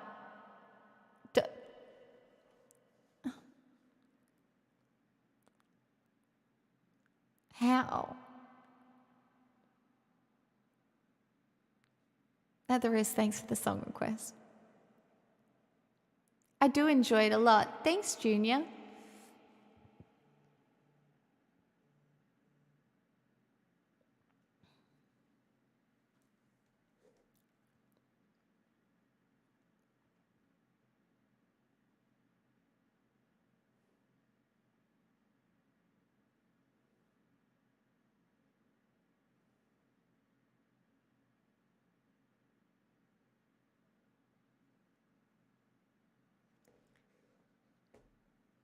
But it wasn't even critique.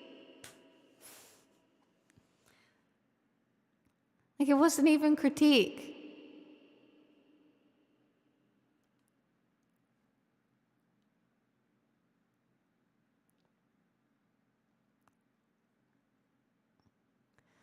Also, it's midnight. I don't belt really loud or anything.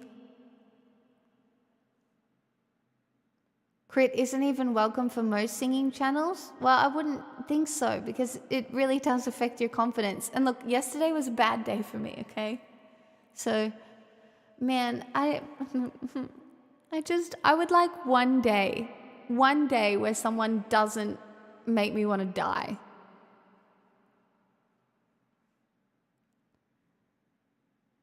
Like, just one day. Just one day. Just one day. That's all.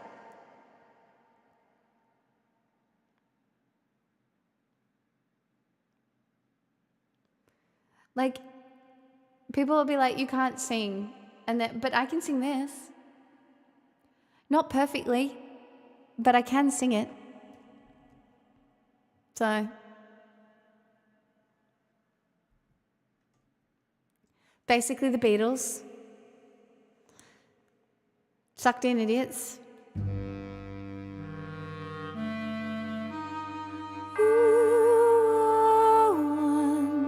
Was my one companion. You were all that mattered. You were once a friend and father. Then my world was shattered. Wishing you were somehow here again. Wishing you were somehow near. Sometimes it seemed if I just dreamed, somehow you would be here. Wishing I could hear your voice again, knowing that I never would. Dreaming all you won't help me to do, all that you dreamed I could.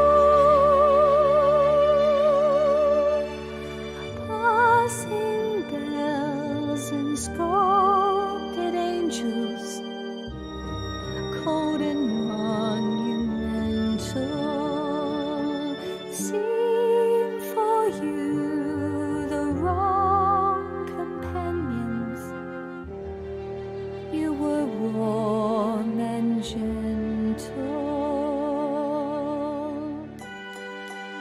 It's actually Phantom, not Les Mis. And I didn't know you liked this song At the Risk, but I'm glad you do. Too many years fighting back tears. Why can't the past just die? Wishing you were somehow here again, knowing we must say goodbye. Try to forgive, teach me to live.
Fine, Tale Told, you're forgiven.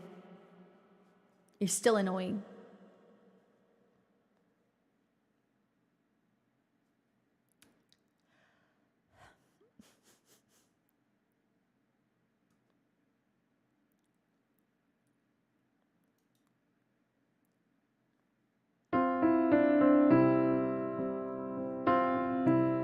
They tell you while you're young,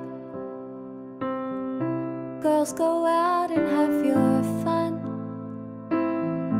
Then they hunt and slay the ones who actually do it. Criticize the way you fly when you're soaring through the sky.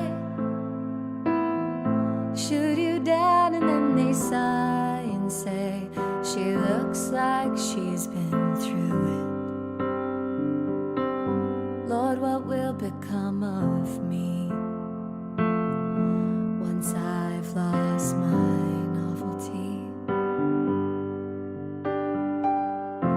I've had too much to drink tonight, and I know it's sad, but this is what I think about. And I wake up in the middle of the night. It's like I can feel time moving.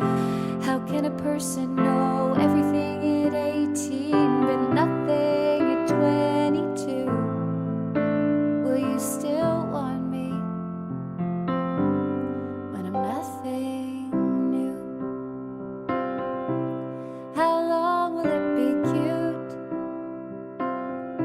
All this crying in my room, when you can blame it on my youth and roll your eyes with affection. And my cheeks are growing tired of turning red and faking smiles. Are we only biding time until I lose your attention and someone else lights up the room? People love an ingenue. I've had too much to drink tonight. How did I go from growing up to breaking down? And I wake up in the middle of the night. It's like I can feel time moving. How can a person know everything at 18 but nothing at 22? Will you still want me when I'm nothing new? I know someday I'm gonna meet her. It's a fever dream, the kind of radiance you only have at 17. She'll know the way and then she'll say she got the map from me. I'll say I'm happy for her and then I'll cry myself to sleep. Oh, oh, oh, oh. I've had too much to drink tonight, but I wonder if they'll miss me once they drive me out. And I wake up in the middle of the night, and I can feel time moving. How can a person know everything at 18 but nothing at 22? Will you still want me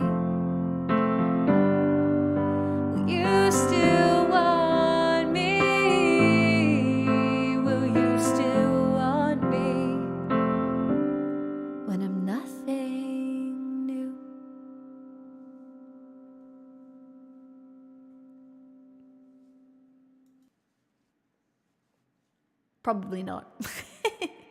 Mm.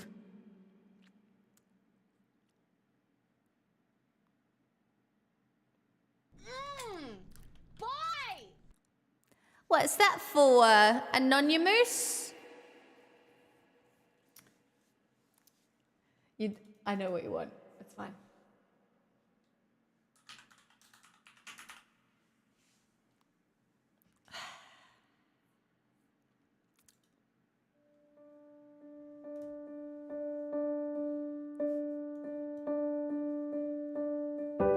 Rebecca rode up on the afternoon train. It was sunny.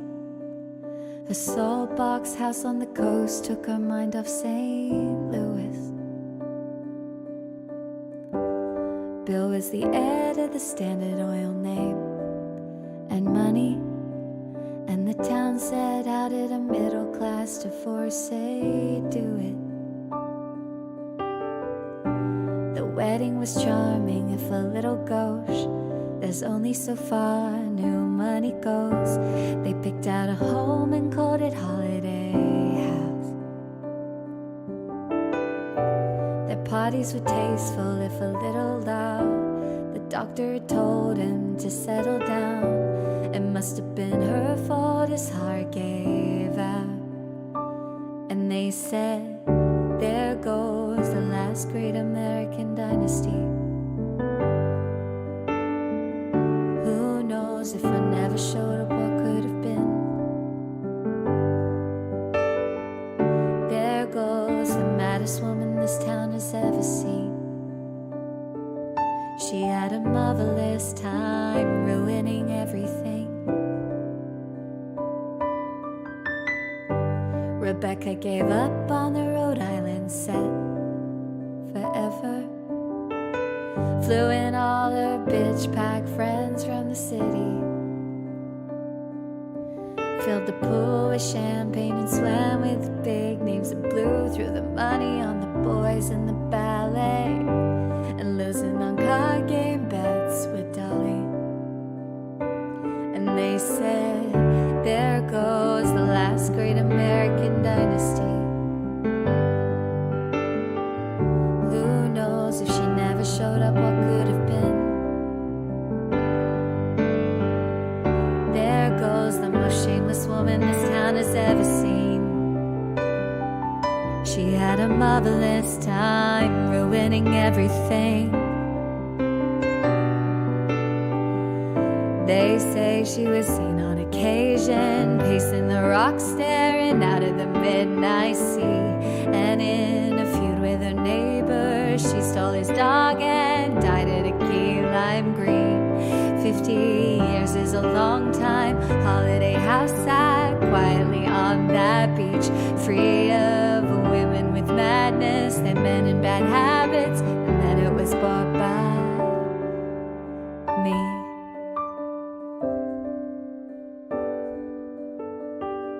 Who knows if I never showed up, what could have been?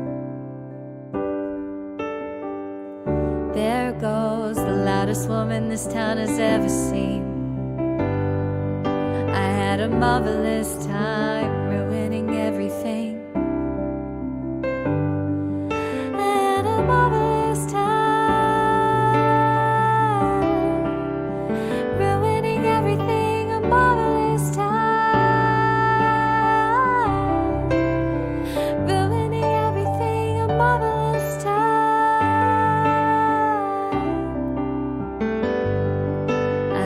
Marvelous time.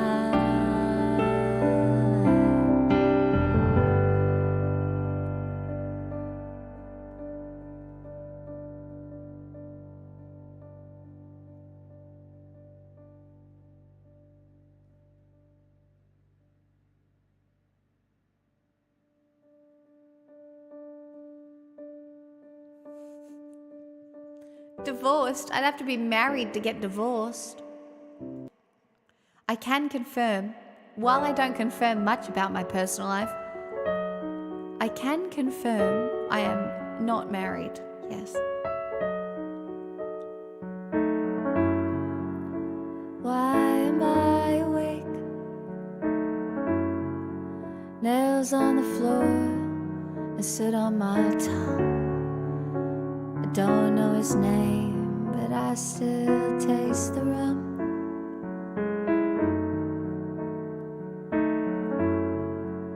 Nothing there but skin. Skeletons crawl on the ceiling. They know that him and his aftershave hit like a drug.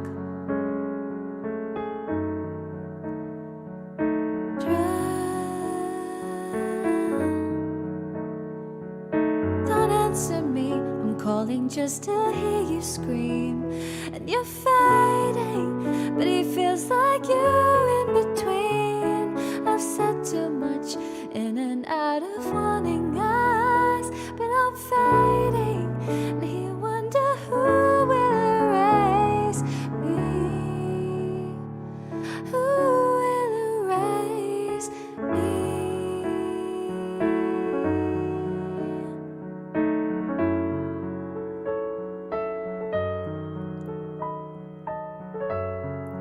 Race you to the end. My innocence weighs like it desperately knows that I'll crash if I don't let you go.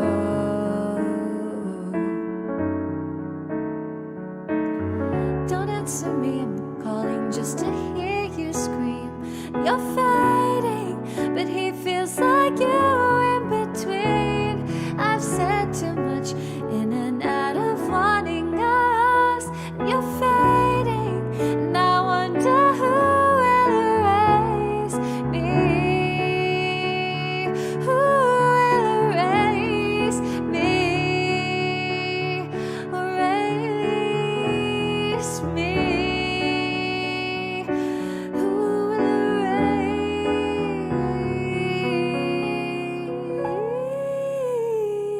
erase? Don't answer me, I'm calling just to hear you scream. And you're fighting, but he feels like you in between.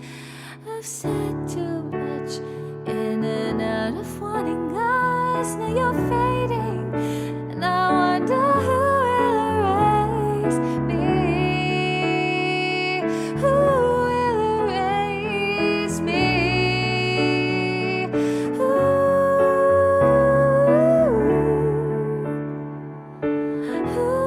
will erase me?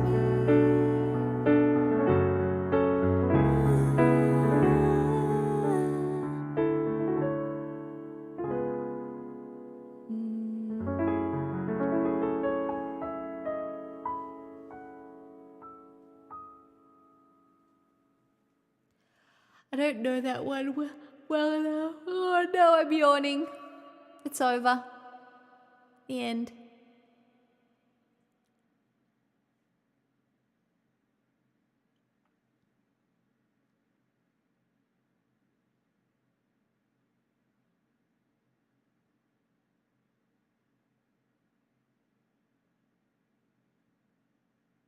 Uh-oh.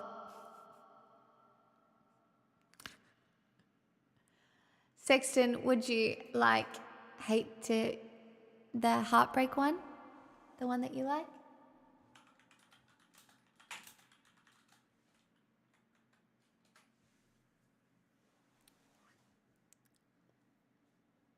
Thank you, Birdman. Thank you very much.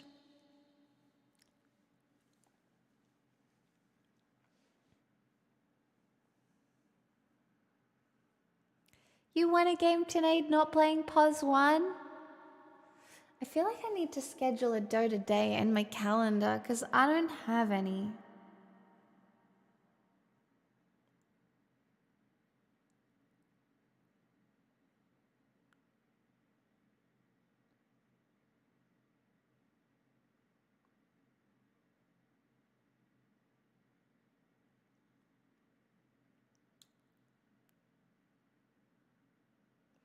I mean, Battle Cup Day, I'll be live celebrating 7 years of doing this shit. Do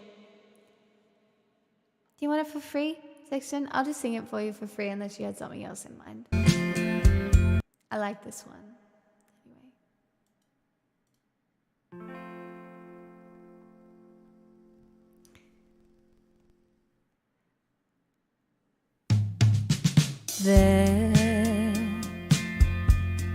There's not a single word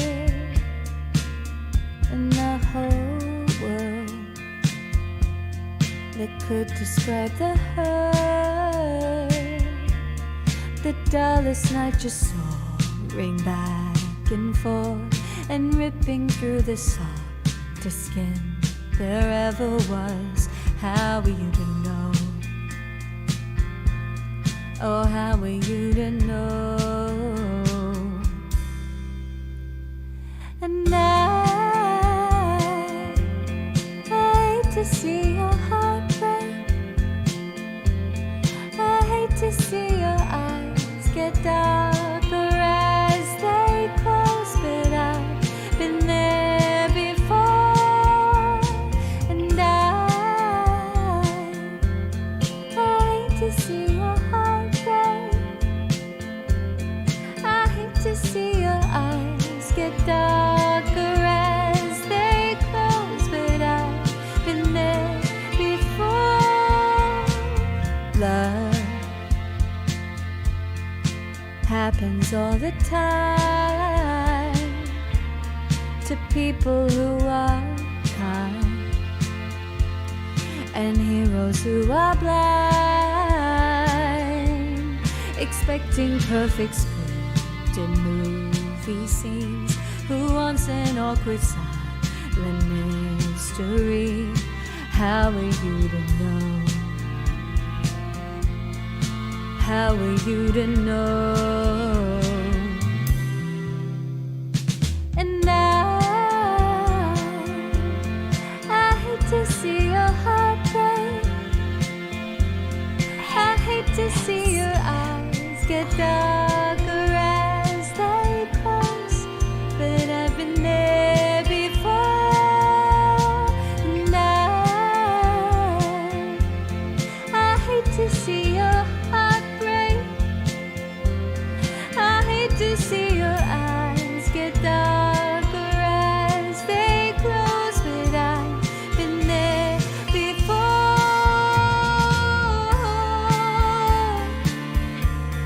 For all the air that's in your lungs, for all the joy that is to come, for all the things that you're alive to feel. Just let the pain remind you hearts can heal. Oh, how are you to know? Oh, how are you to know? And I hate to see your heart break. I hate to see your eyes get darker as they close, but I've been there before. And I hate to see your heart break. I hate to see your eyes get darker as they close, but I've been there before.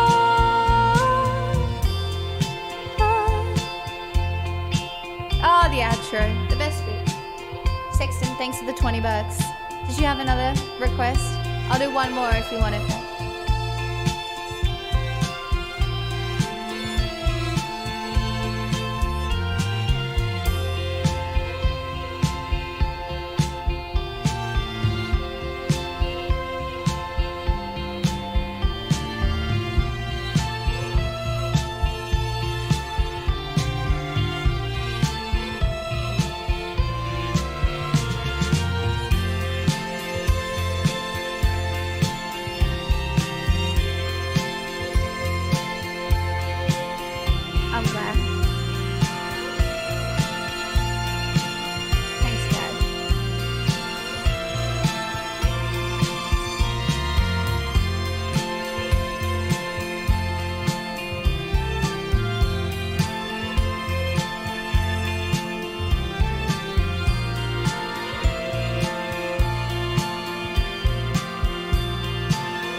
inside of these water bottles are made of, because I swear to God, I feel like every time I drink out of metal, I get a sore throat. Now, keep in mind, this is absolutely clean.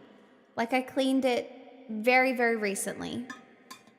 And I feel like when I drink out of metal, I do get a kind of sore throat. Like, that should be stainless steel, right? Is your water cold? Not really. Not really. No. Like, do we think that there's nickel in there somehow? Like, surely it should just be like stainless steel, which should be fine.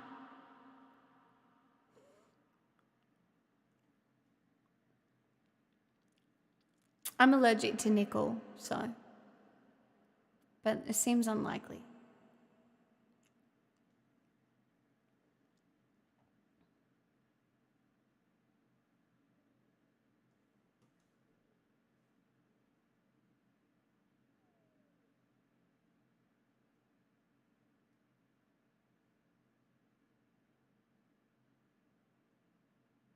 From Google, nickel is so important that nickel-containing grades make up 75% of stainless steel production.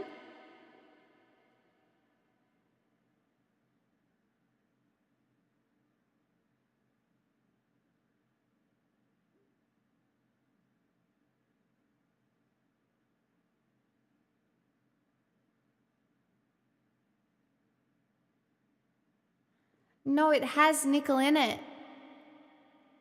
That's why it hurts my throat.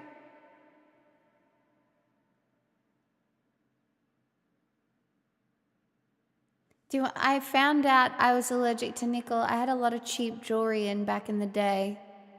And I got eczema all down my arms and all down my shins. And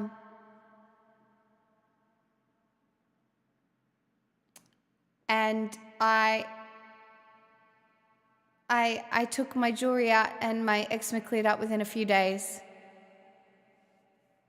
So you should not use stainless steel.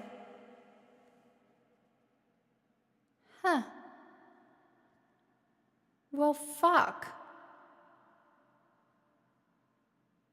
Who knew? I'm gonna have to figure something else out.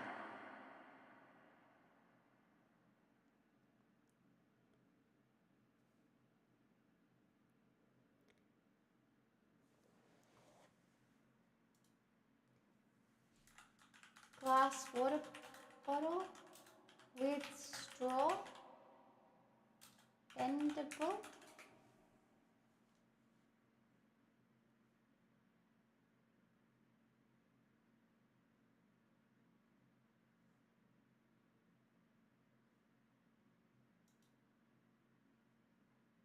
I want like a glass one that has like this straw though. It's different unless you are hypoallergic.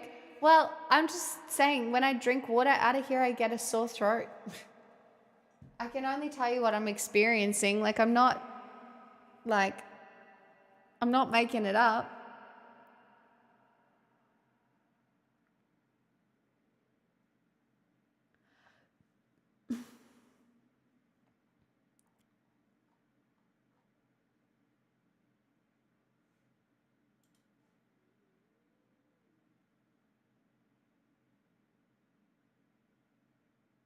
Okay, they exist. I just don't know how I'm gonna find one.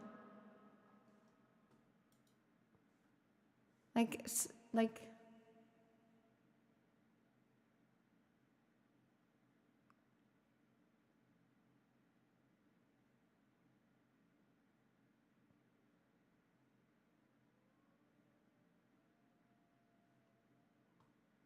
made out of plastic.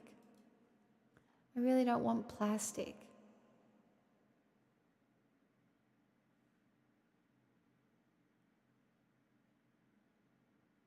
Thanks, Pizza Horse.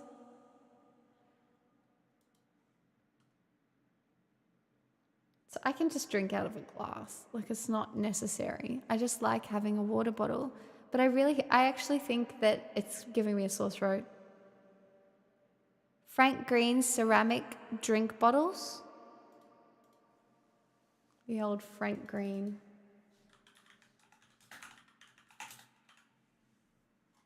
No, because I think it's got stainless steel on the inside. No, it's got stainless steel on the inside. Jump, jump, die. That's basically like exactly the same as the one I have. This is the same thing. I think.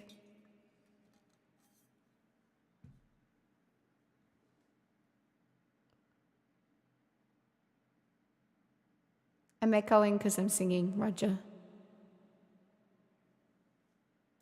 How annoying.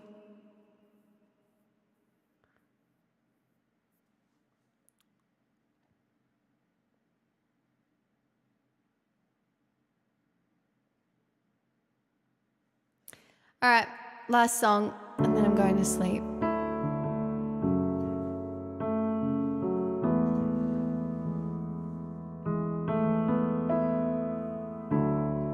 Ceilings, plaster. Can't you just make it move faster?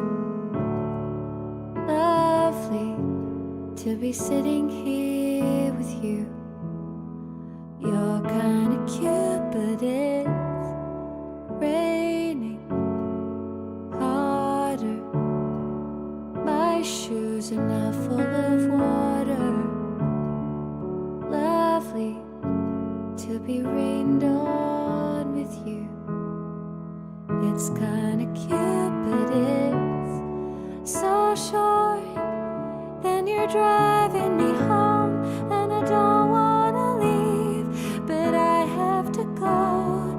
You kiss me in your car, and it feels like the start of a movie I've seen before.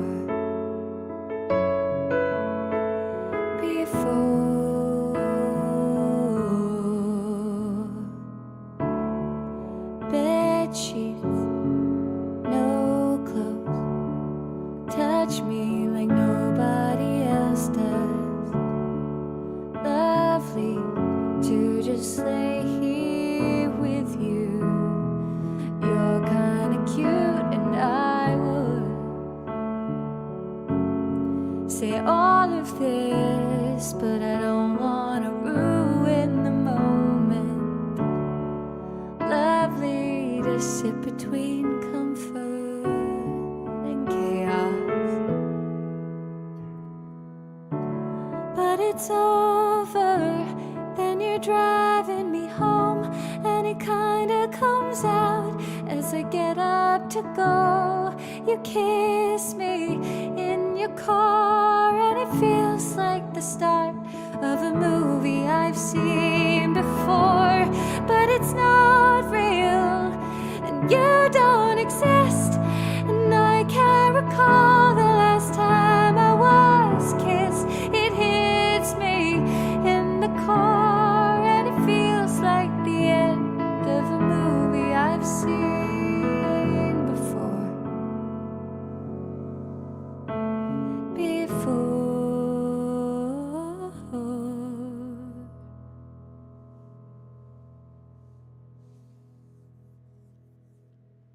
Oh no, this is the end of my stream. I'm taking tomorrow off. So, bye.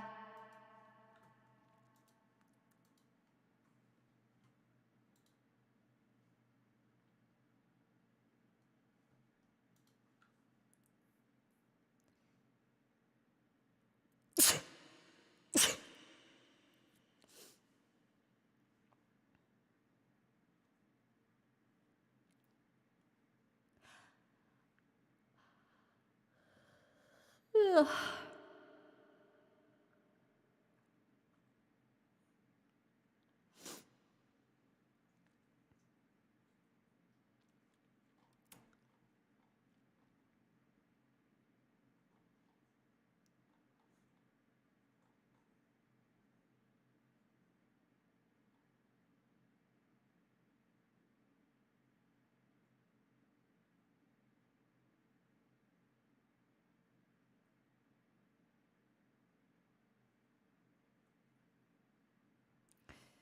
Well, I don't know. Maybe I need a water filter. Maybe I should do water filter before I blame the bottle. Perhaps.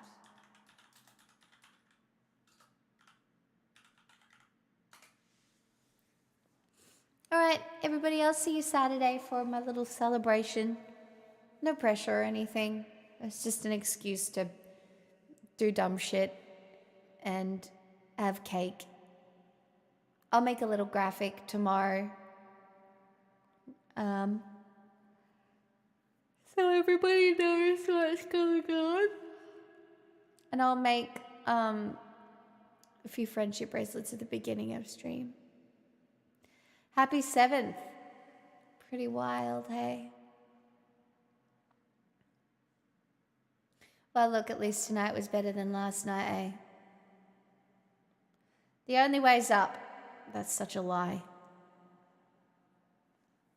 It's such a lie.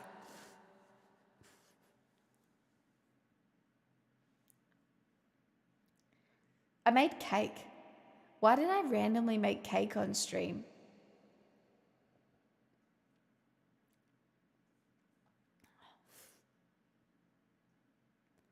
Ridiculous behavior by me.